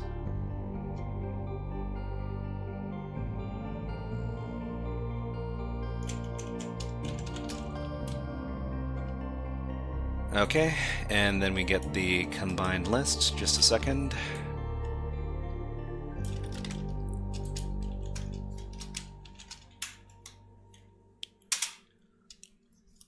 This shouldn't take very long. It's a pretty short list.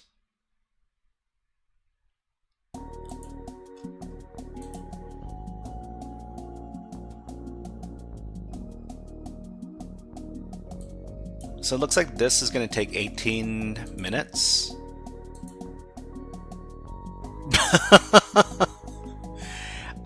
Game Boy, how did you know? HTTP admin.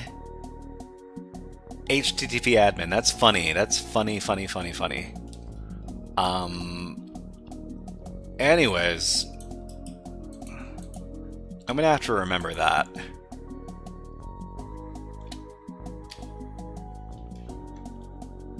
All right. Well, let's log in then. Nope, not this. HTTP admin. Now it's just a Debian default page. What the heck?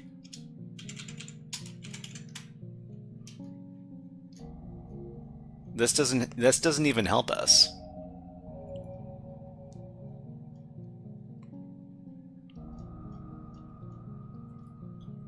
Don't think I ever used that creds list. Time for fuzzing. Yeah, maybe.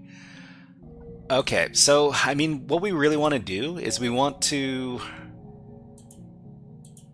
Okay, this isn't going to work. We want to run something like Ferrix Buster, but the problem is, how do we feed it the basic auth? So Ferrix Buster with a custom header.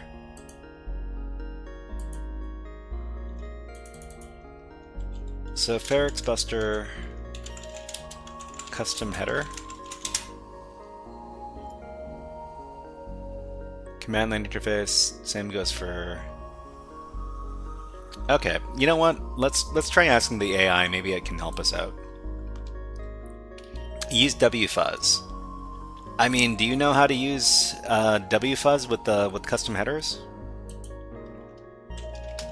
Want to use Ferrix Buster, but we need to send basic auth headers with each request. How do we do that with Ferrix Buster?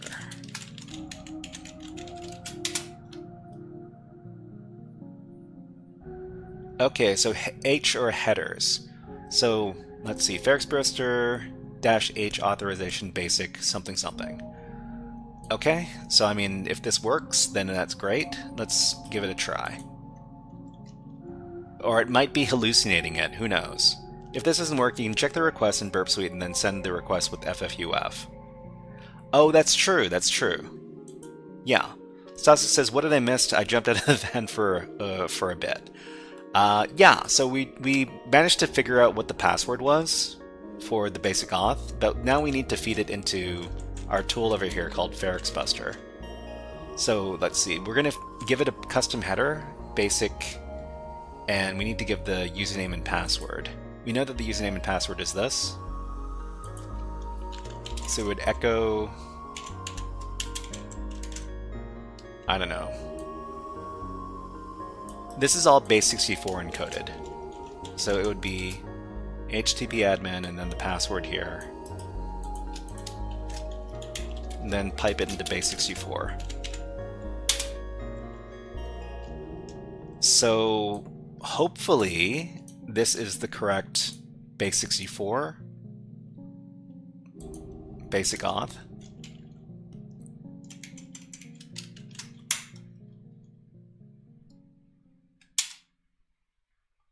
Is it working? It's working! Okay, it's working.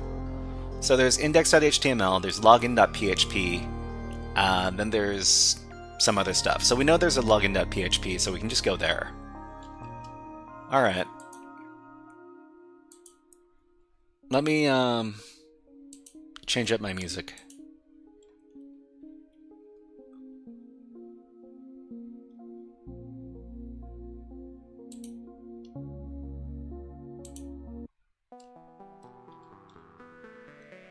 So Gameboy says, I've done it with wfuzz. Well, I mean, it's good to know how to do it with other tools as well.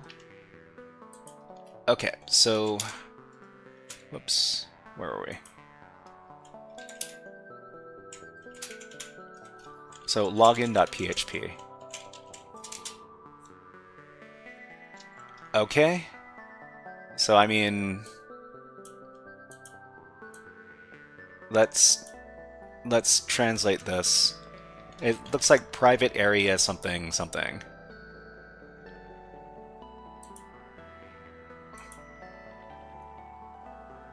Let's translate this message.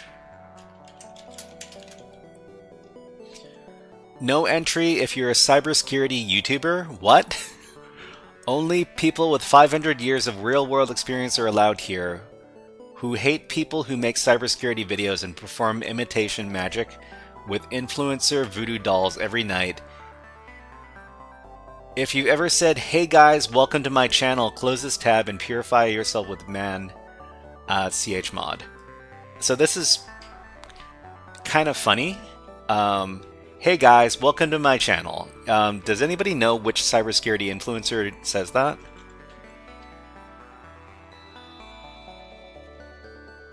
CyberNerd Dante says, oof. Is it me? Am I the cybersecurity influencer that they hate? I don't know. Hola. Hey guys, welcome to my channel. I don't know, maybe we can ask the AI if it knows which influencer it's talking about. Okay. We want to identify. That's El Pinguino Mario? Really? A cybersecurity influencer who says the following line in their videos on YouTube. Either in English or Spanish. Hey guys, welcome to my channel.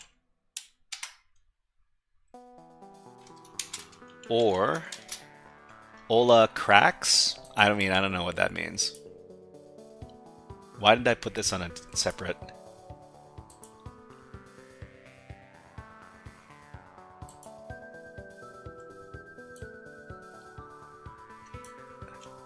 Bienvenidos a mi canal. What does cracks mean? ID try the box creator name. Maybe he's hating on himself. He is the one who says that. Look for his videos on YouTube. I mean, we'll ask the AI. Maybe the AI knows.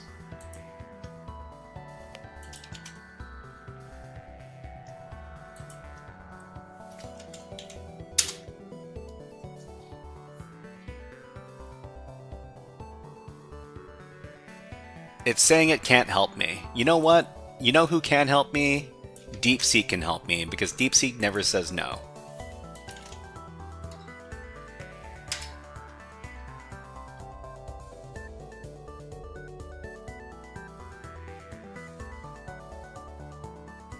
Okay, it doesn't tell you, jeez. You know what? It actually might be Pinguino de Mario.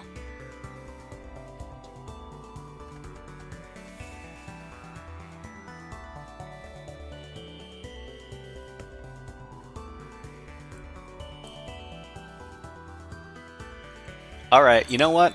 Let me watch a Pinguino de Mario video on YouTube really quick.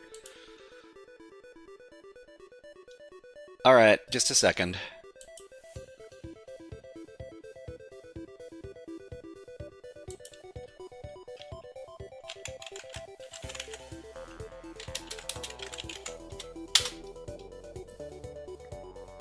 Okay, I see the videos. Oh my god, it's true.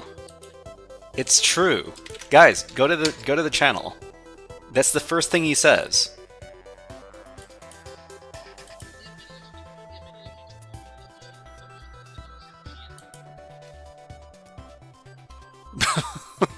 So, okay, so what are we supposed to do now?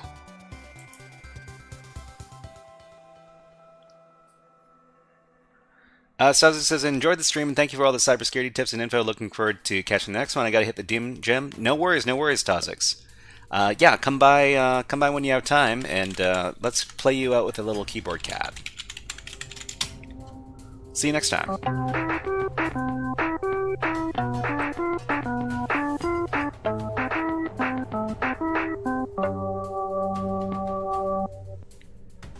So no entry if you're a cybersecurity YouTuber. Only people with 500 years of real-world experience are allowed here. Who hate people who make cybersecurity videos and perform imitation magic with influencer voodoo dolls every night. That's interesting. So what are we supposed to do? We're supposed to brute force this page, right? Wednesday, yeah, we'll be back on Wednesday. We'll be doing a lot of web app stuff on Wednesday.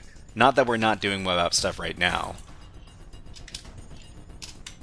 Okay, so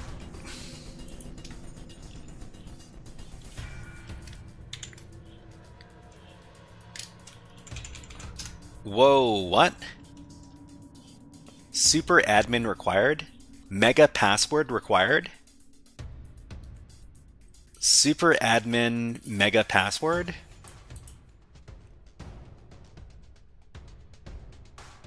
Could it be that easy?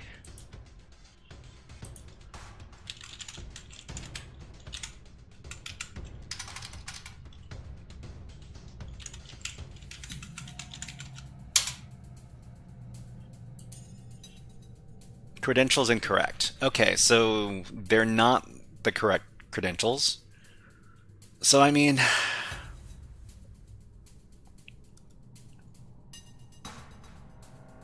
how do we...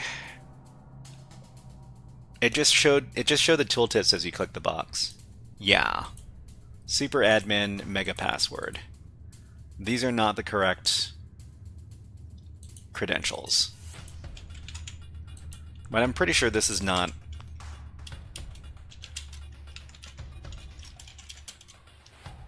susceptible to, like, you know, SQL injection. Not the case.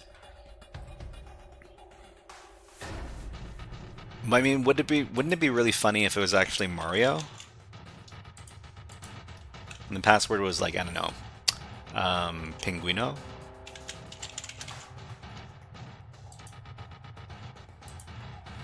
But yeah, okay, so let's capture this in Burp Suite. So after we get this in Burp Suite, we could probably use like FFUF or something for the attack.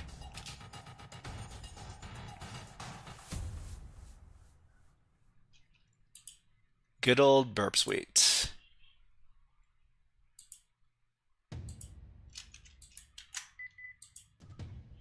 Oh, let's go ahead and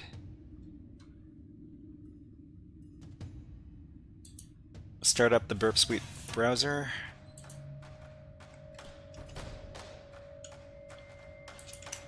Paste that guy in.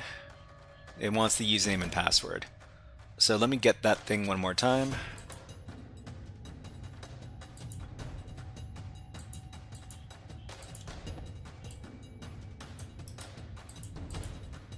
HTTP admin.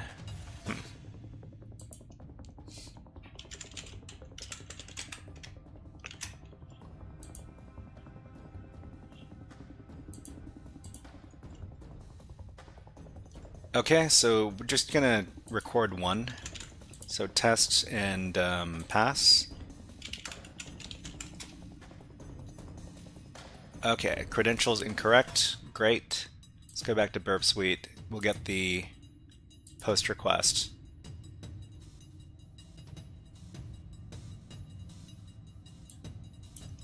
What is criticism? Is it criticism of YouTubers? Is that what it says? What this says right here?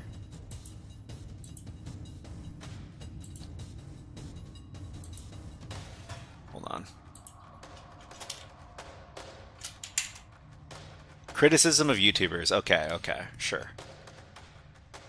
So I guess, well, I mean, this box was probably created by Pinguino de Mario. Influencer hate. Yeah, it was created by Pinguino de Mario. So why why are they hating on themselves? It doesn't make any sense.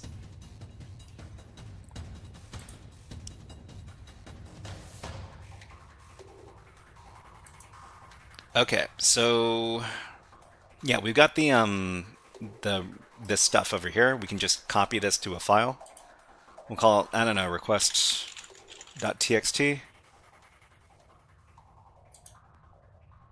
We've got our authorization basic here. Good. Spanish humor. Spanish humor?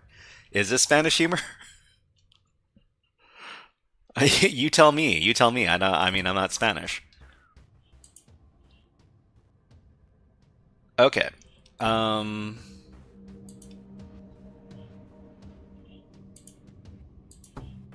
Okay. So, how do we? What do we do with our FFUF? So brute force with file. I think it was Cyberneer Dante had the link with FFUF basic auth, right? Like a script. Man, where did I save it to? Yeah, okay. I got the link.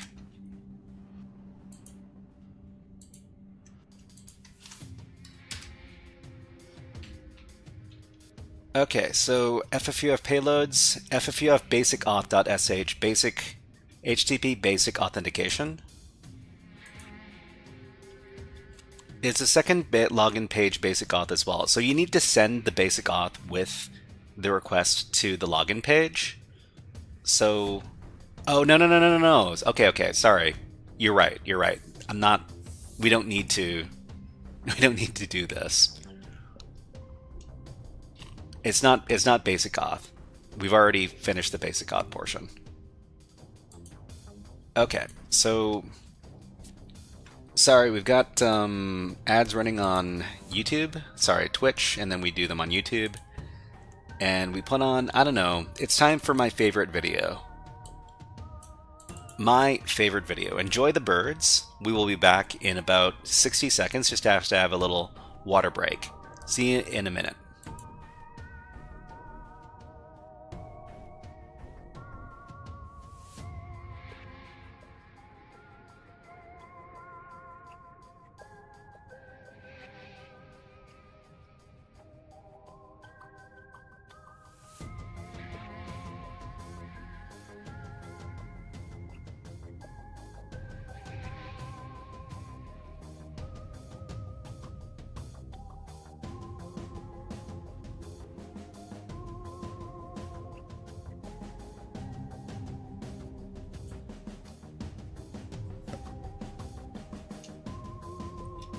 Okay, so rocku.txt, I mean, is that what we're gonna have to use for this one?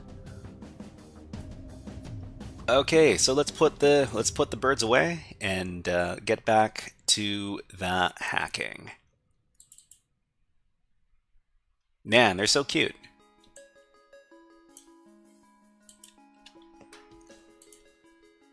Okay, so we found index.html, we found login.php. I'm pretty sure there isn't anything else to find. Yeah, we only found these endpoints.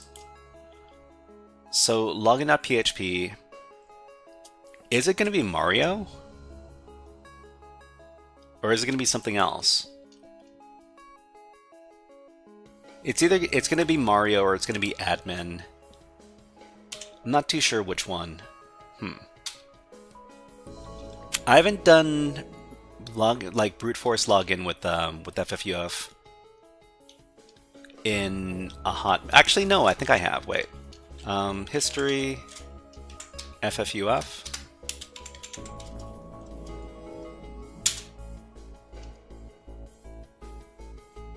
Yeah, requests.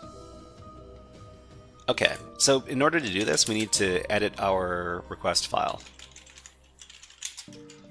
So we're just going to assume, we're going to try admin first. And for the password, I don't know, we're going to fuzz this.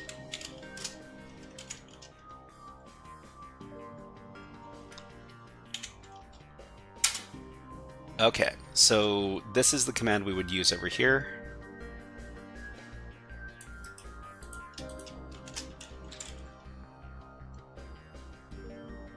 Rock you, okay. We've got, I don't know, I think we can throw 50 threads at this thing.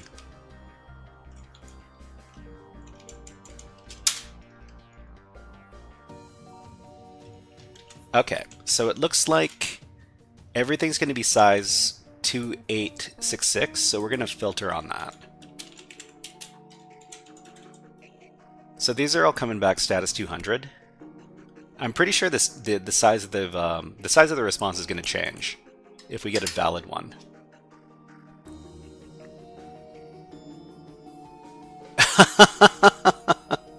Admin chocolate? Okay, well, we found it. We found the payload. Well, we found the login credentials. That's great. You know what? Chocolate is often a password on these Pinguino de Mario created pages. Anyways. Okay, login.php. So it is admin and chocolate.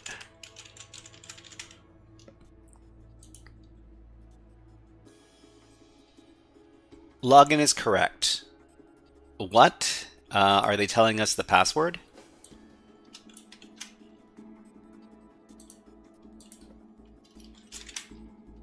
Login successful. Congratulations on behalf of the user Balutin. We congratulate you. So Balutin is going to be what we need to brute force for SSH. Time to send him some M&Ms, maybe. Okay, I think we would have to do one last brute force, and this one's going to be for SSH. So we'll do our SSH brute force over here. I guess there's only one user, so we should be able to use Hydra brute force. So locate, actually no, history, Hydra. Okay, so Hydra, where did I use Hydra for brute force? SSH brute force.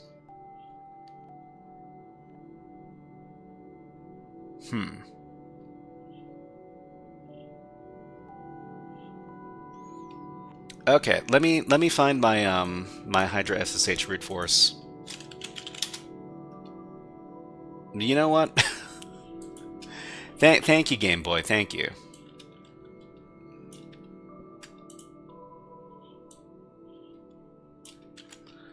That saves me a little bit of time.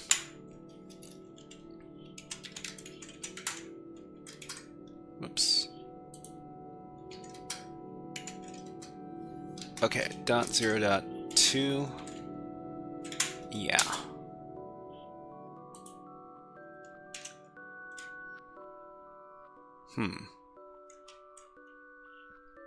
Oh, okay, I forgot to put the slashes.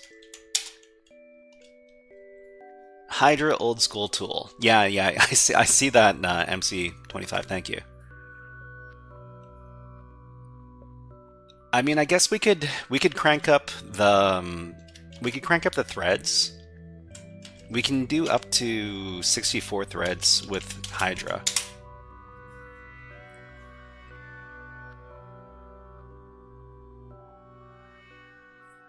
I don't know if it really works all that much faster. Siva, good morning after a long time. Hey, nice to see you here, Siva. Okay, we got a credential pair.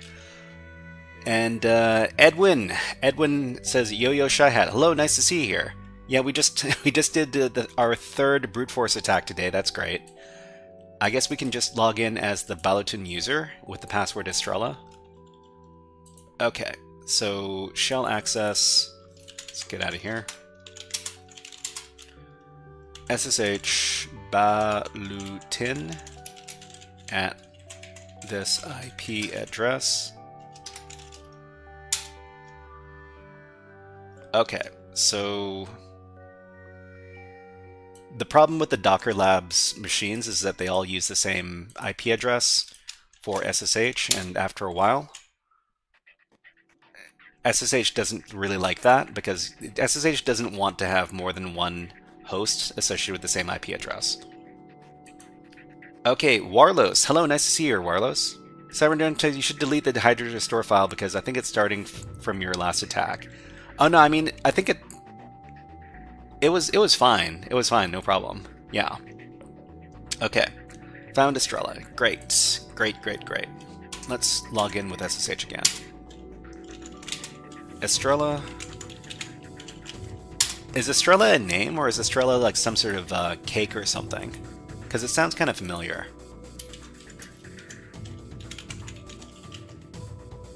Oh, Estrella's a star. Okay. Great. Okay. Sick in the mind. Hey, nice to see you here. Estrella. Estrella. Okay, great. Yeah, thank you. Thank you for letting me know. Estrella. Okay. Estrella. Okay. Alright, let's log in. We're logged in. We're the Balutin user. And, what can we do from here? Well, we need to call in Scary Hacker Voice Man again, because, you know, we broke into our second server of the day.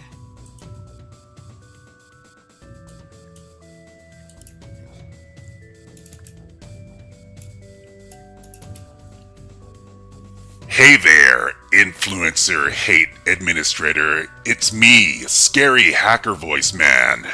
Scary Hacker Voice Man comes in every time we break into a server, and we just broke into this one. Well, it looks like you like making us do all sorts of brute force attacks. That was a big mistake. You should secure your server against brute force attacks and have it do IP lockout after a number of failed logins. But maybe, anyways, maybe you probably knew about the security flaws, or maybe you decided to accept the risk. Well, you accepted the risk. Ha ha ha ha ha. And now we're in.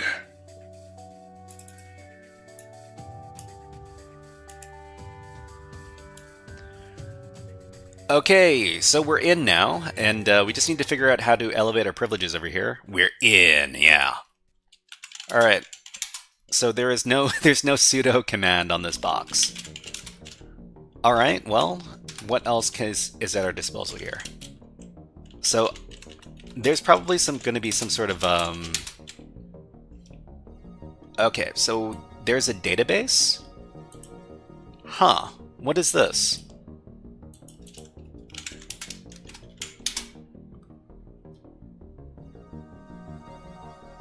Oh, okay. So this is,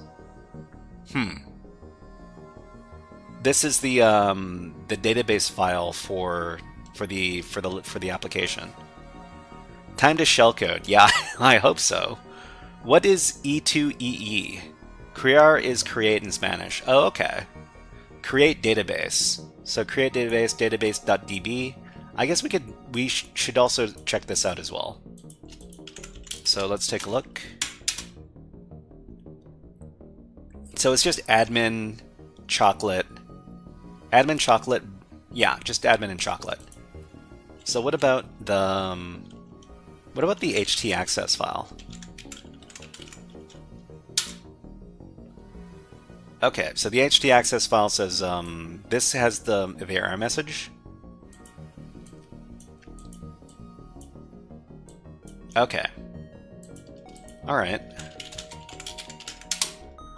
Orpheus says, bandit, but sometimes I don't know, I don't how. I don't know. What are we talking about? Consider doing a beginner CTF tools video. I know that doing it all in one video would be unwieldy because it's very situational, but I tried playing around with try hack me and bandit, but sometimes okay. HT password streams look at me. So the HT password, is it here? I mean, the access file is here. The login.php, maybe there's some extra stuff in here.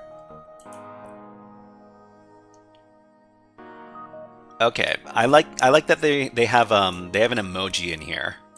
That's very strong. So why is this a PHP page? Oh, okay. So this, yeah. It's a PHP page because they need to implement the login form using PHP.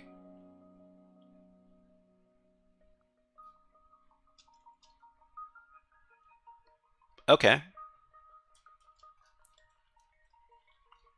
Create db.php for the win. Tan, hello, nice to see you. Sorry. What is E2EE? You don't know. Sorry about that. What is E2EE? What is E2EE? Because they accept a username and password. Yeah, they need to have the login functionality from the PHP page. Likely SQL injection? Well, I mean, I'm not sure about that. E2EE? E2E is end-to-end encryption, according to Google. But yeah, that's the answer that you're looking for, Tan. E2EE is end-to-end encryption. Okay, so I don't think there's anything else here that we should look at. I think we've looked at everything. There's nothing here. There's no sudo on the system. We can try looking for SUID binaries.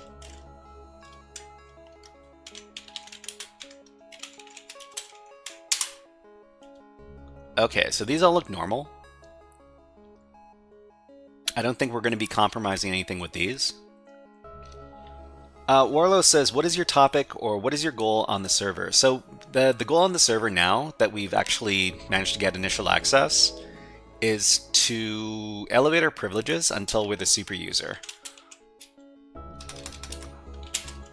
So there's nothing in here. There's nothing in our user's home directory. Are there any other users? Oh, there's an HT password in here. It's readable too. Okay, Xmetrics, were you talking about that? I mean, my guess is that it's probably got the basic auth passwords in here. But you know what? Let's read the file.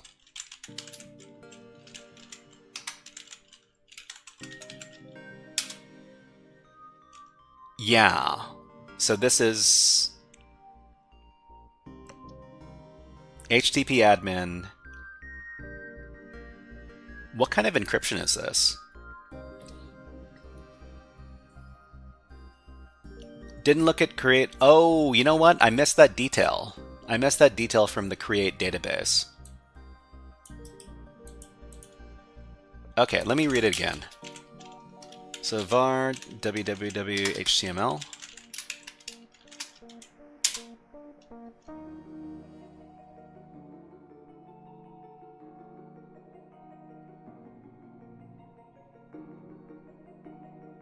I mean, it doesn't say anything about HT password in there, unless it's a common thing.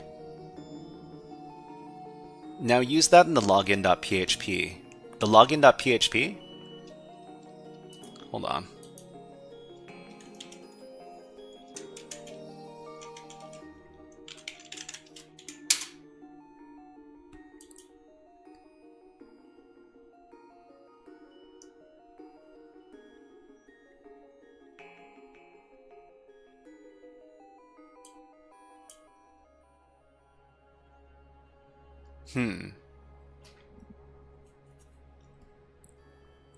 Yeah, admin chocolate, right.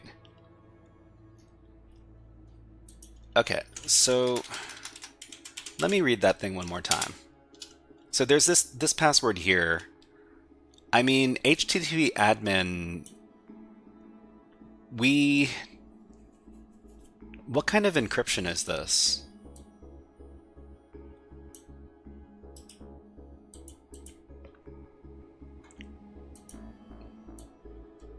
let me try looking at this. Anyways, yeah, admin chocolate is the password after calling career.php apparently. So this is the password hash we're looking at for HTTP admin. It seems, yeah, I just want to identify what kind of hash this is. What kind of hash is this? Just point John at it, maybe. Looks a bit salty. Okay, so it's an Apache MD5 hash. Oh, Apache MD5, huh? Okay, we got a signature, a character salt. Okay. MD5, so it's based on MD5 but modified for a Apache HTTP server. Uses 1,000 iterations of MD5 to slow down brute force attacks. Okay. Historically used in HT password files for HTTP basic authentication. Still found, so this is probably the password hash associated with this. Where is it? Here.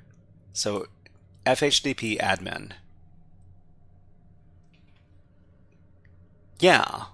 I mean, that makes sense because we needed to use basic auth to get into. So what kind of this you tried and you failed? Warlos, what are we talking about? Victor Traz, salt for MD5?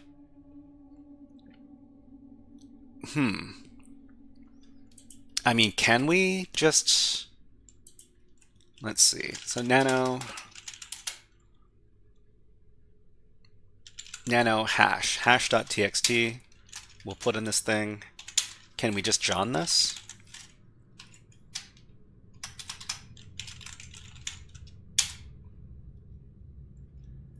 Okay, so loaded one password hash, MD5 crypt.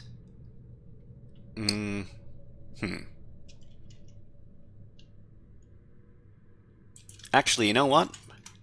If we suspect that this is the password, we can just pass John a two password list. Nano test.txt. Paste this in. Paste in test. And we can just feed it this, because we suspect that that's the password, right? Yeah, this was it. Okay, gonna go some sleep. Go sleep. Okay, good night. Xmetrics, see you next time. See you next time, Xmetrics. Thank you. That's good hacking. It's good hacking, bro. Tan asks, secondary service running as root? Maybe. Is there a way I can find out if a website or company is sending or collecting my data using Kali Linux or tools? Well, I mean, what do you mean find out if a website or company is sending or collecting my data? That's kind of a vague query right there. MC25 says every website is collecting your data. I mean, that sounds like the real truth. I mean, you can't prevent your data from being collected unless you just don't use the service. That's about the only way you can prevent your stuff from getting harvested. Okay, so we're in here. We know that this is the password for the basic auth. What else can we do here?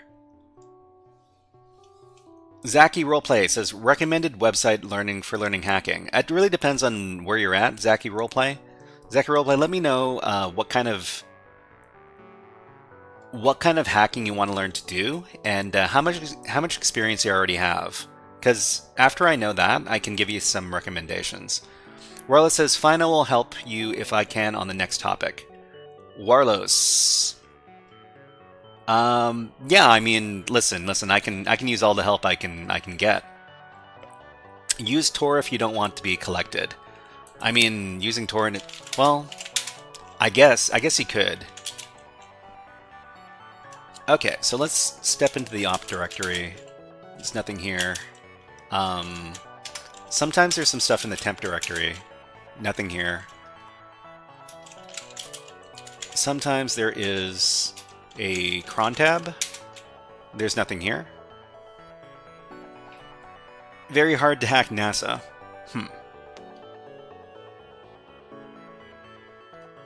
Are you working or studying? Edwin, is that a question for somebody else, or is that for me? Cybernoipy says, should I jump on Hack the Box once I'm done doing the THM Junior pen testing? Really depends. So, what is your goal, Cybernoipy? Let me know.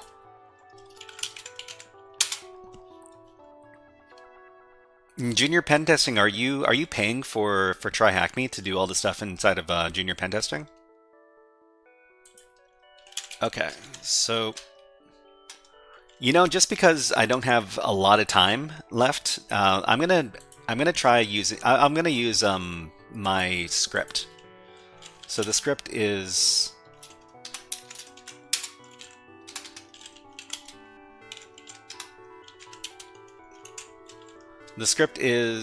linpeas. We're gonna upload this to the box, and then we're going to use it. Just copy rock you to temp then. Hack the box is recommended. I mean, it's not always recommended. It really depends on where you are, Zaki. Cybernoipy says, I have premium. Oh, if you have premium on TryHackMe, then... Well, I mean, they also have a certification on TryHackMe. You could try going all the way with TryHackMe. Let's see. TryHackMe. I think it's called the PT1. Yeah, the PT1 certification. I mean, I haven't tried this out myself, but it looks pretty good. Zaki Roleplay says, I once deleted rocku.tar.gz by accident. Well, I mean, you'd figure out how to do that. You'd figure that out pretty quick, because when you tried to use rocku, then it would just not be there. So let's see. Included 3 months premium access, and it costs $349. I mean, I guess if you don't want to pay the price, then yeah, that's kind of tough. As of right now, I'm doing TCM, Practical Ethical Hacking, and trying to get ready to do PJPT. But yeah, I mean, if you really want to do PJPT from TCM, yeah, there's absolutely no problem with that. If that's what you want to go for. So I'm just gonna upload my privilege escalation script. So I'm gonna use. There's no wget. What about curl? There's no curl? There's no curl and there's no wget. Okay, so how do we get this onto the box?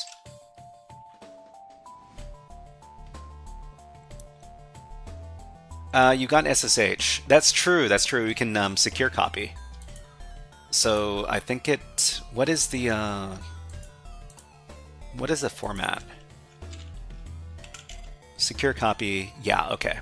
Let me copy this, and then I can adjust the thing as necessary. So if I use secure copy, I'm going to need to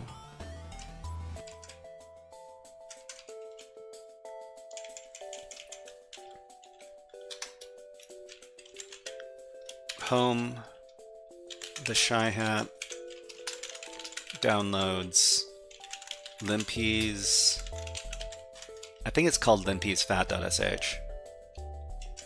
Okay, what's my IP address? So my IP address is this, I think. And I am the Shy Hat. We don't need a fancy... Connection refused. Connection refused. Oh, I need to start up my SSH server. MC25, I'm still confused on the default creds like FHTTP admin. Yeah, I mean, I'm kind of confused about that myself. But I'm not sure which are the common lists we should be using when we're testing for stuff like that. Okay, so what are we doing here? Systemctl start SSH D.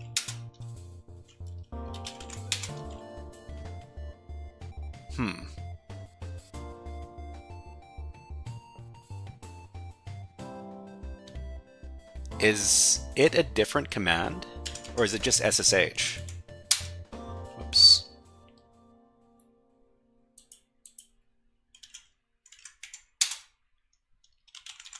No, we're downloading from the Kali box. So we need to have the SSH server enabled on the Kali box.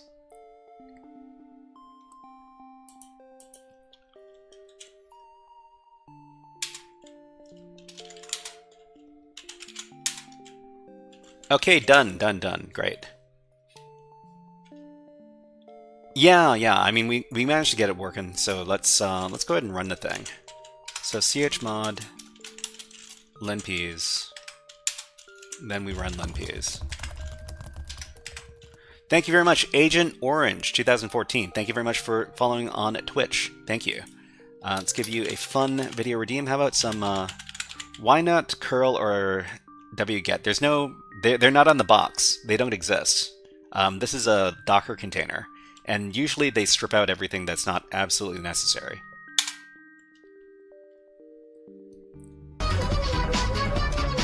Let me demonstrate. So there's no curl and there's no wget. That's the problem. Okay, so let's run linps.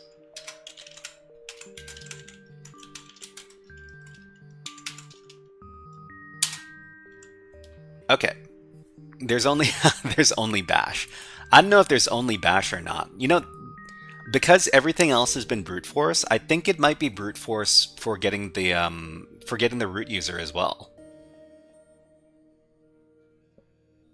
But not entirely sure. Okay. So there's ads running on Twitch, so we'll run them on YouTube. Interesting files mounted.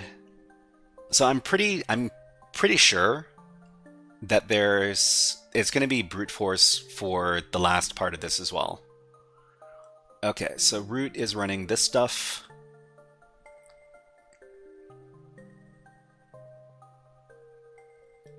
Different processes executed during 1 minute. Interesting is lower number of repetitions. We need to wait for this to come back. So I guess what we could do is we could try using the suforce rock you, yeah. I think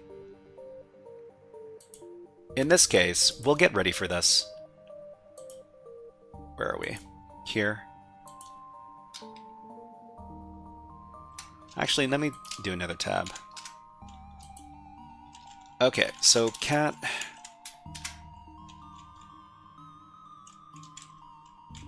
user share wordless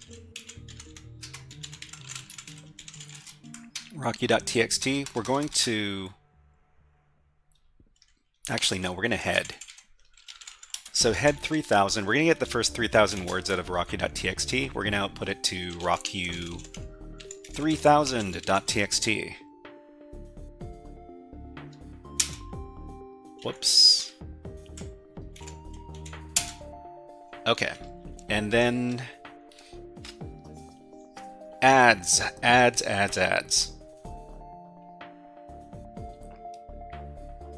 So let's see, MC25, I think setlist had rocku pre-split into multiple files.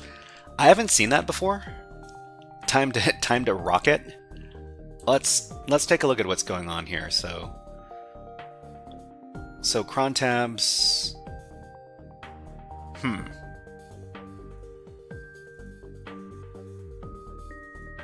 Scrub e2 scrub all php.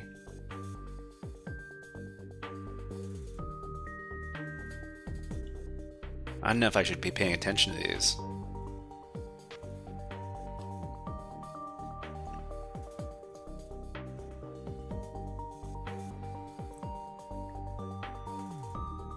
Yeah, rock you. Well, I mean, I'm just gonna look through the rest of this output here. You can log in as Balutin using password Estrella. Brute forcing user root, brute forcing user Balutin. So if you run if you run if you run linps with certain arguments, it'll try doing brute forcing attacks. So in this case, it tried brute forcing. So it did top 200 passwords. Okay. So it was able to brute force our current user. That's good.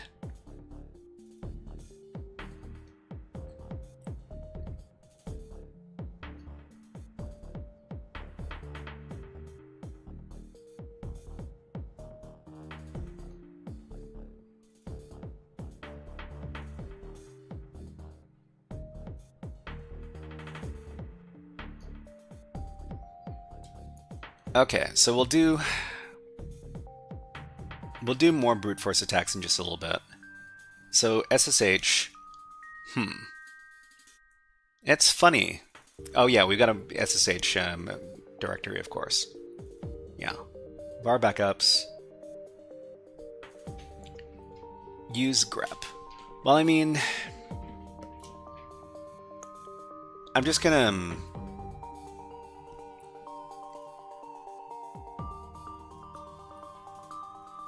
Okay, so we're going to set up our brute force attack over here. So we got our RockU 3000 file over here. I think we can put this directly in the clipboard, right? So it's something, I think it's called like xclip. Xclip selection, yeah. So we're gonna put RockU 3000. You know, just for fun, I'm gonna do 5,000 words instead, because something tells me that we're gonna need a slightly bigger list.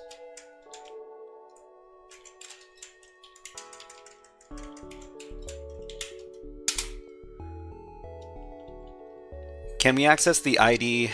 I mean, the private key, we're already working as that user, so we don't need to get access as them. We already have access. Okay, so we're going to do xclip and then put all of the contents of RockU 5000. Okay, and then we're going to create the thing over here.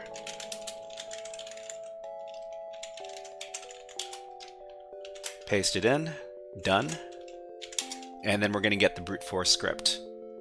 The brute force script that we're going to be using is called suforce, and it's made by another Spanish-speaking user called Datasec. Datasec is really big in the Vulnix on the Vulnix website. Quasimplacent says what? Sleevers says, I thought you ended stream a long time ago. No worries, no worries. Learned malware dev for a while, 2 months, then left everything. Quasim plays. I'm not too sure if I saw your previous message or not. But malware dev. Malware dev, where are you learning about malware dev? Okay, so the script is over here. Let me go ahead and copy it. And then we'll create it on the system here.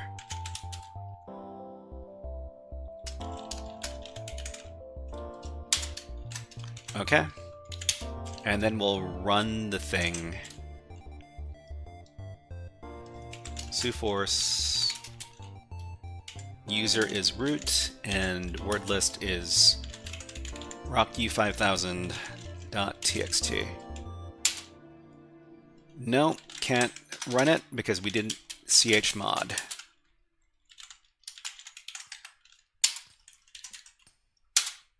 Okay. What? What happened? The password is RockU? The password for root is RockU?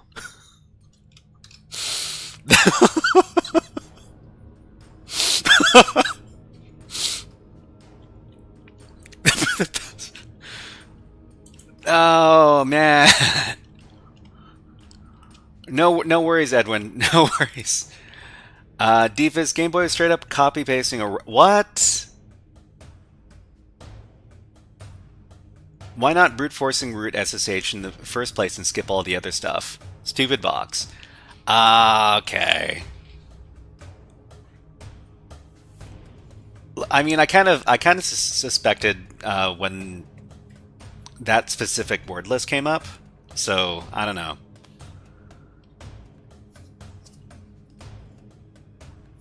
Anyways, but RawQ, yeah. I mean, the thing is that I kind of guessed that it was probably going to be brute force for this part as well, because everything else was brute force. It's like there are 4 different brute forces that we did on this box. So KenBX says, I always set my passwords to *****. It drives him nuts.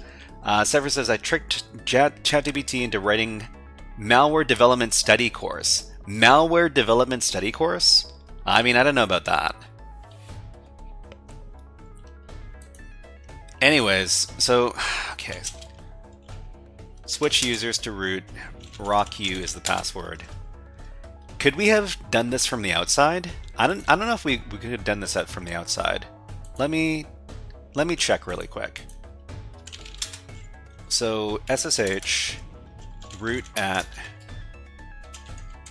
It's probably configured that so that you can't log in as the root user.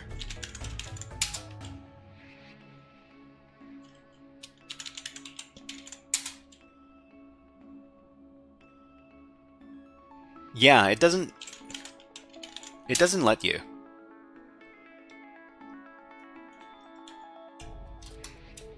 It doesn't let you log in as root. So you do need to break in order to do the brute force attack. So let's see, that's basically what half of OSEP is. Oh, yeah, OSEP is the binary hacking certification, right?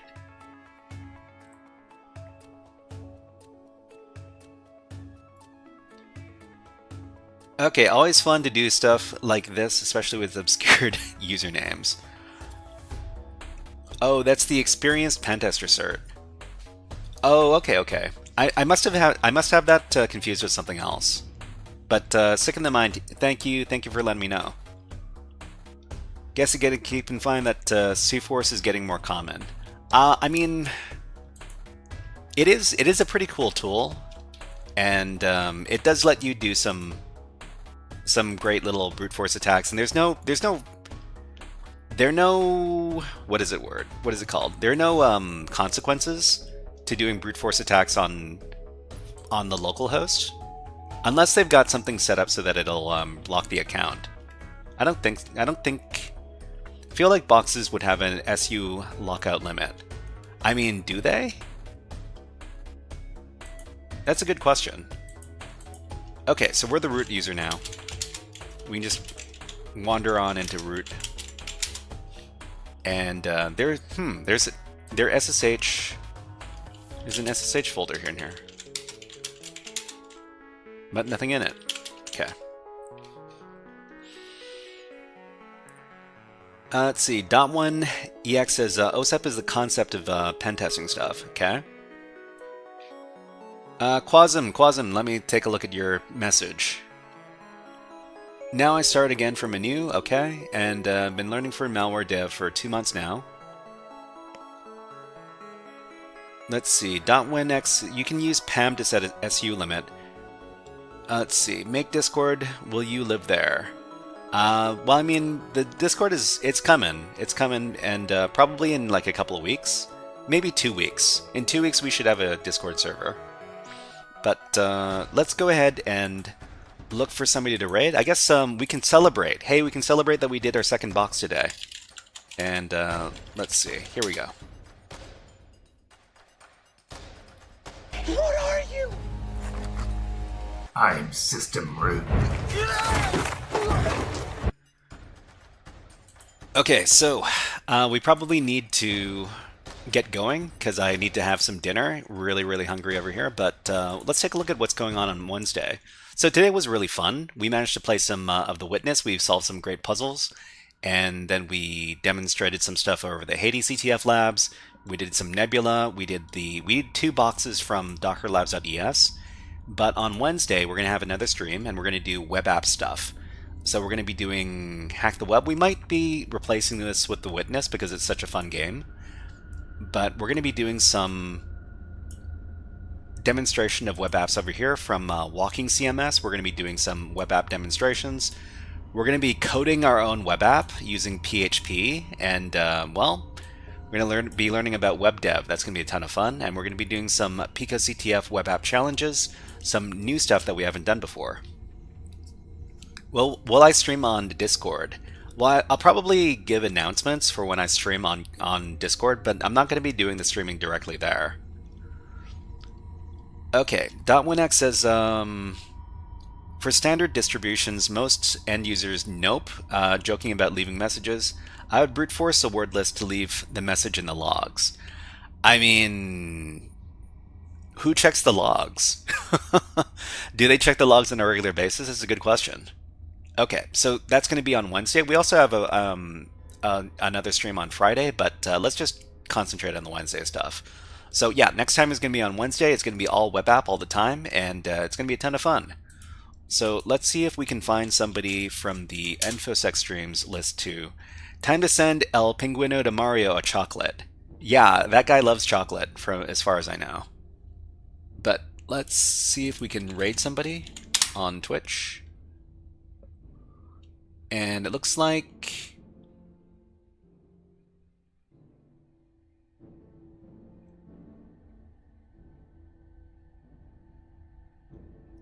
let's go ahead and raid into Moohoodles. So Moohoodles is a Twitch streamer who likes to do stuff about space. And let's check out her stream right now. MC25 says,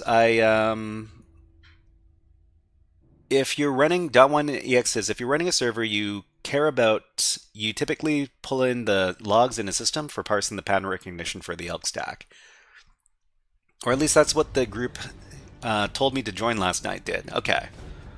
Alright, so let's go ahead and raid into Moohoodles. When you arrive at Moohoodles channel, let us know. Please give this message over here, OSFrog, hip hop, hack, OSFrog. Just like this. I'd really appreciate it if you left this message when you get there. Thank you very much. Okay, let's start the raid. How do you spell that name?